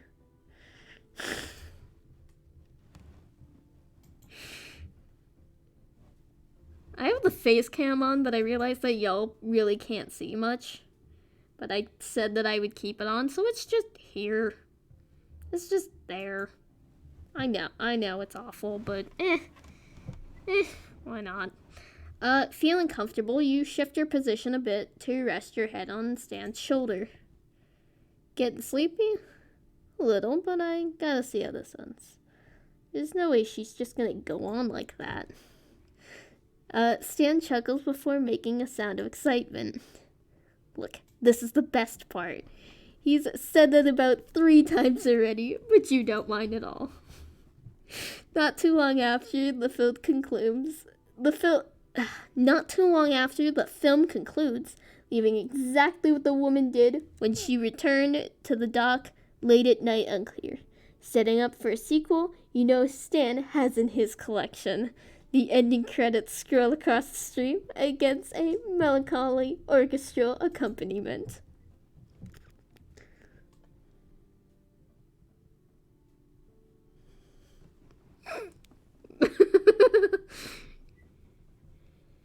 Do we point out the fact that he's crying, or do we just say that was a good movie?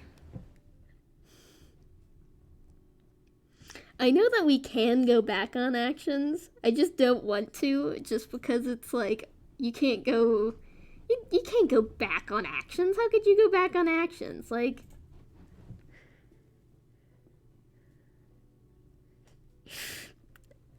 hey, this wasn't the only heart that drama touched. I didn't even see which one that I clicked. I just clicked one. I closed my eyes and clicked one. So, hey, his heart wasn't the only one the drama touched. Movies played your heart like a fiddle, and a tear runs down your cheek as the credits roll. You wipe it away, but Stan notices. You feel that much for them, huh? His tone is gruff with emotion he can't hide. I bet I could get Zeus to write one of those fix-it stories. Really?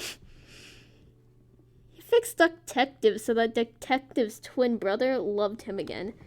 Just like when they were kids. I'll see what he can whip up. Oh, shit. Oh, boy. That's probably the saddest thing I can think of for a reference. By the time the credits are over, you're sleepy enough that you can't imagine getting up from your spot. Stan seems to feel the same, but the jarring shift of the TV screen from black to loud, snowy static brings him to his feet. He grumbles, switching the unit off, but not bothering to take the tape out. You're right, that was pretty good. Of course I was, Marcus. Stan offers you his hand to help you up and out of your seat, and you accept. Your eyes meet for a moment, the faint glow of the table lamps catching in them, before you break the silence with a laugh, smiling tiredly. Thanks for the session today. My arms are sore, so I hope that means it's working.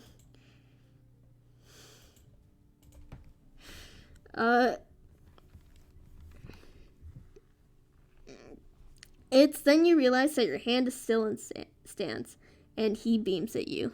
Oh, definitely. Well, good night then.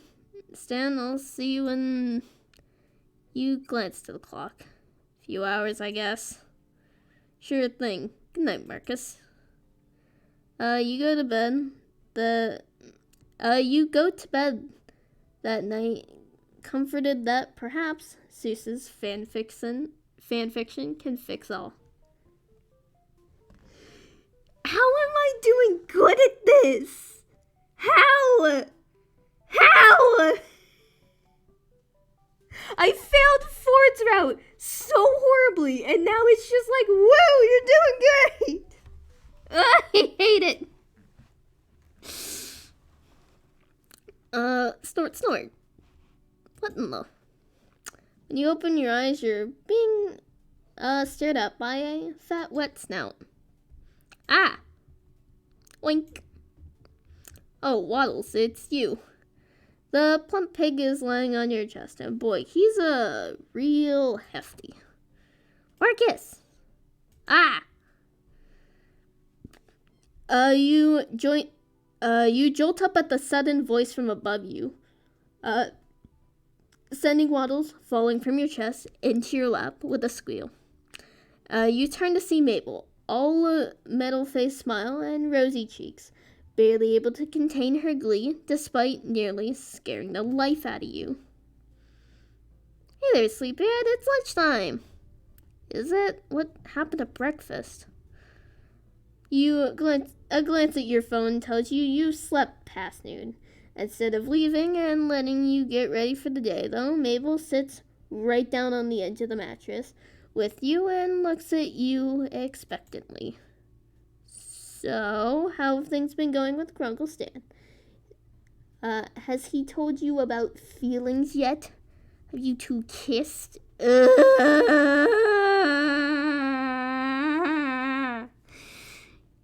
You're not sure you would tell her, even if either of those things did happen.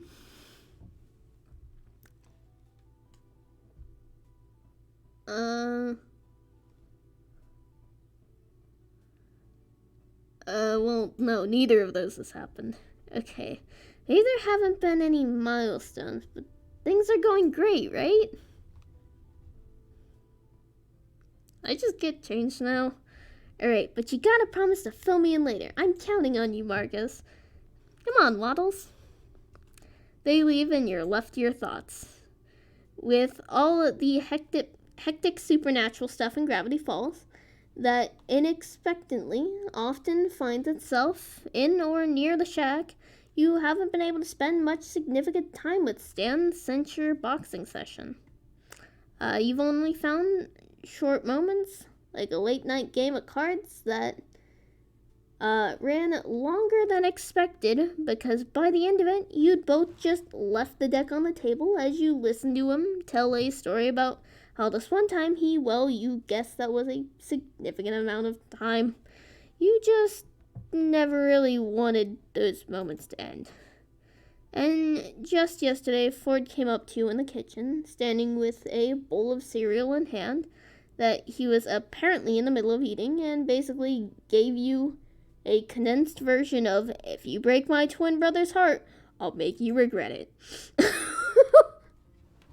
Shit. We all know Ford's got the gun in his jacket on his belt. So the bowl of cereal turning out to be 95% marshmallows did not make him seem any less intimidating. Yeah, that's true. That's very true. You're not sure why he did that. As far as you know, there's nothing official between you and Stan. Besides, Stan and Ford don't even live on land anymore. They'll be setting sail again, exploring the seas and documenting the oddities of the world from what you've heard about already. It's intense stuff that keeps them on the move and untethered. And you're no expert, but your car's looking pretty close to done, meaning you'll leave Gravity Falls soon enough. All you can do is hope you're not leaving with any regrets. Heading out through the back door so that you don't disturb Sue's current tour, you round the house to where your car stood still for the past 2 weeks. Sure enough, you find Stan staring thoughtfully into the hood before he spots you and brightens. Hey, how's it hanging, Marcus? Let's go with Ford said you wanted to talk to me. Sure do. Your car's almost good to go, and as far as I can tell, I'm planning to take her for a quick test run around town to make sure. Sounds fun. Sounds fun. When do we go? You ain't coming. I don't want you inside if there's an explosion or something. There won't be, but it's a precaution. Okay. But if you are free tonight, I figured we'd, celebrate. Yeah, sure. What do you have in mind? Can't tell you. That'd ruin the surprise. All you gotta worry about is yourself. Meet me, back here in a few hours, and wear your best duds. Stan shoots you a wink, twirling your car keys around in his fingers before he turns and gets into your car. Unsure why you couldn't go with him and hang out tonight, you wave goodbye and watch carefully as he revs the car to life. It works, and hey, no explosion. He gives you a thumbs up, which you return and pulls out onto the dirt road towards town. A handful of hours later, and it's just about time to get ready for your date. Oh no. Stan got back to the shack a moment ago, and though the window you spotted Mabel talking to him outside. Though you couldn't figure out what they were saying, you laughed to yourself when she took his face in her hands, squishing his cheeks and looking him straight in the eye. A cute intimidation tactic, maybe? After rummaging through all the clothes you brought with you for your trip, you're relieved to find that an outfit that fits the occasion.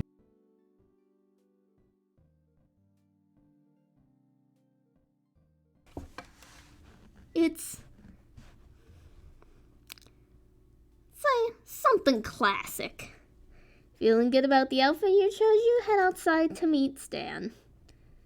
You step out onto the back porch and are met with his back to you, looking off into the distance, about to call his name when he turns in your direction and your words die on your tongue, speechless at the sight of him.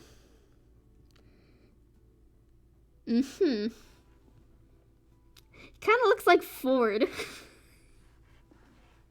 Kind of looks like something Ford would wear. Hey there, Lucky Husky, how's it going? No. Stanley Pines. I'm Stanford. Nice to meet ya. This is Stanley. If we're going off of the headcanon that has somehow risen amongst my fan base, I'm technically dating my brother from headcanon right now. So, yeah, this is interesting. He looks handsome. Your eyes catch on the way his gold chain glints in the light, drawing your attention to his proudly exposed chest, helpfully framed by the cut of his shirt. The buttons almost strain to contain how good he looks, and your gaze follows the line lower to how Stan whistles playfully at the sight of you. Aren't you a sight for sore eyes?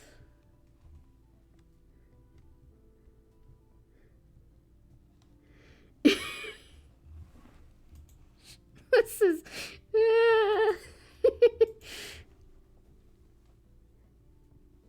Okay, I have no clue what Kappa is. What is Kappa?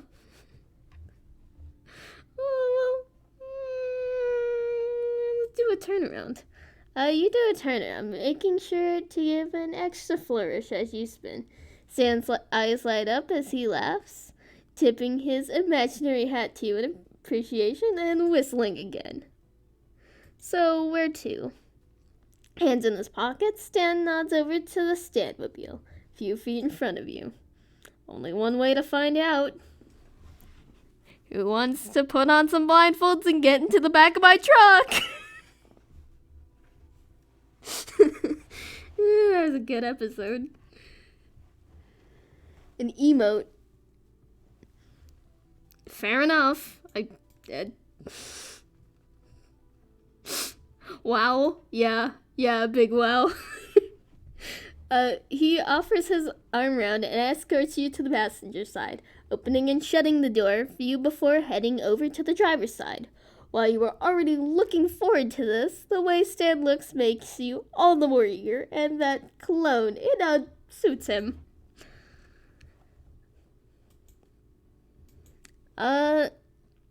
You watch him, thinking to yourself just how crazy this is. Your brain is telling you to get a grip, but your cheeks are beginning to ache from smiling so much, and you can't bring yourself to mind. Oh boy. The El Diablo soon pours. The El Diablo soon purrs to life, and you're on your way. Since you don't know your destination, you're not sure how long the ride will be. Not like you mind at all.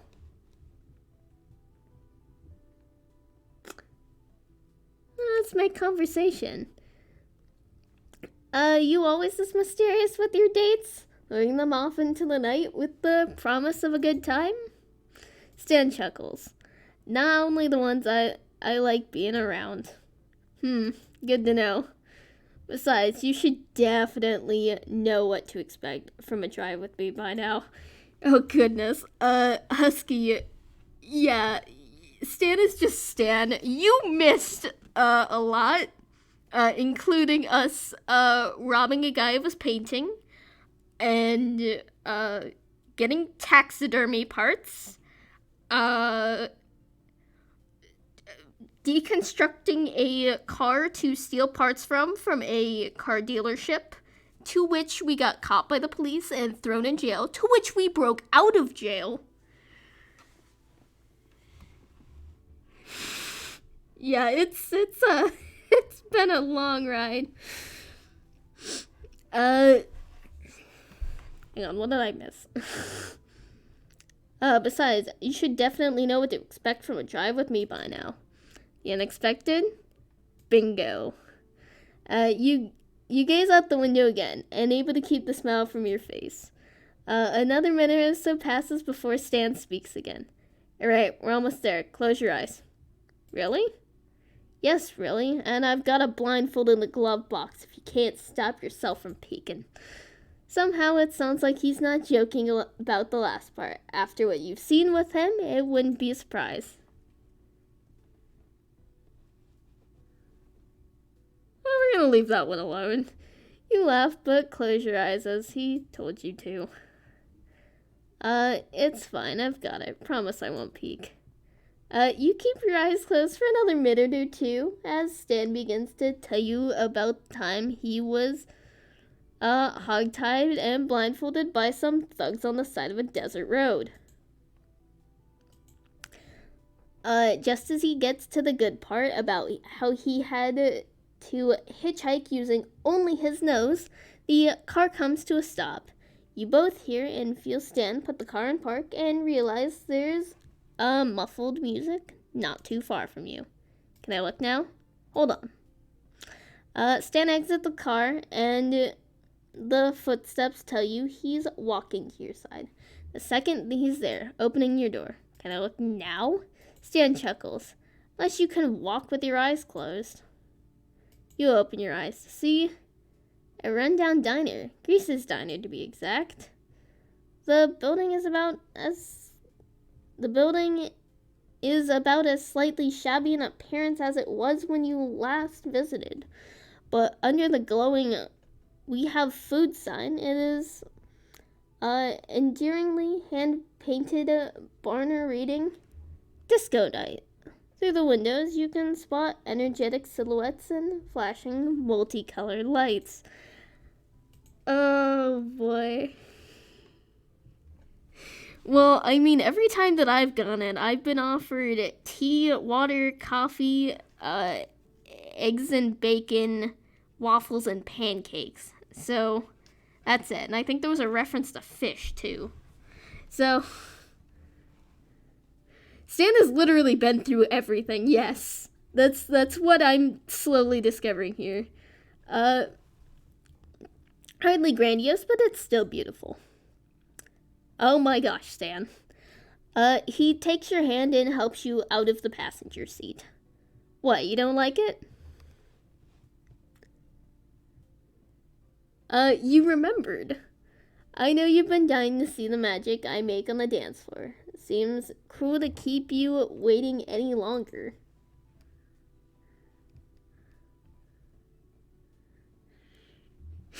Ah! All of these are options that I want to click.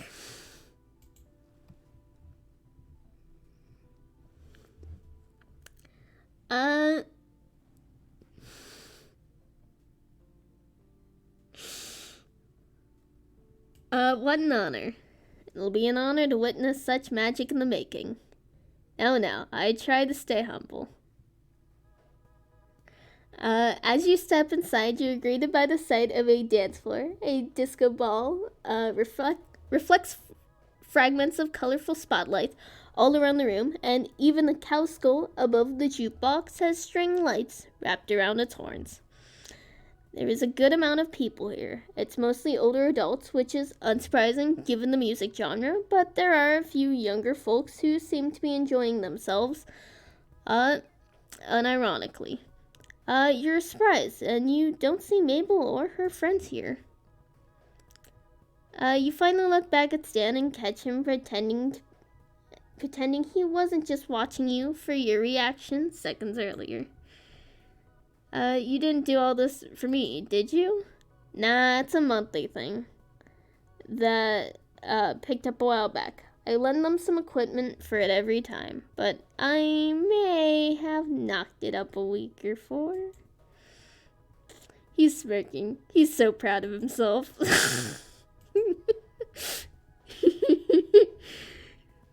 Listen, man, I'm trying to actually get a good route. Last time I let chat pick what happened, I completely screwed up with Ford to the point where he was like, listen, this was a great summer fling. And I was like, bruh.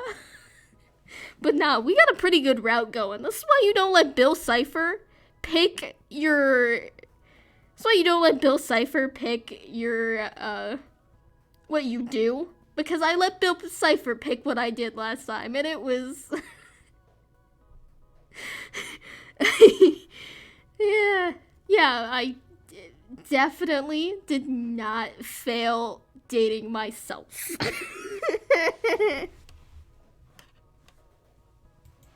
How that's even possible? I don't know, but yeah, it happened.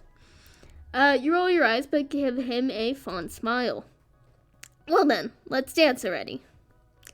Grabbing Stan's hand in yours, you lead him onto the dance floor, and he follows eagerly. Alright, we can start you off with something easy.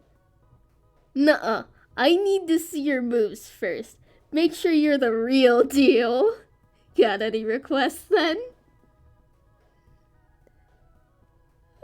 Give me some freestyle. I like how dabbing is an option. I bet you if you click dab, he's probably like, what's a dab? Whatever will impress me most. Make me swoon. Hey, this game is called Swooning Over Stans. We'll meet again. Don't know where, don't know when. I know we'll meet again some sunny day.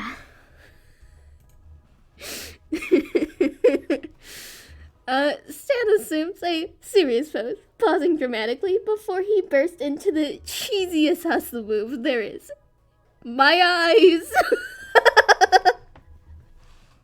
Stan laughs freely. Any other requests? Foxtrot's a thing, right? Can you do that? I'm not the... I'm not quite the young buck I used to be, but I still got some trot in me.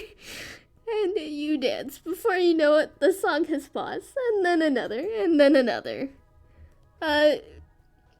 You aren't too sure at first, but Stan's actually a really good dancer. He's light on his feet, and he's definitely got rhythm. He knows just where to guide you, how to hold you. Oh boy.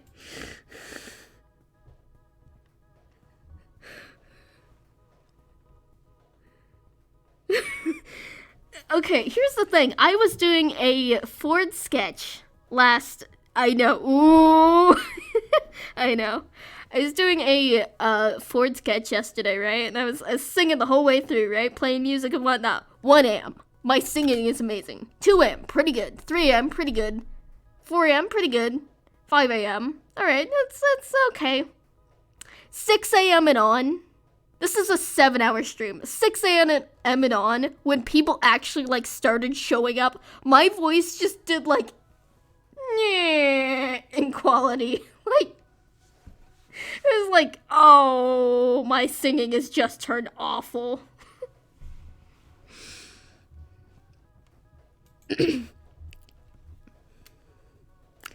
Oh gosh, I hope your hands aren't sweaty. Are you sweaty? Your face sure feels hot. When he shoots you a wink before leading you into a half turn, that lands your back flush against his chest. You're keeping up pretty good, Marcus. You having fun? Yes, lone euro, way that makes your heart flutters you sway together.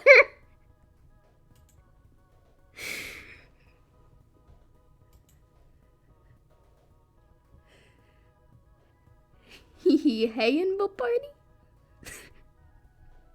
Aw.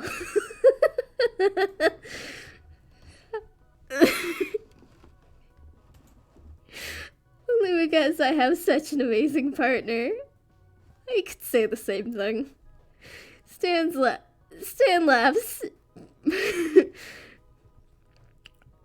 Stan laughs, bringing you back up to face him. But the song ends only seconds late, and he releases his hold on you. It's a slow song, and Stan raises his brow at you questionably.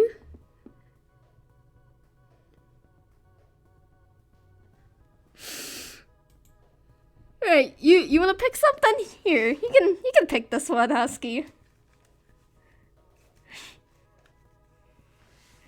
I'll let you pick one. I'll let everybody else pick one, so. Yeah, give me your best option. Give me your best thought. And remember, we're trying to win.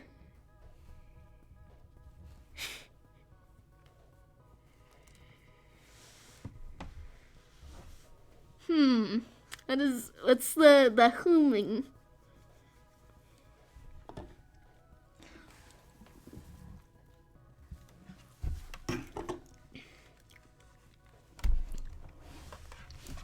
Let's be humble. Okay, we shall be humble then. Be humble. Slow dancing is the worst. It just makes it more obvious when you don't know what the hell you're doing. Hey, all you gotta do is sway. Everything else is just garnish. You're about to rest your palm against his chest, but change your mind and rest them on his broad shoulders. You're almost nervous to look at him in the eye, but when you chance a glance upward, you're so pleased with what you see. You've been close before, intimately even, but this is a whole new ballpark. Face to face, moving slowly as one. Nothing to distract the one from the other's gaze. You try not to think about how good he smells, or how comforted and electrifying his hold makes you feel. And you definitely try not to think about how a slight lean forward would easily bring his lips to yours. The song changes again, almost too soon, you think, but Stan just picks up his tempo and match, keeping your proximity the same. By now, you don't even have to look at your feet. The pace quickens and you both get caught in it. A swing, a twirl, another swing, and you're dipped in Stan's arms as smoothly, so smoothly that it takes you a split second to realize why you're nearly upside down. Stan's grinning down at you, panting from the intense bout, holding the dip.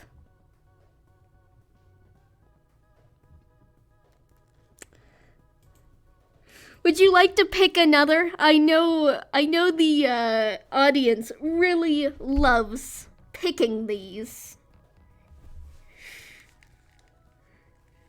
At least Bill Cipher surely did with Ford. I don't know how you are, but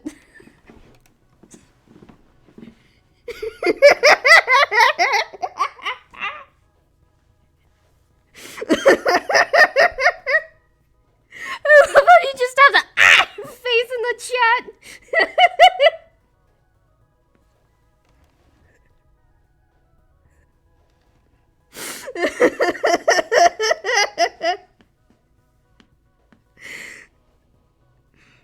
So please, good.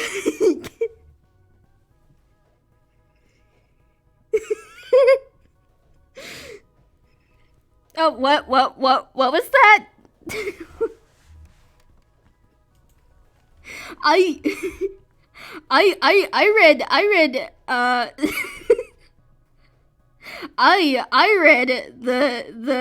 the KI and then the dash first. What was that supposed to be, huh? Huh? I think we all know what's happening here, and I think we just ought to let it happen.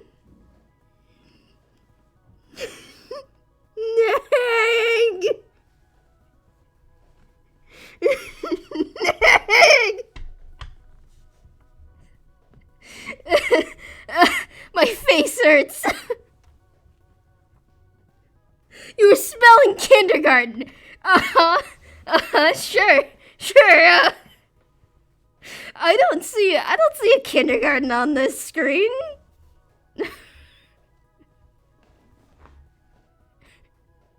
My face hurts.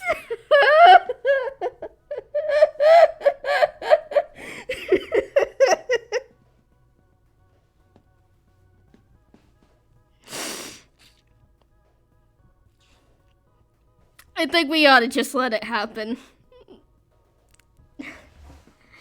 I think we just have to let it happen.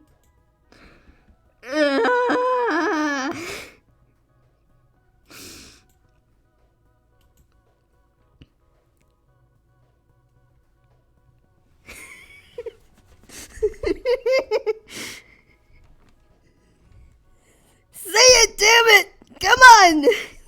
Let it out! You want it to happen!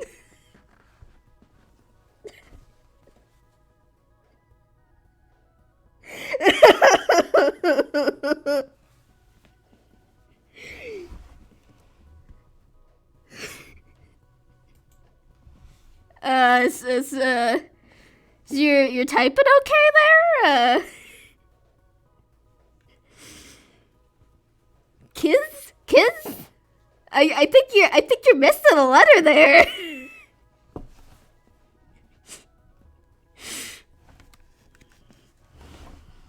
Yeah, okay, let's do this. Kiss! I love how Aiden just pops in the chat like, kiss him, damn it!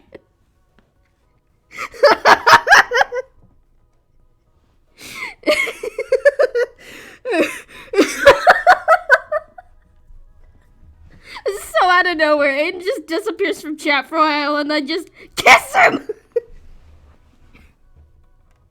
I'm sorry if I'm peeking the mic. Okay. Kiss him.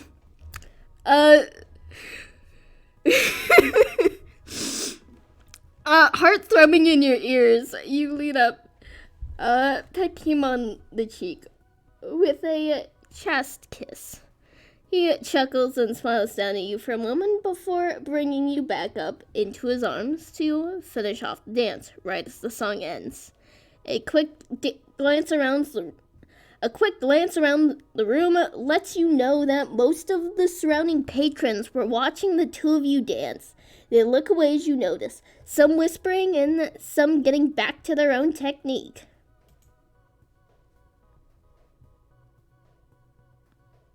Stan's lips are drier than a frickin' desert. Probably.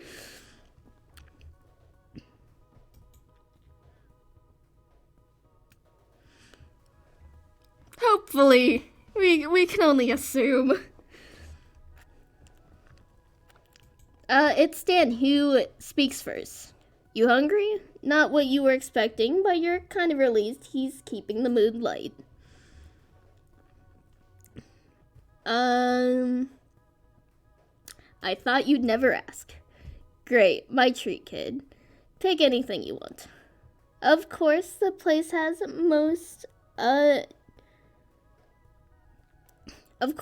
he's most generous at a diner whose most expensive entree is $20. Luck for you, I only want fries and a shake. Bro, that sounds good right now, though. Sounds perfect. It really does, though. Like, listen, sometimes you just gotta have some good fries. Some good fries makes everything better.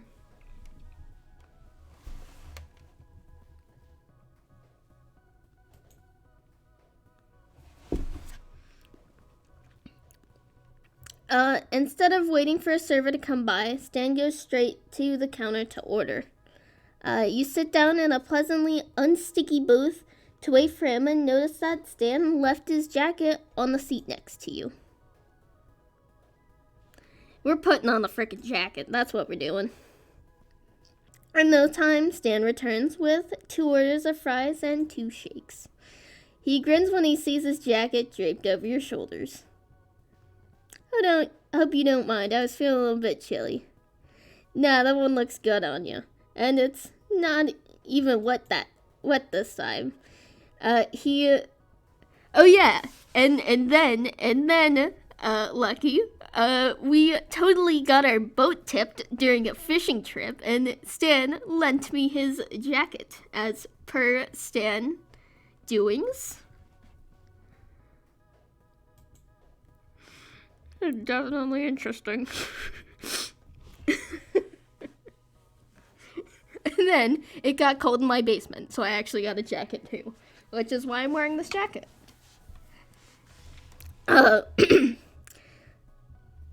He sits, sliding in right next to you. It's been a long time since I just got fries and a shake from an old diner. But usually something people my age do, I guess.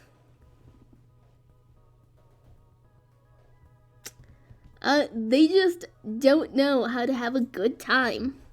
True, they're all busy hating their spouses and drinking to forget. And paying taxes. Stan grasps his chest in mock horror. Don't even say that. It gives me shivers at the very thought. Ready to dig in properly, you take a fry and dip it into your chocolate shake. Stan, handful of fries ready to be shoved into his gaping mouth, looks at you like you just screamed bloody murder. Seriously though, what the fuck was that I just did? That sounds absolutely disgusting.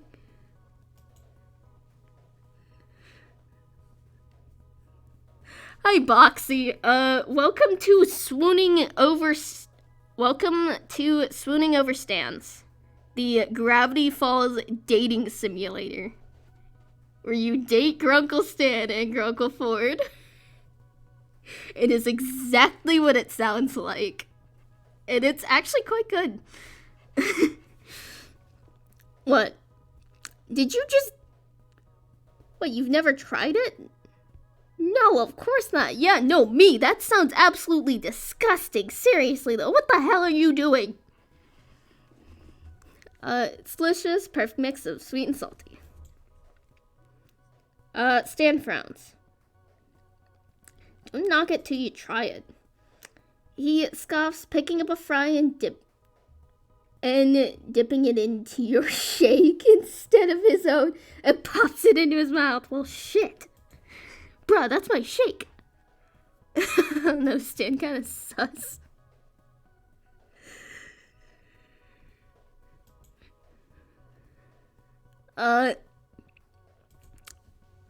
His eyes widen as he chews, silent until he swallows. It's actually not half bad. Steal one of his fries. Seizing the moment he's off guard, you reach over and snatch a fry from his plate.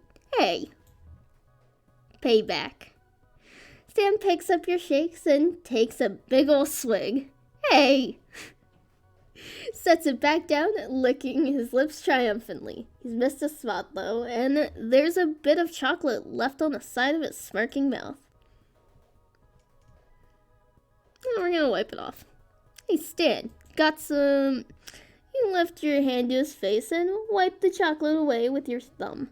Sam's breath hitches at your touch when you absentmindedly lick the chocolate away. He's nearly beet red. See, our character's a smooth jazz. Nice, cute with smooch. Okay, here's the thing, is I've been, very, uncomfortably weirded out by this game, especially when I first started. And Aiden was the person who I was talking to throughout this whole thing, bro, I have to play this. Aiden got to feel the entire, thing of my discomfort, and the whole time he was like, yeah, it's alright. I mean, you're dating Stance. How could this be bad? And I was like, he's like, bro, chill. I can see this is Stan's dream. Yeah, I think we all can. You soon slip into that comfortable silence again as you survey the crowd and the couples on the dance floor. Everyone seems to be having a good time. It's nice, seeing others enjoy something Stan helped put on.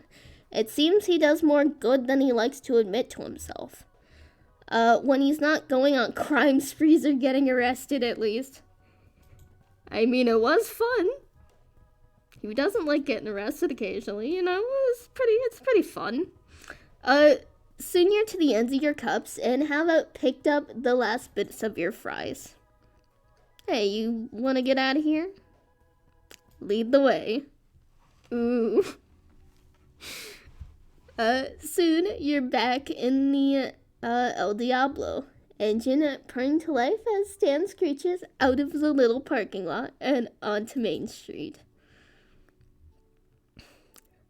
With the way he drives, you honestly don't know how he keeps his car in such good shape, even with his mechanic skills.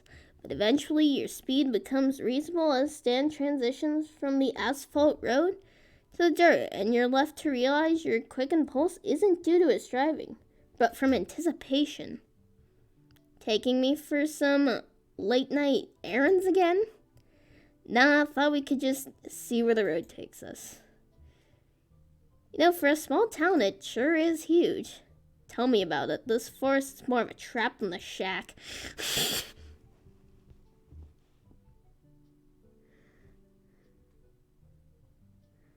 Worked on me just fine. Can't take all the credit on that one. Sure, Ford's Bay Magnet helped!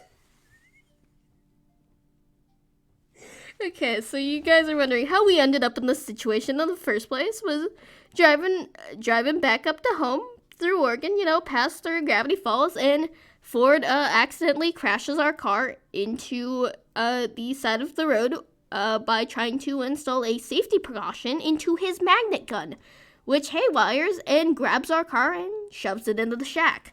So, yeah, when he says babe magnet, he means literal babe magnet. As in, we literally got magnetized to the shack because of Ford.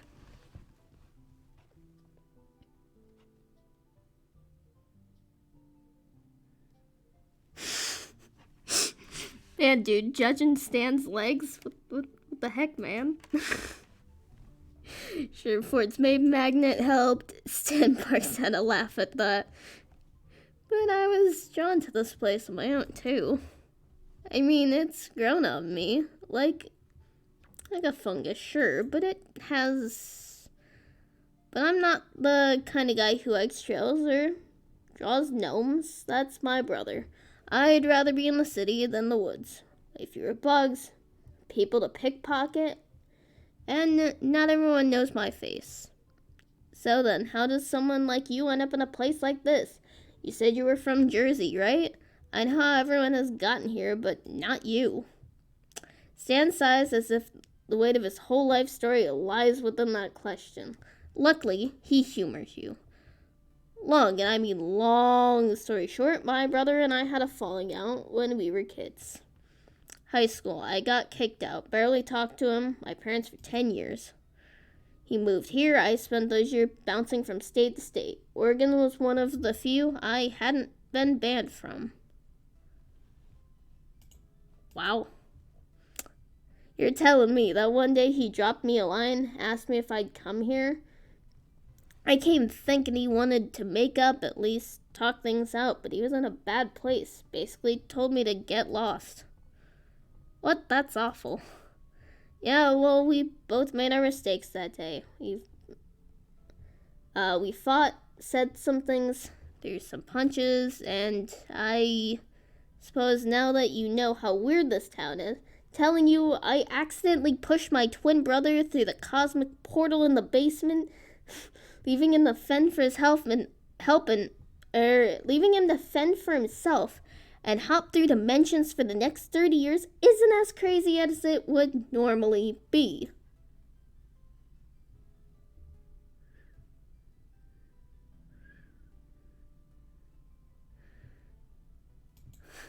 Yeah, no body shaming here. What the heck, man? I don't know what that was. Your mouth is just agape. Seriously? You'd think your jaw might be on the floor. Close your mouth, kid. You'll catch flies like that.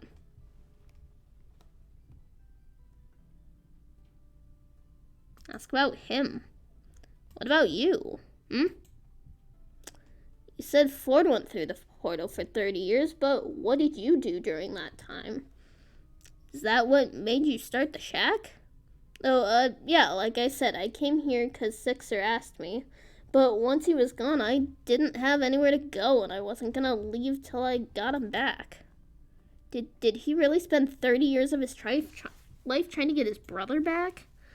So I started the Mystery Shack. Locals thought I was my brother, and like the mysterious scientist in the woods shtick. So I had to roll with it. Wait, so you had to pretend to be Ford too the whole time? Only in name, sweetheart. It's a good thing I always went by Stan anyway. Let me tell you, Stanford Pines was never cooler than when he was me.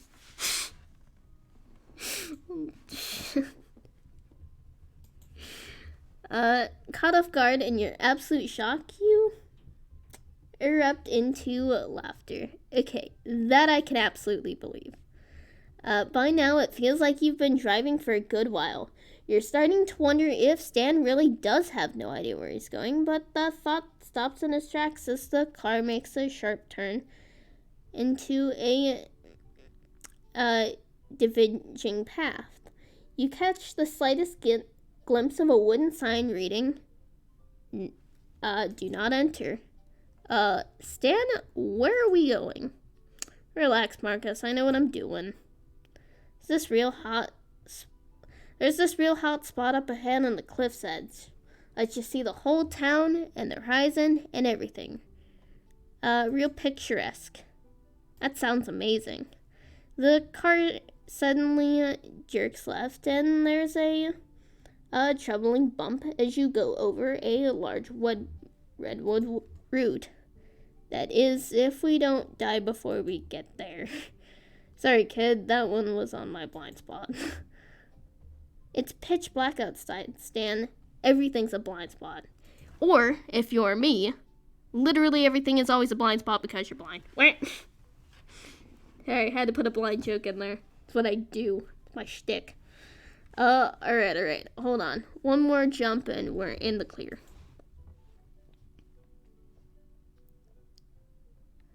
Hold on, don't hold on. Don't hold on. Stan's foot slams on the gas and your face hits the dashboard. Almost as hard.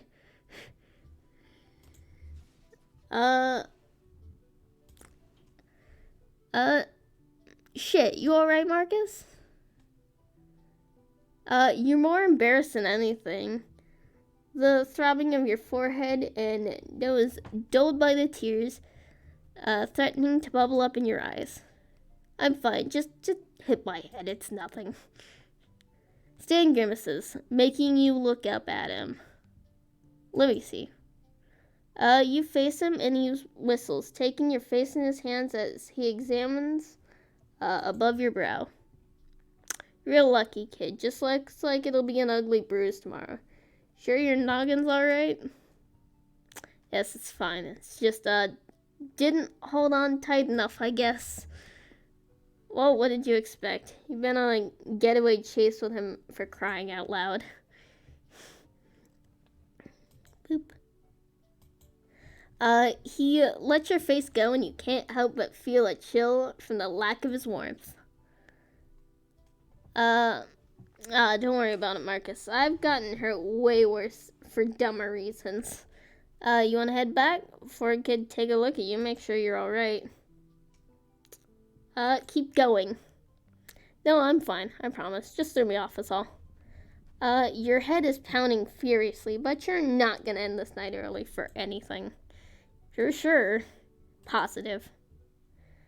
The Stanmobile pulls up to its destination at the cliff's edge. Just as Stan said, you have a perfect view of the whole town, the surrounding canyon, the remarkably saucer-esque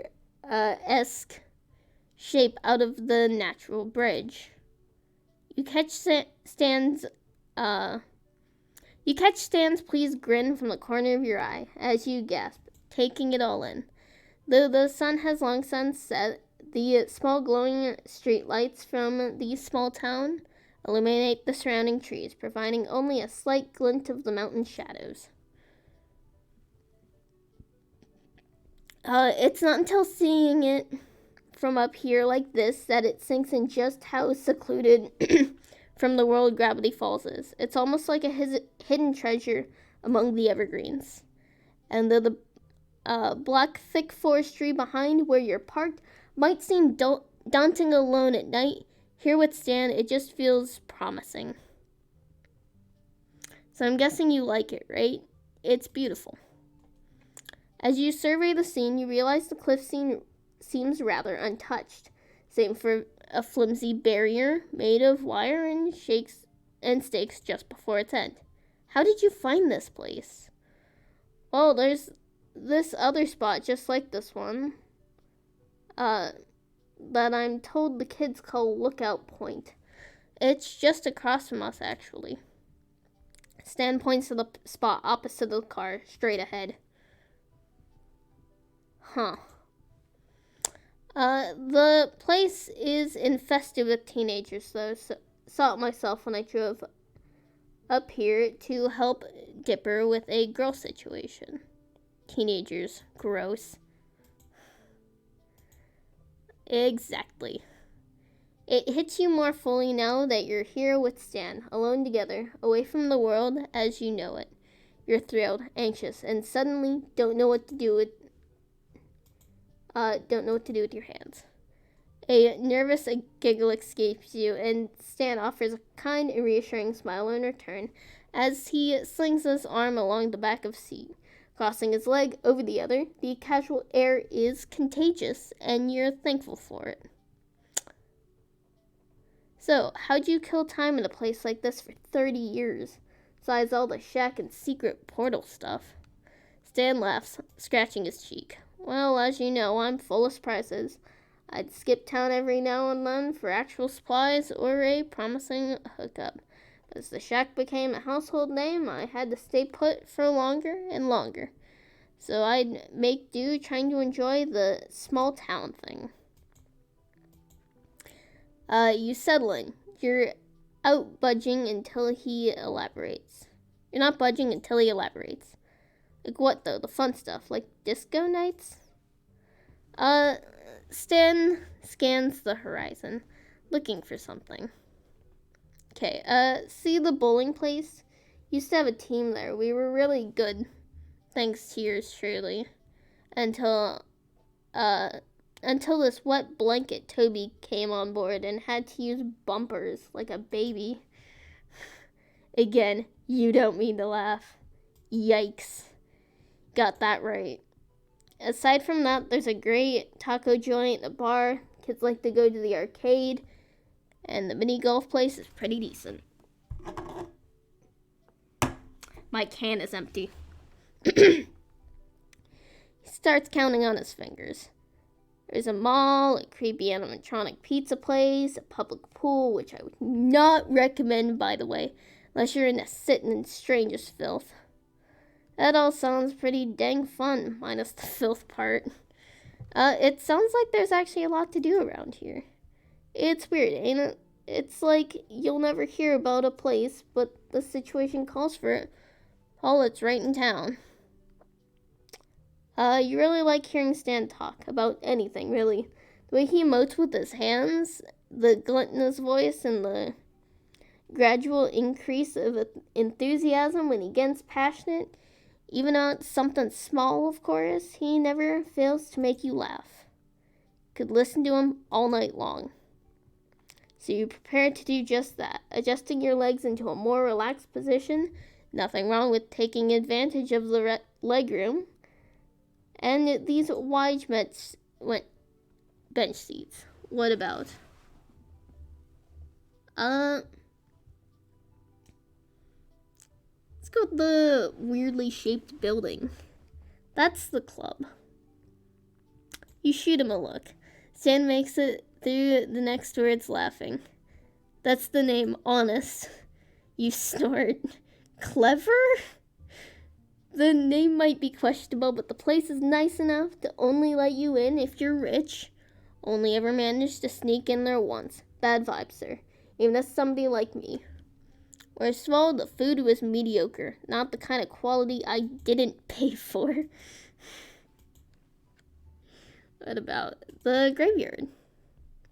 Nothing special there. Not even that spooky. Sure, the grave of America's lost president is there, and something about a national treasure, but I went there myself for artifact inspiration, and there wasn't even a decent headstone to steal. The factory on the cliff nearby. You know, I'm surprised that place is still even there. There used to be this attraction in the middle of town. This brat Gideon Gleeful. Hold on, Gleeful? Like Bud Gleeful, the car dealership guy Gleeful? Yep. Gideon and his Bud's snot-nosed kid. They used to run this scam that made money off of poor suckers' hopes and dreams by posing Gideon as a psychic. Oh no. It's just as tasteless as you're probably imagining. He'd even dance around and sing like a monkey in a tux. So I had a real monkey at the shack back then. Wore a hat and everything. Anyway, these idiots obviously ate it all up. He became my biggest competition and even bigger pain in my ass. That old factory's where they used to make his merchandise. What happened to Gideon? The kid had some realizations, I guess. Like, a lot of people in this town. Supposedly, he's trying to get that silver spoon out of his mouth. Be a normal tween like the rest of them. But, who knows? Haven't heard about him this visit, so I can't tell you for sure. That must be a good sign.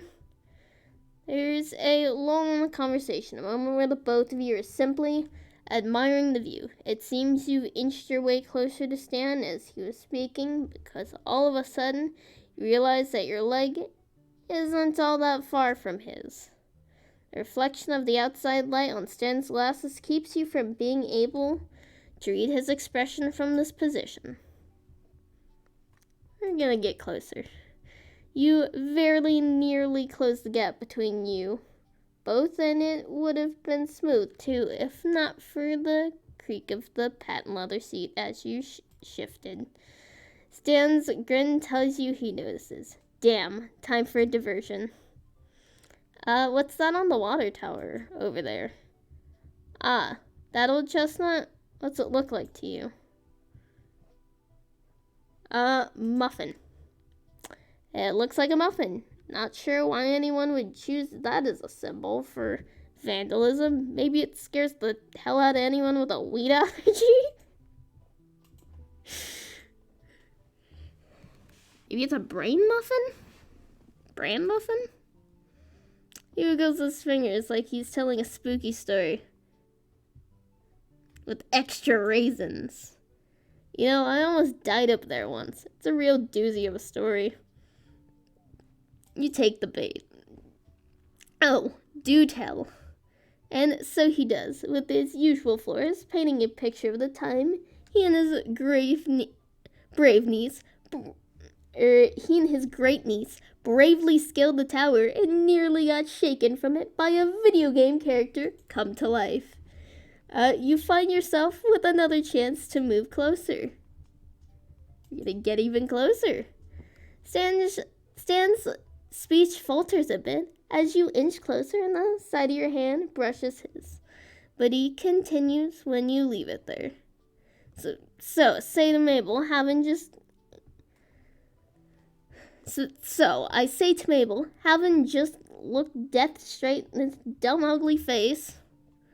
Finally, your thigh meets his, and suddenly he seems to have a pretty persistent itch on the back of his head, because he can't stop rubbing it. So that punk Robbie learned his lesson eventually, but you know how his type are. I think I have an idea, yeah. Your eyes meet Stan's, and you hope to God he can't tell you how your heart is hammering in your chest. Screw it, here goes nothing. You steal your nerves, moving and gently resting your hand on Stan's shoulder. Leaning into his side, you hold your breath as you focus on the water tower in front of you. Worried about what look he could be giving you.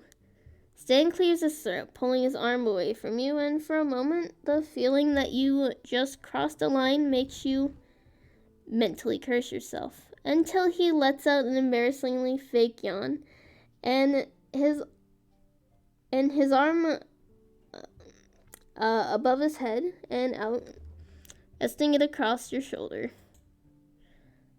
You're so excited by his touch and your success that it takes you a moment to realize. The yawn and stretch, he just used that old cliche. And moreover, it worked.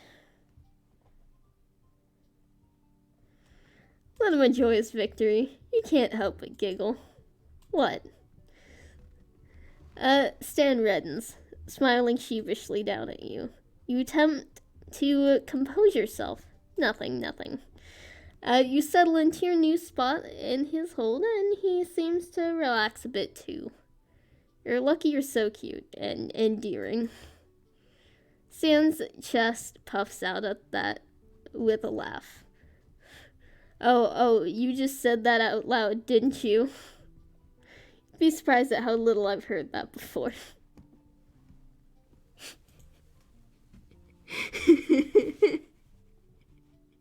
Well then. Now that you're against his side, you really don't know what to do with your damn hands. Are they feeling a little extra sweaty? Curse these leather seats.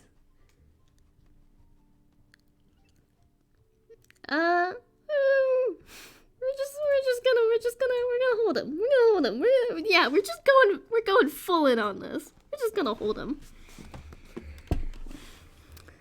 Just do it. It's fine. It's like a hug. No big deal.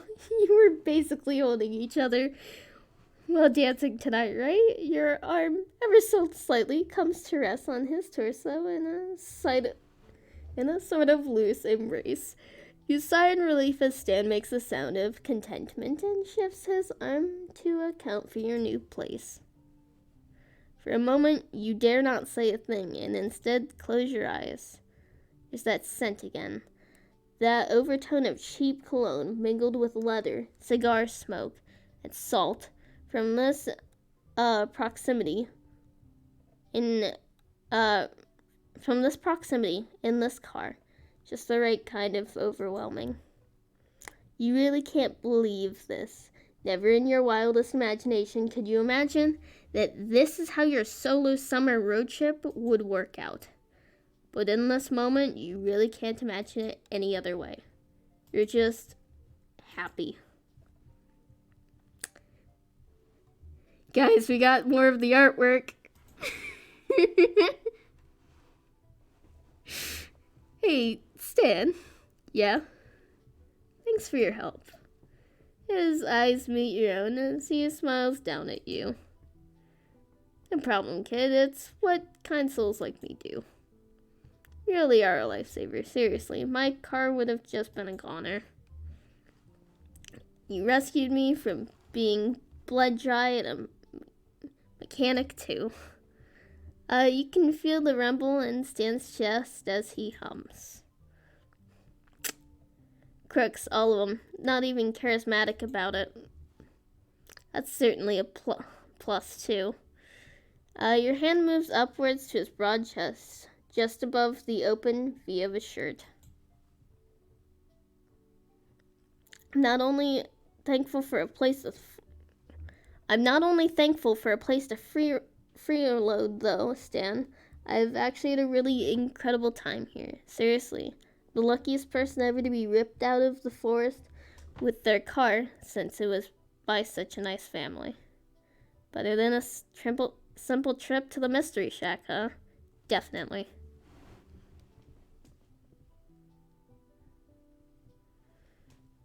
Chat. Hey, chat. Chat. I don't like making decisions.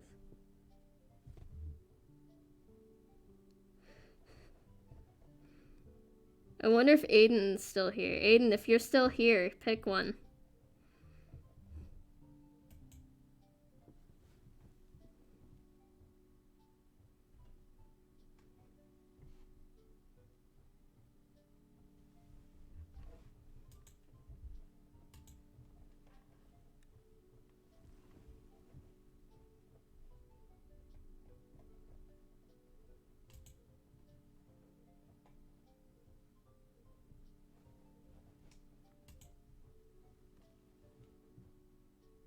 Okay, I'm assuming you're not here, so... Oh, this is a hard decision. Closing my eyes and just picking one.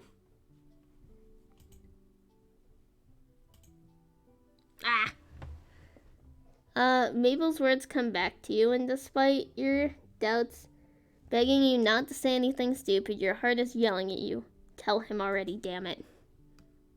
You know what? Yeah. If everything goes south, you're already about to pack your bags and leave. You better not even have to think the name Gravity Falls ever again. Alright, yep, here it goes. Stan, I really like you. You focus on the gold chain just by your fingertips and toy with it, avoiding eye contact to keep your nerves while you've got them. You can hear him swallow thickly, despite your heart thrumming in your ears. I really enjoyed getting to know you these past couple of weeks. Even when you've got me shot at, I can't tell you how much relief it's been not to only escape by death by complete boredom, but to also find myself having some of the most fun I've ever had, period. You need an extra gulp of air from this next part. Thank you for tonight. I'm glad you brought me here. And I'm gonna miss you. A glance up and there Stan is, looking at you with a mix of emotions you can't quite place. You think you feel his pulse skip a beat under your palm, and you're sure Your own does the same. As he looks away, his pronounced jawline is further exaggerated in the shadows, and you see it clench before he faces you again.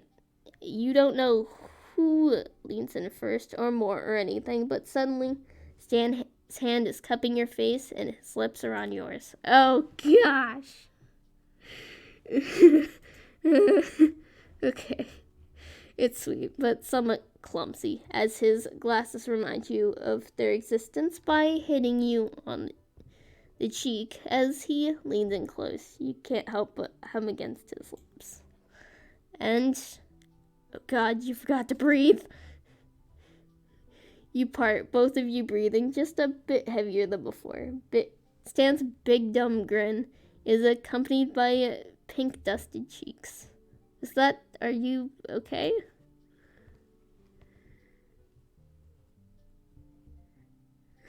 I think we could do better.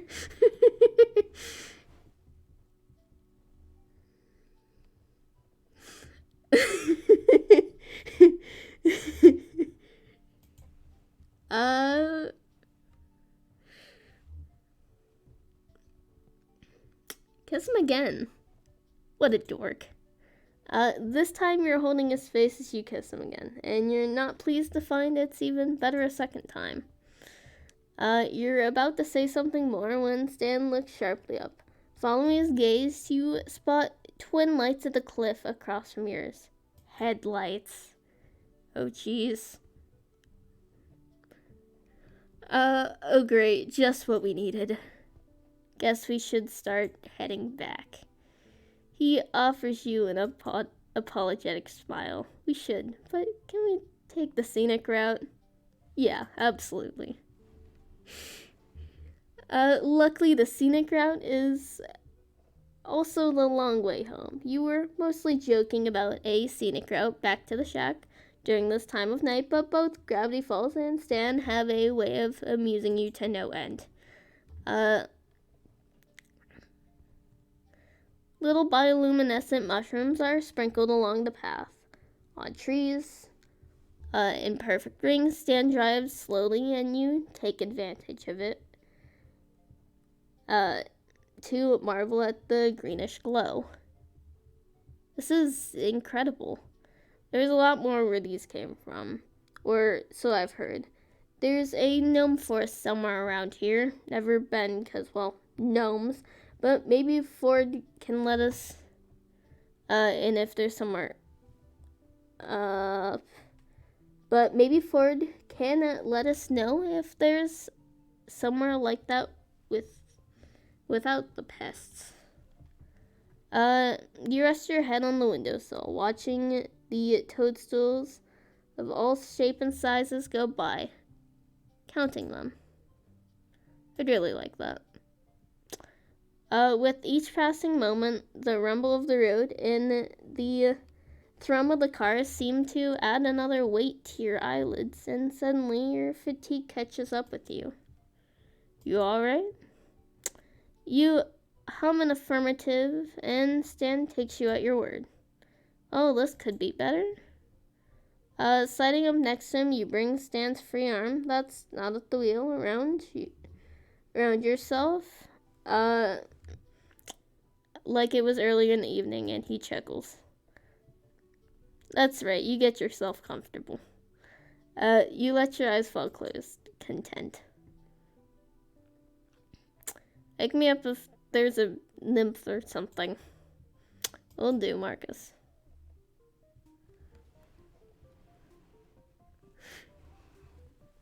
Gosh.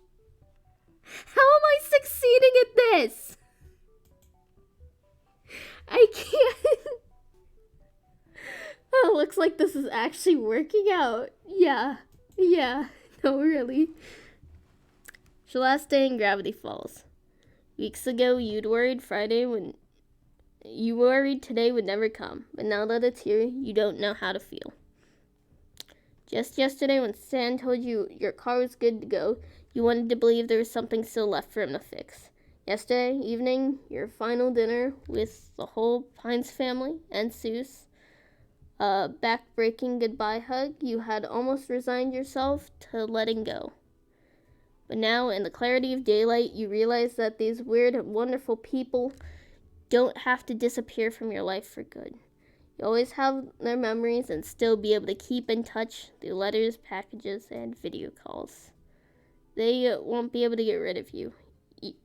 Even. Too late, suckers. Cherished friends for life.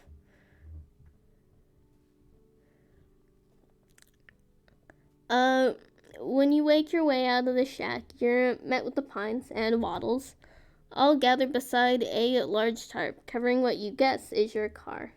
They're talking amongst themselves until they spot you. There he is. Thought you were gonna miss the big reveal. Now, you guys. Ford and Stan each take an end of the tarp, pulling it off with a flourish, as Mabel and Dipper throw handfuls of confetti in the air. Ta-da! The reveal is, indeed, your car. Besides a couple of nicks here and there, it's hard to believe it's the same one you crashed just weeks ago. Heck, probably runs better than it did when you first got it. It looks amazing. Take it all in, running your hand along the hood and marveling at the spotless windows. Ford, can I call you the next time I need a tune-up? If this is what happens when you use that magnet gun, might ask you to total my car even more often. Yes, well, perhaps we can find a middle ground. Hey, no love for me, huh? Don't forget who got you out of this mess in the first place. I could never. Trust me, I'll think of you every time I can use my windshield wipers without jamming the button. You laugh, giving Stan a big hug in gratitude. Thank you, Stan. You turn to the whole family, taking the moment in. Thanks to all of you for everything. It's been unforgettable. Familiar car keys back in hand, you unlock your car and load your belongings in the trunk. Mabel comes up and hands you a package wrapped entirely in ribbons and bows. Winking. Just something to remember us by. Stan calls from where he stands, with Ford to the left of your car. I don't know what that is, but it's from me too. And me. Dipper simply shoots you a thumbs up, and you look at the label, Mabel's gift, see his name is already on it beside hers. Open it. About to pull the ribbons, but about to pull the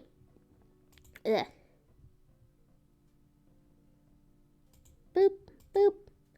You're about to pull the ribbons, but Mabel chides you.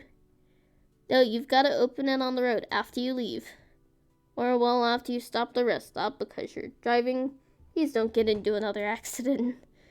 You tuck the gift into the trunk on top of everything else, making sure to be safe from being crushed. After Mabel, Waddles come up to you as well and snorts up at you. You give the little guy a loving pat. You're going to miss that pig. You're really going to miss Gravity Falls, too. I don't know what to say, except I guess you're about to say goodbye when Stan interrupts you. Hold on, I've got one more thing to say before you go. And kids, you head in first. You too, Sixer. Give us some time alone. I gotta show him some kinks with the engine. Mabel owes as she leaves, accompanying Dipper and Ford back in the shack. Think it was altogether too easy, and Stan must think so too, because he turns back to the shack's visible window just as Mabel peeks out from the side of the window pane. Alone, Mabel. Mabel disappears from the window, and Stan turns back to you. Well, it's been some couple of weeks, huh? Gotta say, I'm usually the other side of this conversation, if there's a conversation at all, that is. Look, I've never been any good at this stuff, so I'll just cut right to the chase. If this was just a summer thing, I get it. I really do. But if it were more, it's more. It's more. Stan laughs with relief. Really? I mean, of course, really. I'm a fantastic catch. You lucked out with this one, kid. Honestly, Stan, you're not wrong. You don't come off as the long-distance type. I was afraid to ask, so I wasn't sure I had the guts. But I'm glad you did. Yeah, well, there's still a few things I could get a better hang of. You give him a warm look of your own, letting your fondness show, and Stan flushes into your case. Well, I guess I should give you my number. Wait, you already have that.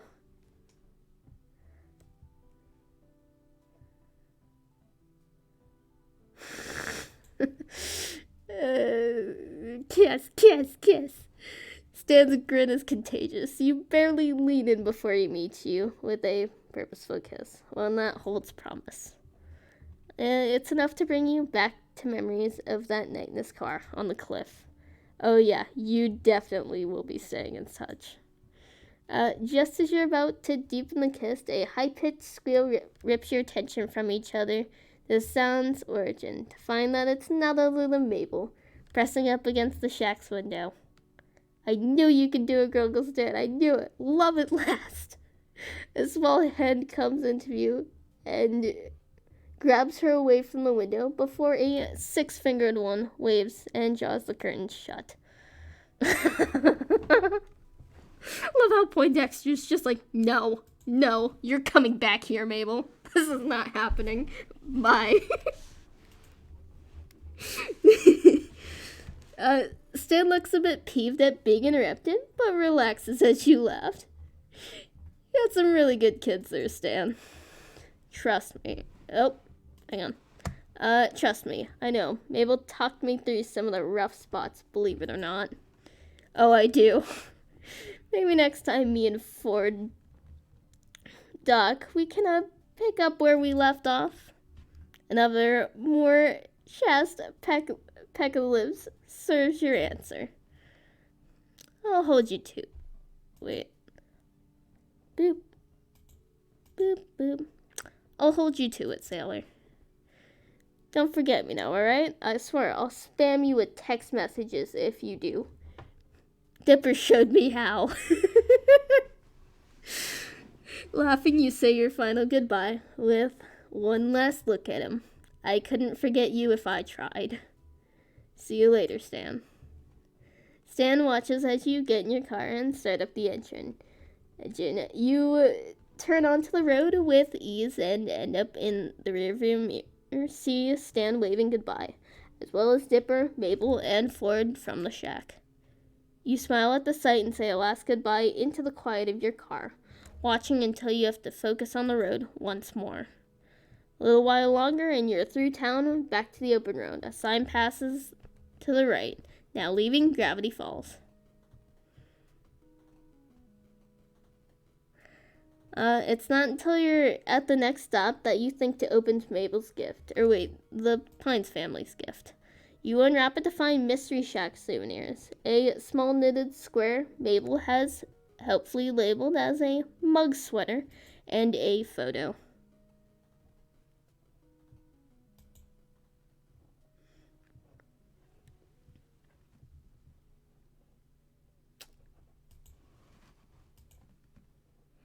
Alright, well. Let me just Alright, well, that was interesting. I really enjoyed Stan's Red, actually. This was a lot of fun. I surprisingly really like this game. But anyways, let's find somebody who isn't going to absolutely gawk at us to raid. And I think it's gonna be Nettie.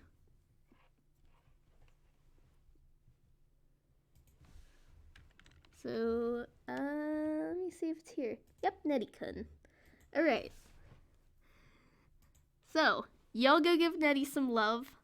This was definitely a very interesting game, and I know at some point I'm going to have to replay Ford's route, because we didn't do very good with Ford's route. And I know there's a lot more pictures that we missed, and I think we missed some pictures with Stan's route too, because I only remember seeing 2 of them.